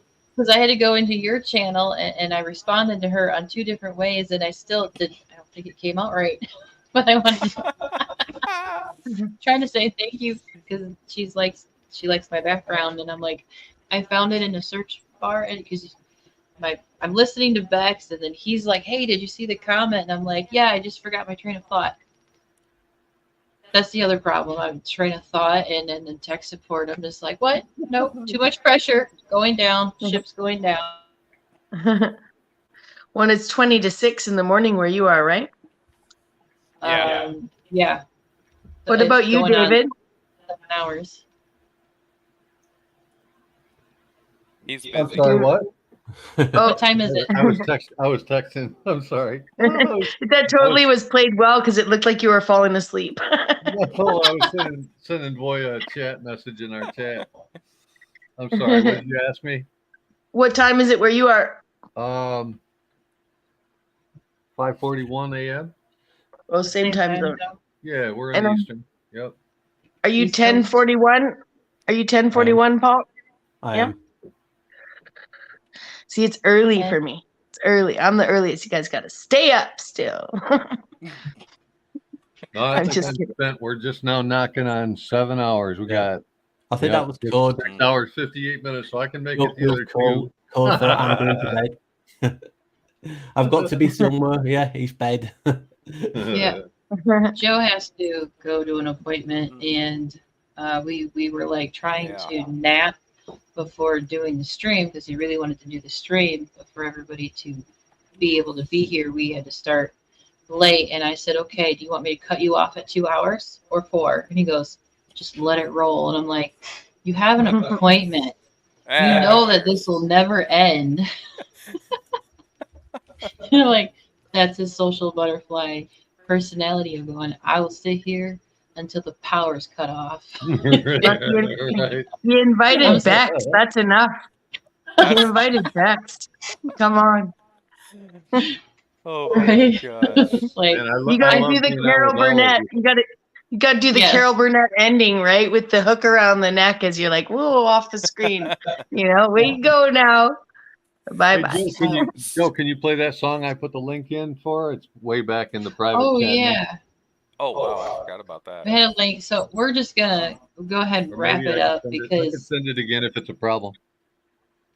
my energy alone would be like, "Oh my god, there's no way I can't hang on another 7 hours."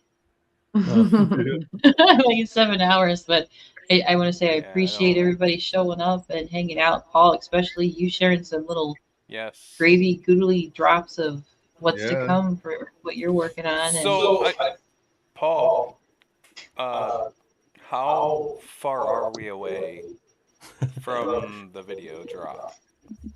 Maybe farther away now because you got me on the stream this morning. I'll just tell you that. No, a couple days. A couple days. I'm hoping, but like I said, I'll just go with the flow. Like I said, I'm up to an hour and 5 minutes. So you can imagine how long that is editing a video, and I've done an hour and 5. Yeah. That's weeks of work so far. Honestly,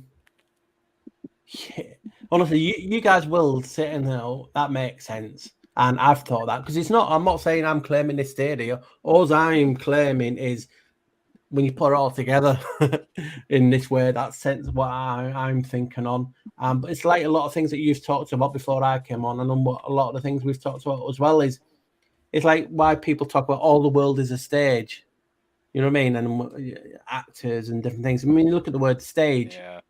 Stage anagram is gates. And as I said many times, who's got a gate? But stage contains AGE, which is the eye. So, it's all connected. And hopefully, I've not got too much. What's weird is I'm going about a specific topic and showing you in parts. And then even some of the parts I'm etymology on that. So there's loads of etymology on it. I'm even doing etymology on a certain colour because a certain colour is associated with that person I'm talking about. And even Bexx said it before without even realising it. You saw the title of the video. Well, the colour associated with him or it, whatever you want to call it, is blue. You know what I mean? So, and the etymology of the word blue can be traced back to behel. That's the actual etymology of the colour. Behel, B-H-E-L, for blue. It's got hell in it, but it's also, it can be traced back to Baal, and Bell. Bernie, what time? No, turn Bernie off. Oh my God. Oh no. Oh no. Oh, look, he's doing it. He knows I'm only joking. Oh, Well, wait. Are you gonna better play be. it? It was you that lured me in here. Joe, are you gonna The play nice- it? Bernie. Everybody this is buckle up. fresh. Buckle up. It's for Bernie. My favorite kind of traveling. I'll leave and come back in. Come along with Bert and Ernie. We're gonna take a little journey. Bert and Ernie's great adventures. If you act like that bee acts, you're working too hard. Work, busy bee! Oh my god, that was amazing. That's Bernie's roll call shout out that we just created. We weren't sure when we were going to share it with you, but I love it. because Bert and Bernie, and you're such a busy bee man, we couldn't help it. You got the Bernie stamp of approval. Oh my gosh. Awesome. So actually, Echoing a little bit. Bernie, I'll come. I'll leave and I'll come back in. Sorry about that. no, you're good. He had to pop out and You're going to make me stay here for another 7 hours. You're never leaving, babe. Ha ha ha ha ha. my appointment will just have to wait. This is the first time I've been on a panel with you, Paul. This is cool, man.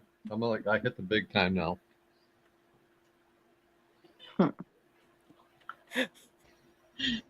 We're rolling with the big time. Yep.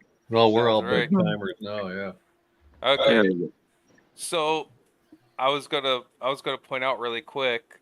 So tonight, actually, Thursday night, we have another show coming up, which Bernie and Bexx will be on there as well. And Because I we're can gonna confirm that I do will make it. Canadian style. Weekend at Vintage Bernie, film Canada review. style. Is it historical, educational films? Basically, Vintage. it's vintage. It was Educational really vintage. hard to find Canadian films from the U.S. perspective, I guess, because I don't know algorithms to try and find vintage anything, even in the Library of Congress. I was looking I'm like, why is it so hard to find anything about Canada in a film? I call it vintage films from even like the 40s, the 50s, 60s. Give me something to sit here and go. They don't have anything to say about Canada. You gotta be kidding me. Canada? You can't say something about Canada. I wonder if it has to do with Stephen Harper. About 8 years ago, one Christmas, they destroyed all of the records for like I think it was like 200 years of like weather monitoring and like all these different historical files. I wonder if they maybe destroyed even more. All of our history got burnt that year, maybe. Ooh, I don't know. Yeah. I didn't know about that. We did find stuff though, and I did find something that's interesting, but I think it's from the 60s, and then a few older pieces that are like a minute long. So Nice. it'll be fun. Yeah. It'll be a good one. And Mr. it What won't be the 7 Block. hours. I have been writing down a whole bunch of etymology subjects that I need to discuss with you someday, hopefully soon. Today is not the day, but just it's a work in progress, but it's starting to come to fruition. Awesome. Oh, he needs a one-on-one session. Yeah, it's so funny because I've known Bernie for ages. So it's like I said, trying to get a hold of me, because I'm that busy. It is ridiculous. I wish it was, because obviously I look after mum, so I only get a few, minutes here and there, and I don't need it this morning. I've taped really good, so that's the new reason that I jumped on with you guys. But it's just I'm spontaneous, so You know what I mean? Exactly, right? So that's why I Very- hopped on right now to talk to you for a minute, because you're free and join there the he was, family with sitting all you there all beautiful shiny souls. and- And Definitely. I don't quite have the time right now, as I'm just sitting in a motel in Cranbrook, British Columbia. But I didn't make it to the festival. Our employer got held up at the border, rejected 3 separate times over 3 days, as they lied to him, telling him that he was going to get approved, and wasting everybody's time, effort, and being a disappointment. But making the best of it, going to a friend's place in the Okanagan tomorrow, beautiful part of British Columbia. But I will have service, so I can join you guys for the stream with Frankie. Where are you? Where in the Okanagan are you going, Bernie? I'll be in Kelowna for a bit, but I'm also going to make it down to Osoyoos over the week, and Vernon for a bit as well. Do you guys know people, like quite a few people, or do you know people in Kelowna? Oh yeah, absolutely. I'm actually going to be working there for a bit at a couple of my friends' recording studio, and doing some of the Science of Sound series filming. And Cool. yeah, I got a lot of projects on the go, that making the best of it. Cool. I only ask because I'm born and raised there. I've got like 6 of my 7 siblings live there, and 7 of them are actually in town right now. So if you needed That's anything, amazing. you know, Appreciate my brother's an amazing host. He's got quite the lakefront you property, mentioned and him, you know, I'm maybe just we'll like, talk about it tomorrow when I'm I don't. He's not a YouTube guy, but you jive with him well, right? And he's much younger than me. I have half siblings. He's like, I don't know, born in '87, so whatever that Okay. makes him. Yeah. 2 years younger than me. Very nice. Yeah. Cool guy, really cool guy. So. All right. Well, maybe you'll end up meeting Bexx's brother before it's all said and done. Yeah. I'm just saying, seriously, my brother. I'll even message my brother Derek and see what he's doing over the weekend. See what you guys are doing, and seeing if, like, for all I know, he's having a party. If he's having a party and bringing in I will be there. you know, like, I will totally call. I will get message to you via these guys, because you'll have fun, you and all your friends. I love it. Now it's in the cards. It has to happen. Okay. And, Okay. I'm gonna message him tomorrow and see what he's socializing doing this weekend. Because he was out there. He was a big, anti. You know, he's out there with all the anti stuff 3 years ago. You know, like, not Antifa stuff. All the anti. Yeah. He's definitely yeah, it'd just be actually interesting, probably, really, to talk to someone who hasn't seen any of your stuff, but, it would be neat, for you to. Sure. Anyways, cool. I'm going to ask him what's going on, see if he's throwing a party. He is now, whether he likes it or not. Yeah, exactly. It's Bernie's birthday week, man. Can you throw a party for my online friend, for my, Right. For my, you guys this is my life now, just so you know. Like, I don't have in real life people. Well, it's real life, but we're like, this is real life into the metaverse. Yes. We're But even materializing both the ethereal, digital, and the physical. Yeah. I just need some emergency contacts. Sorry. I'm like, I can call my brother and set him up with a cool guy to hang out with, because we're all like, we're interesting people, right? And he'll go for that, but we're like not super close or anything. You know what I mean? Like, it'd just be like, that's a way of getting brownie points. But, oh, he met this really cool guy, right? But then I'm just like, so I can call him and do that, but I don't want him. One extra rope closer. Pardon me? I will be a bridge of a link to build a rope to one link closer to your brother for you. Brilliant. Picking up what I'm putting down. It's not too early for you. Excellent. Well, I love you all, and I will see JJ, Joe, and Bexx tomorrow. And Paul, much love, Mr. Knight, and 12 hours. MrSuperSideWinder. Nice to meet you.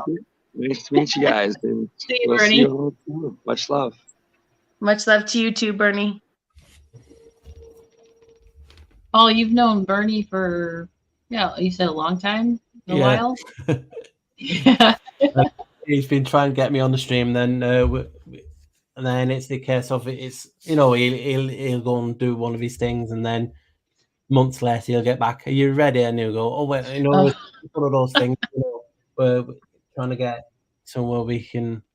I've been on an actual physical stream with him, but on another channel. You know what I mean? So Right. Yeah, I've known Bernie for a long while.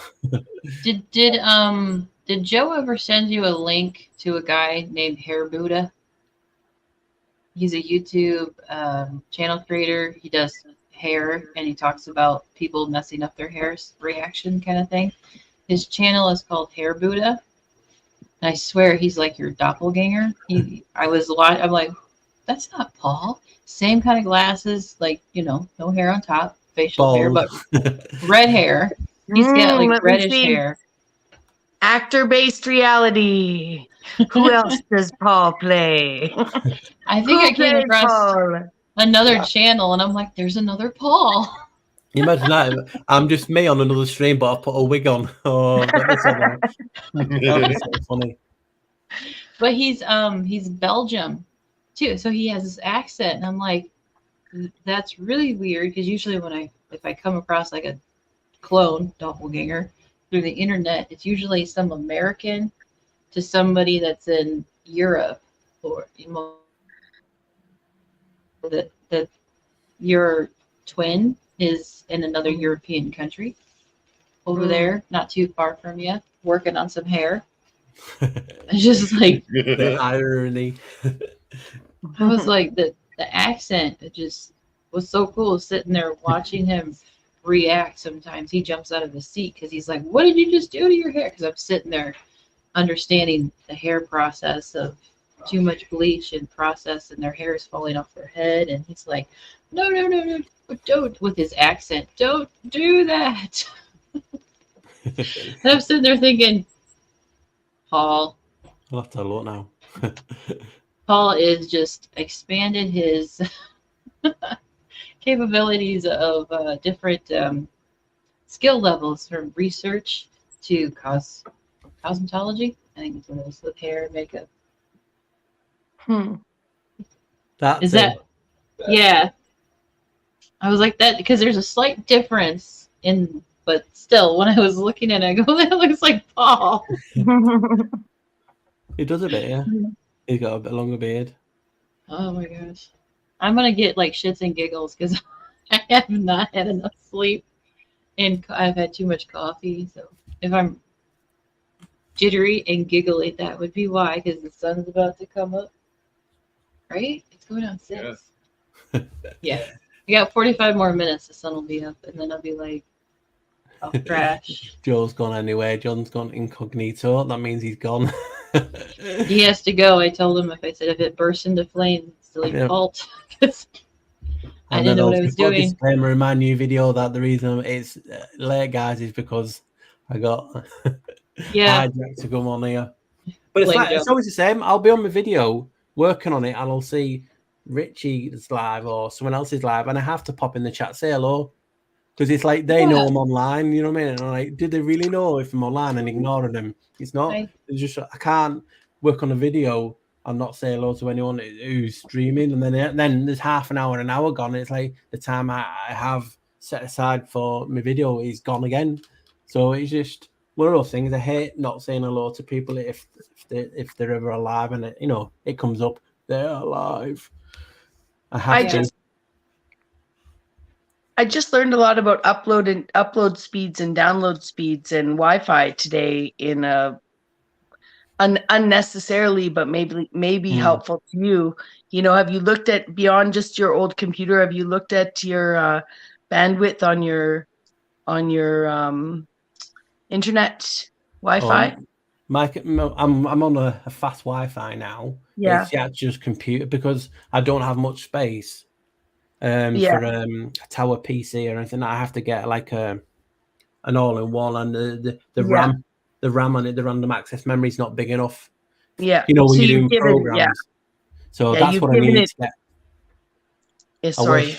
Sorry, I wish it was just as simple as I got this, but everything seems to be expensive these days. to, Oh, you know, yeah. I'll save up the money. And it's like life. I'll save up the money to get a computer, and I'm just about to pull the trigger, and something happens, like breaks, and I have to get that. You know, so that's Yeah. constantly happening. But I will get there eventually. I've not done too bad so far on the old lady, the computer. So I'll just keep going until I've got a chance to pull the trigger and get a new computer. I probably won't know what to do when I got a new computer.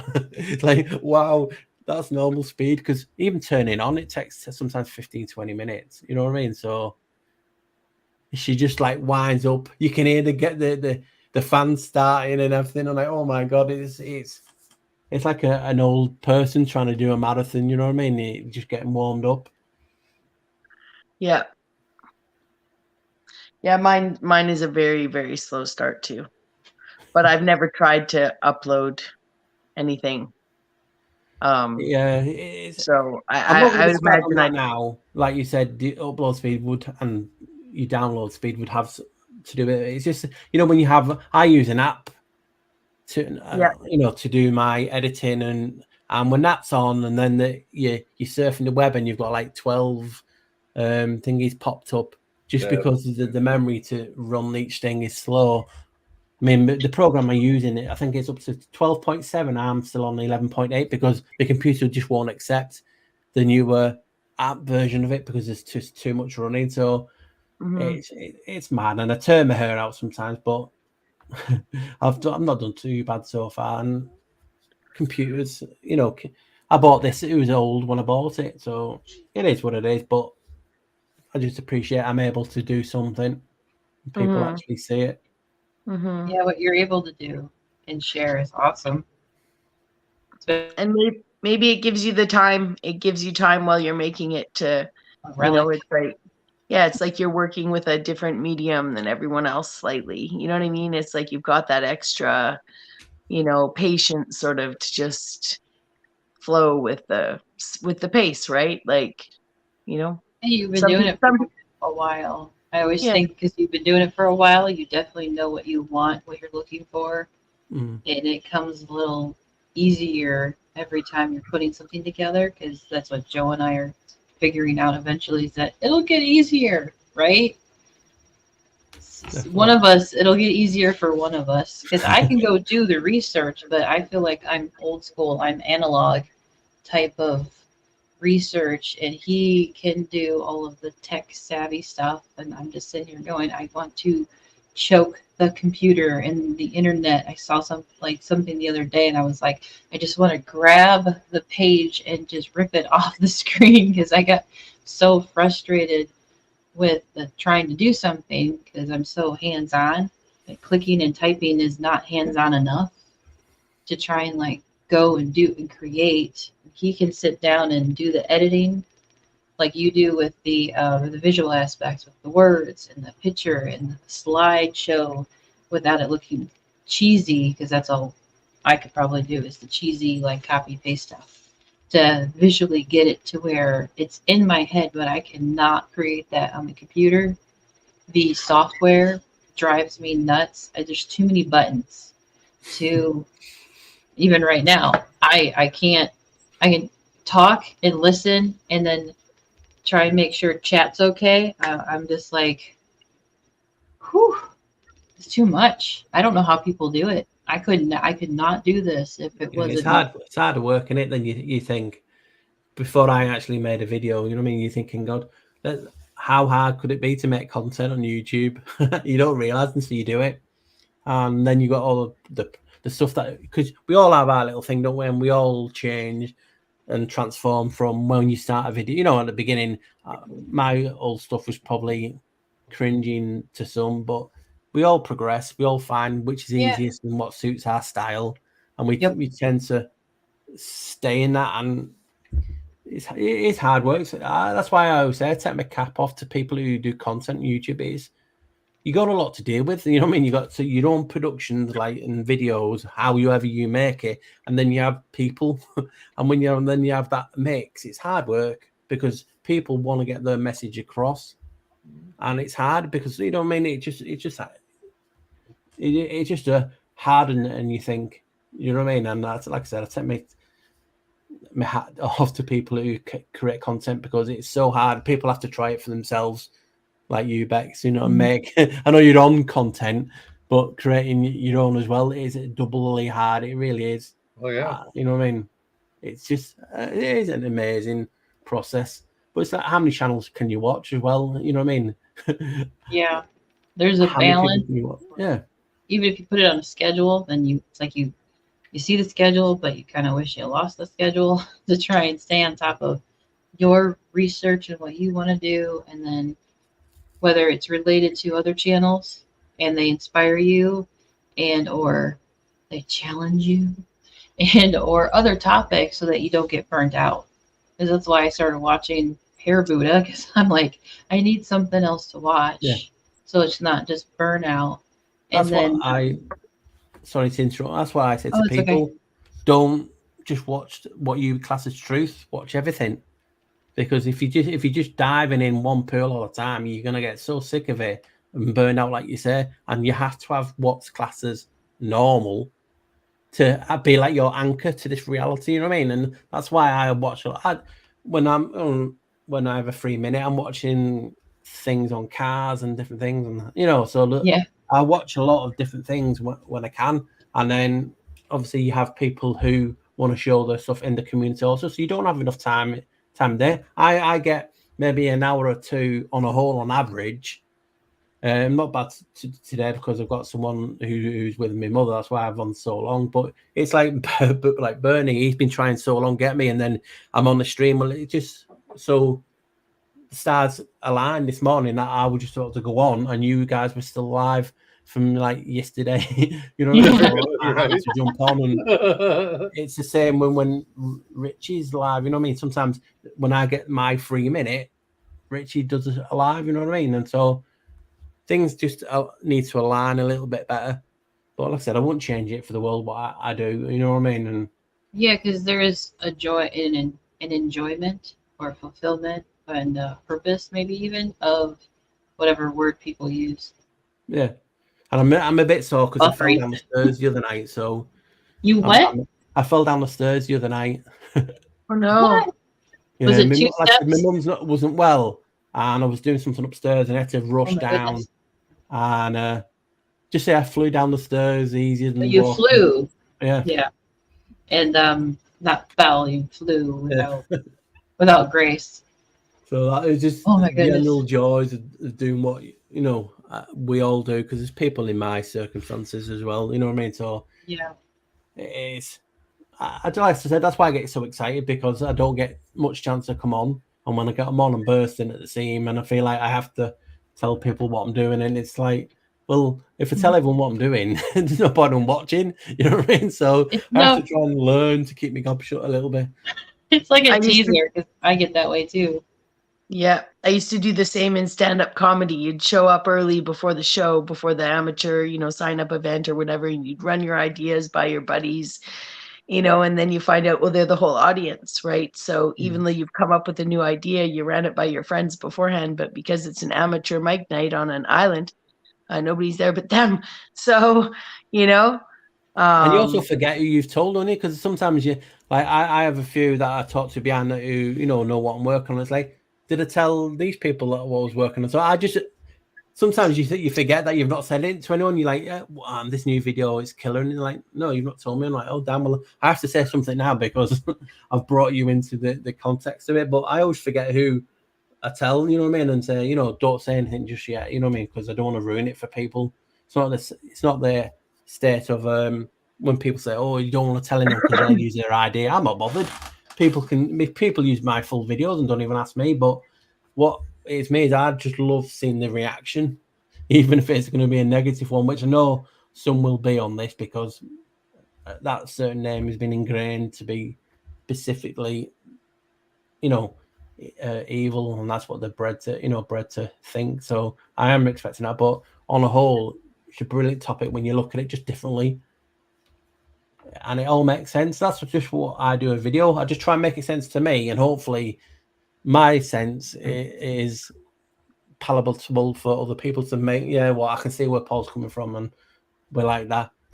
Someone just asking, yeah, I'm okay. I have a bad neck anyway, and that's what took the brunt of it when I went flying down the stairs.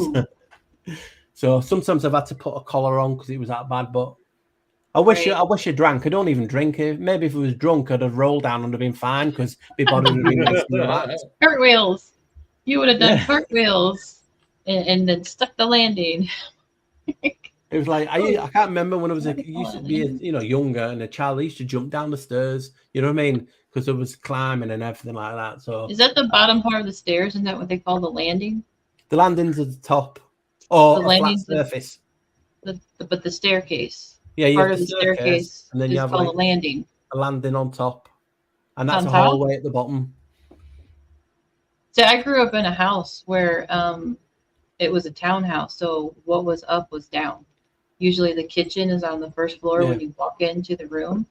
When you walked into the house, so to speak, you had to go down the stairs to the main area of the kitchen because they built it into a hill. And so my upbringing and thinking that things were a certain way as a cookie cutter status quo, even just having the kitchen, when I tell people it wasn't a basement, the first floor was just a living room and a bathroom.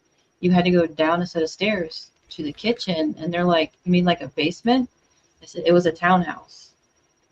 But it was an opening. And I swear, so the landing part, I always thought was the bottom, which is like the main walk area, I guess, where most people can walk into a living room and then the kitchen. Mine was split.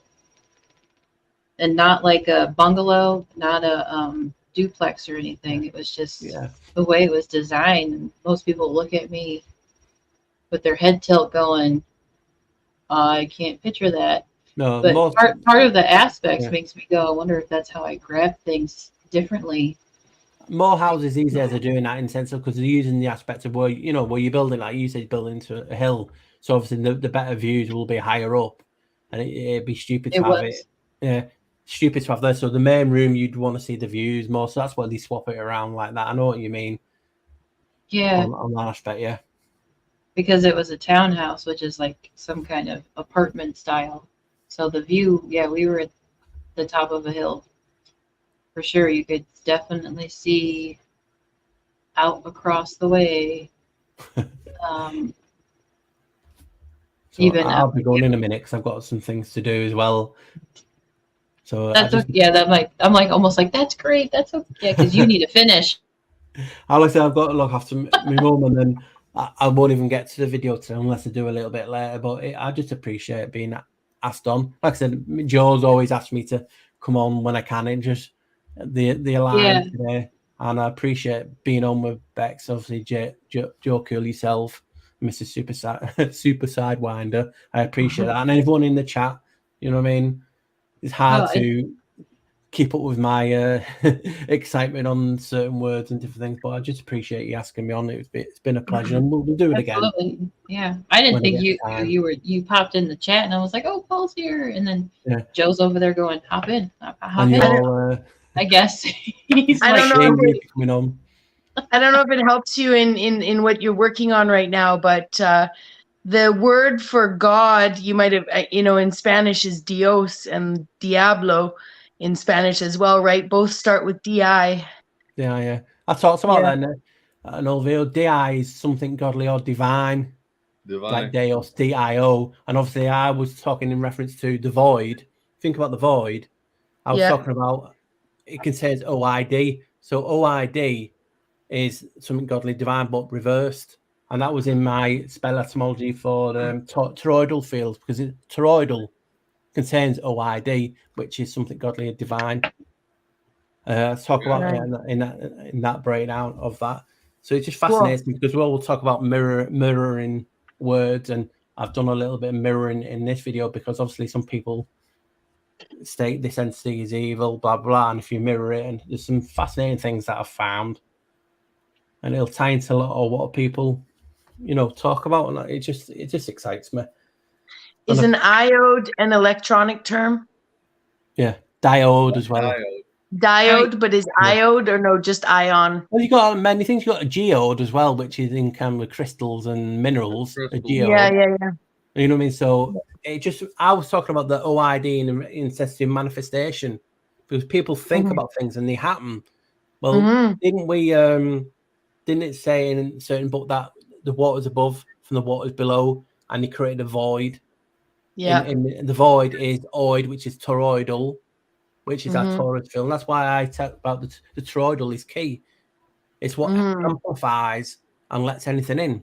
So when you are really more positive, obviously your toroidal field, the more information you learn, your toroidal field is getting bigger and bigger and bigger, and it's exposing more of this realm, so you can see more. So that's why when more enlightened you get, and that's why they always say look to the east and you want to control the information, because it's all got to do with the eyes. Why? Because that's how we see. You know what I mean? See, it's like the Holy See. You know what I mean? That's why they call the Vatican the Holy See, not just in terms of maritime, but the sea. It's all in why. Yeah. So it's just a fascinating thing, and that's what is going to go in this video of sorts. And I just get really excited. I wish I could show people what I've done so far. Like, you know, well, but we'll see it today, right?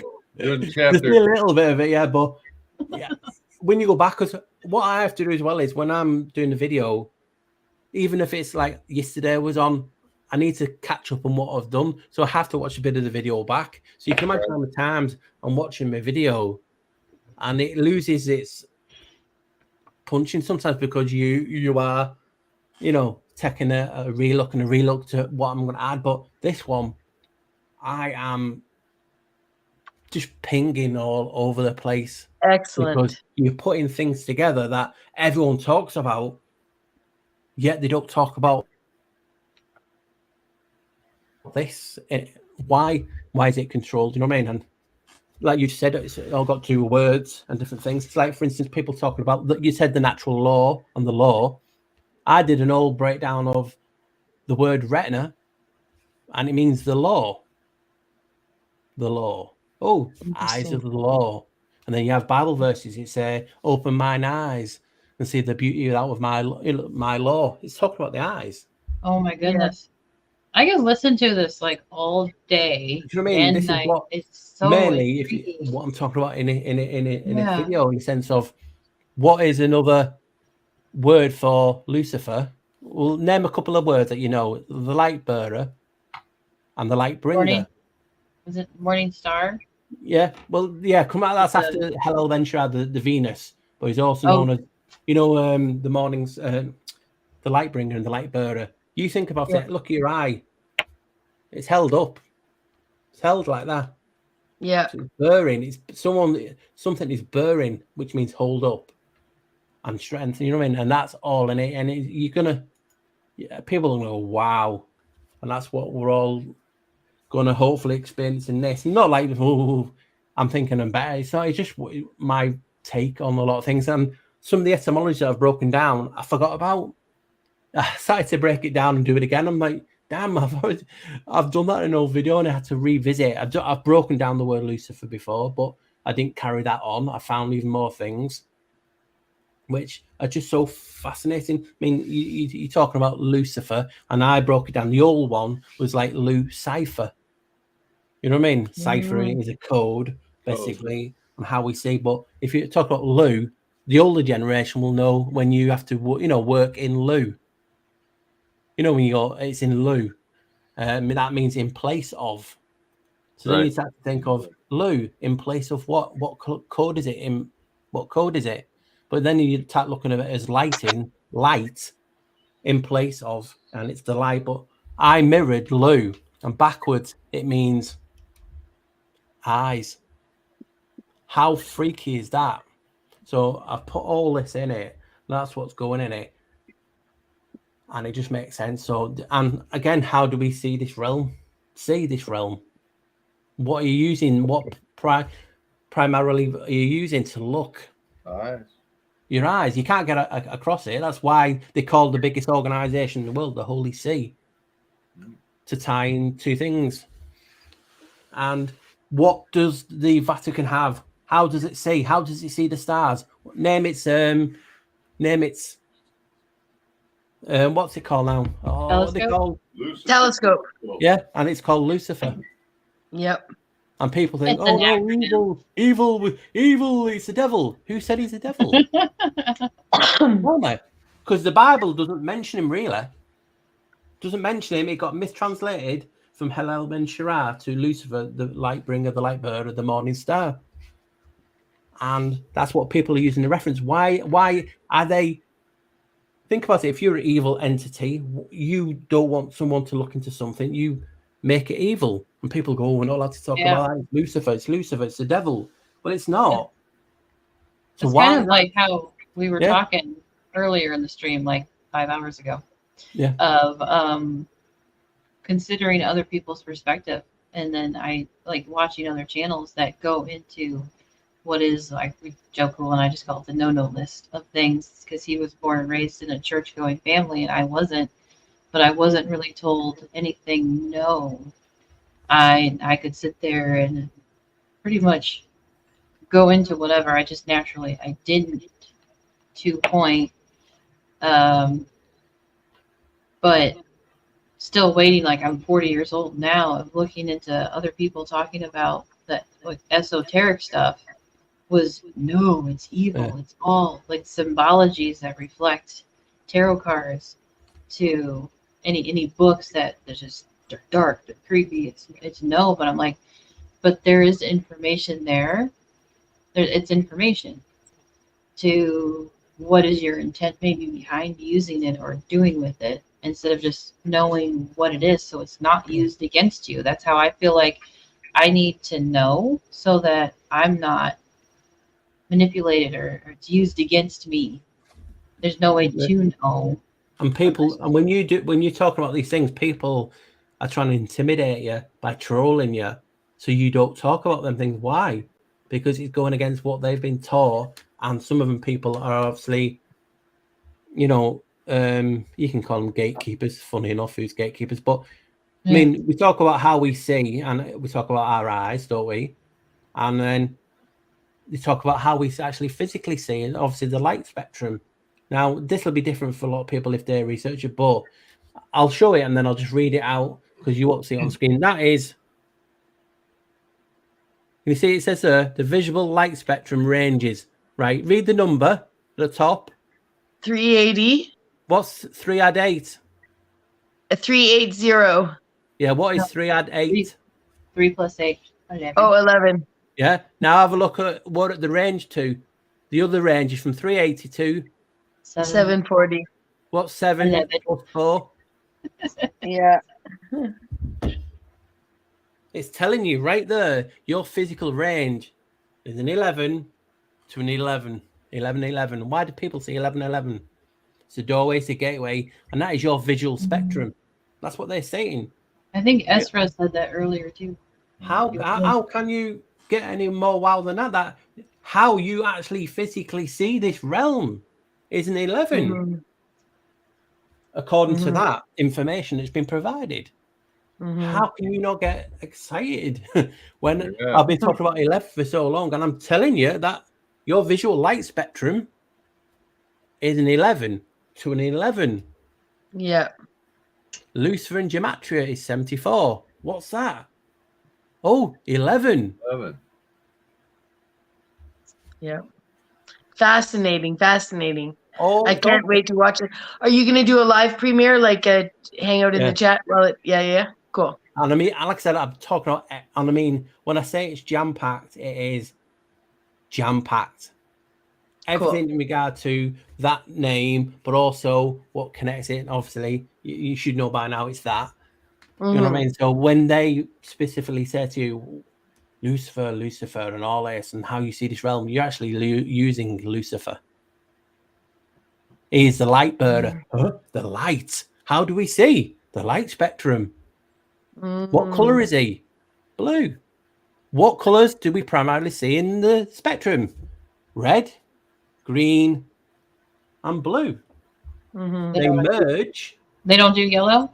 No, they merge, and in the mergence of that white light is where everything else is seen. That's what they're according to science say. We only see red, green, and blue, and then when all them colors mix, they taught us 4 primary colors, and yellow is one of them. I mean, you look at the word the hell, where all colors come, basically colors means white, means bright light, but it's also tied to Baal, who is, yes, another name for Janos. So is Lucifer, is another name for Janos.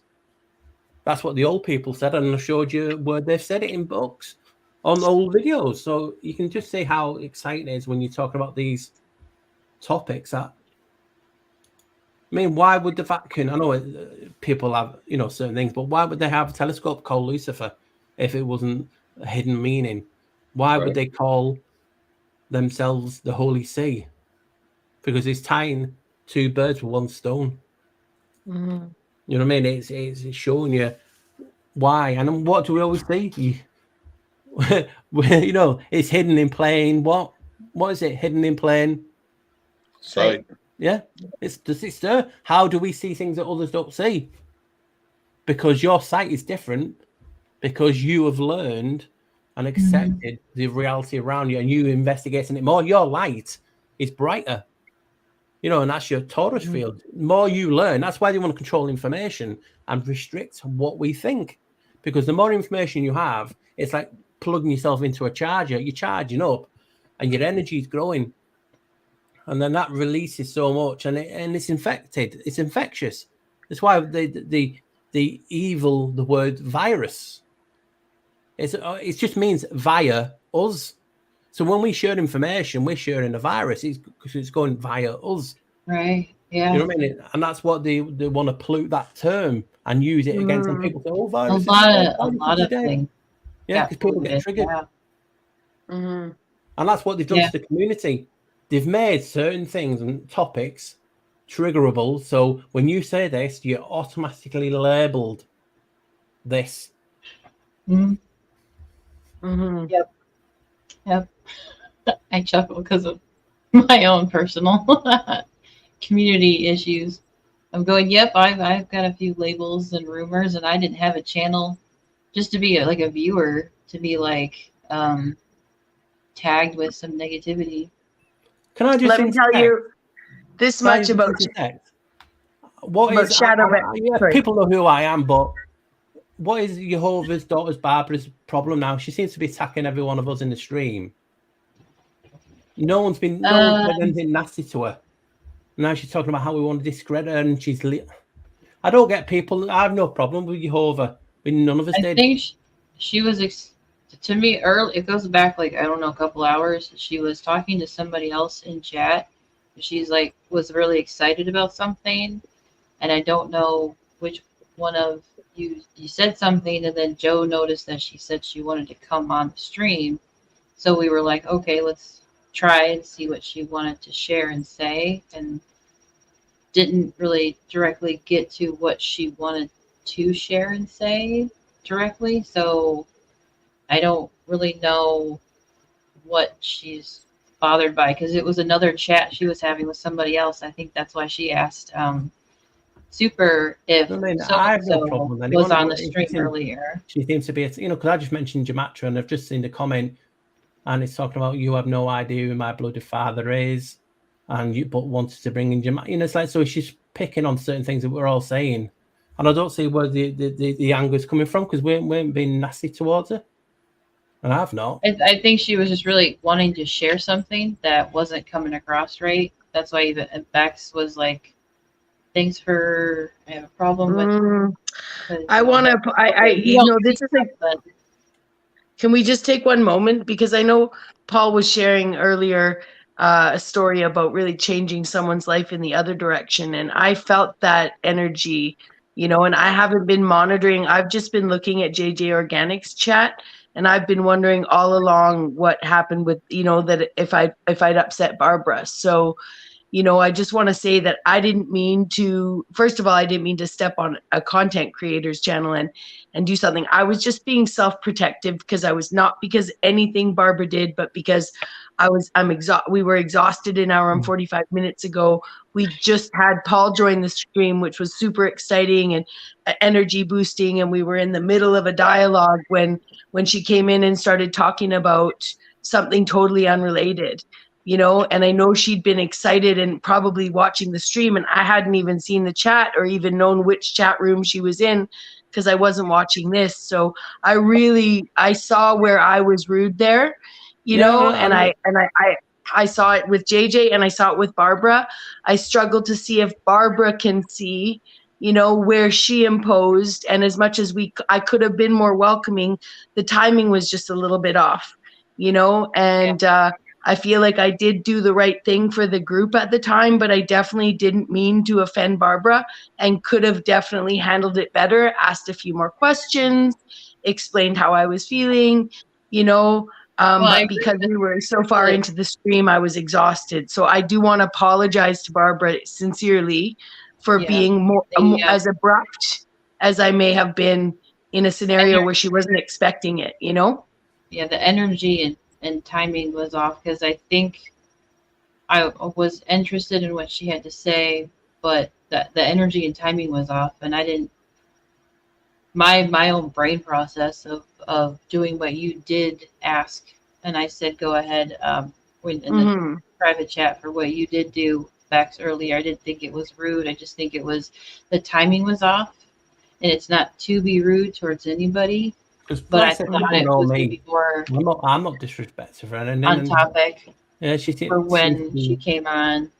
Getting angry. Well, and she's answering us right here saying, "I have a problem with because y'all don't see the signs of the times and didn't want to hear." Which I'm so grateful for the people who have the messages in the way that they have them, considering that we all do know it's really, there's a lot being uncovered right now. But I think if she can come up here and demand after 7 hours and 48 minutes that we don't see the times given the information she brought up to the table, I'm sorry, right? Because I really feel like it's just that perspective issue, that perspective and different, understandings of words and everything that we're talking about here. Because I know sincerely I was not my intention to offend anyone, I don't want to say No. that's what ties into what we're saying. We all see different things. So what she sees is from her own, Yeah, that's why I say I think she was excited, but our energy, we're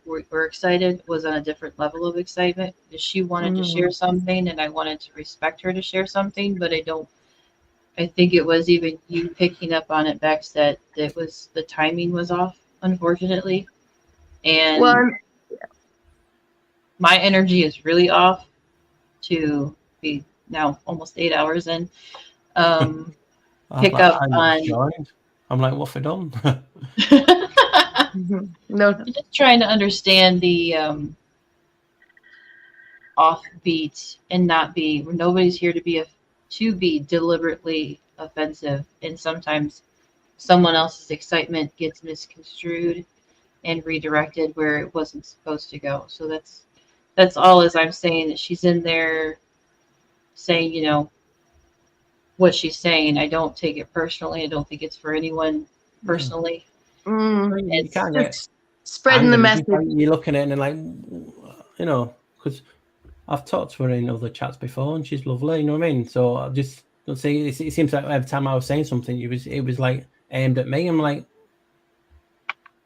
because she got more excited. It seemed like after you popped on, and then I just don't know where it comes from. And I'm talking about how we see things differently, and she sees things different to me. I'm not right.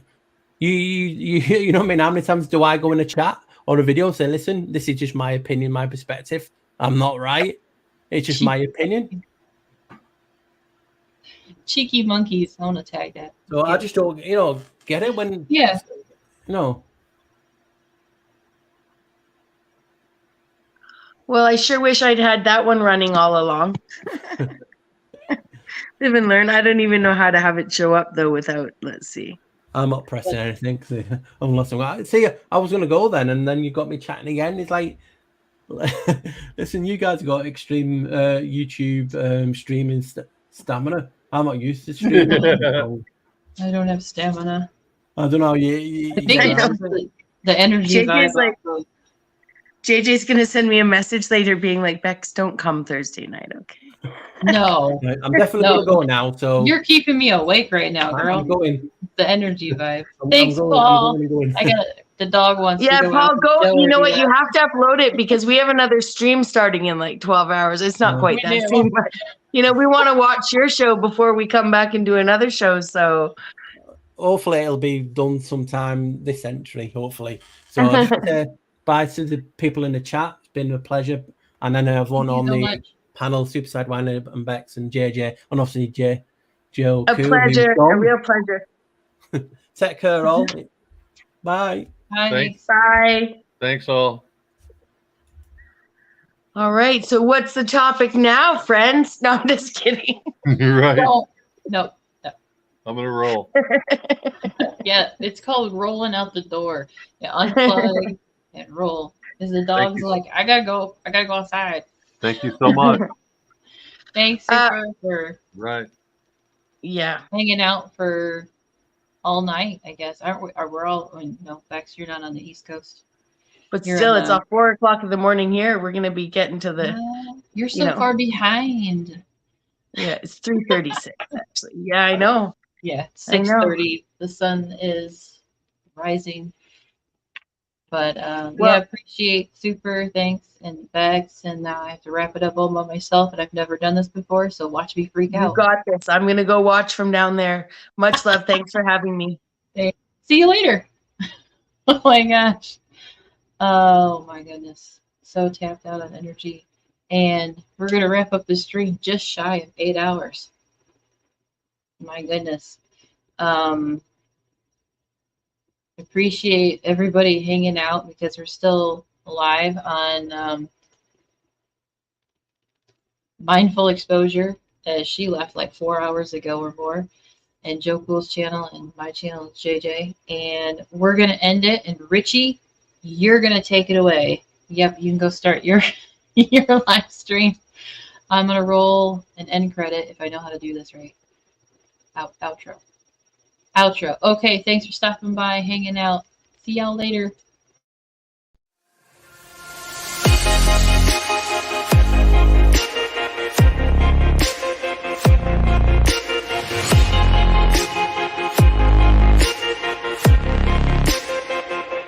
Sending to outer space to find another race.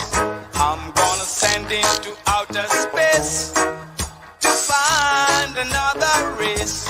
Oh, boys! I'm back! Wow, it's popping!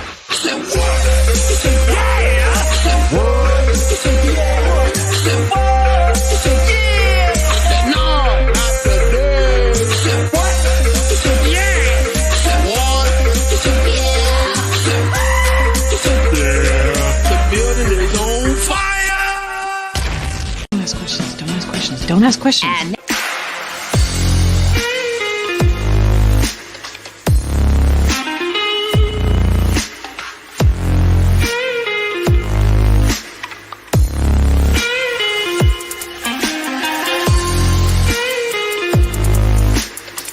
After you. Oh, no, you first.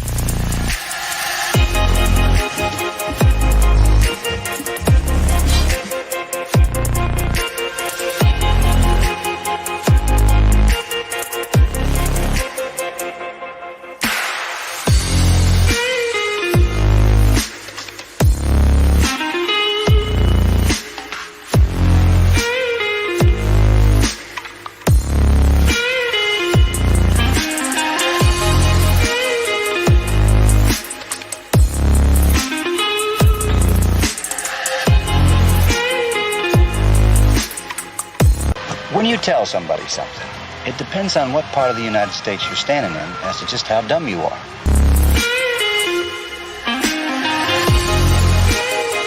Grandma, you can't just kick me out. I can too.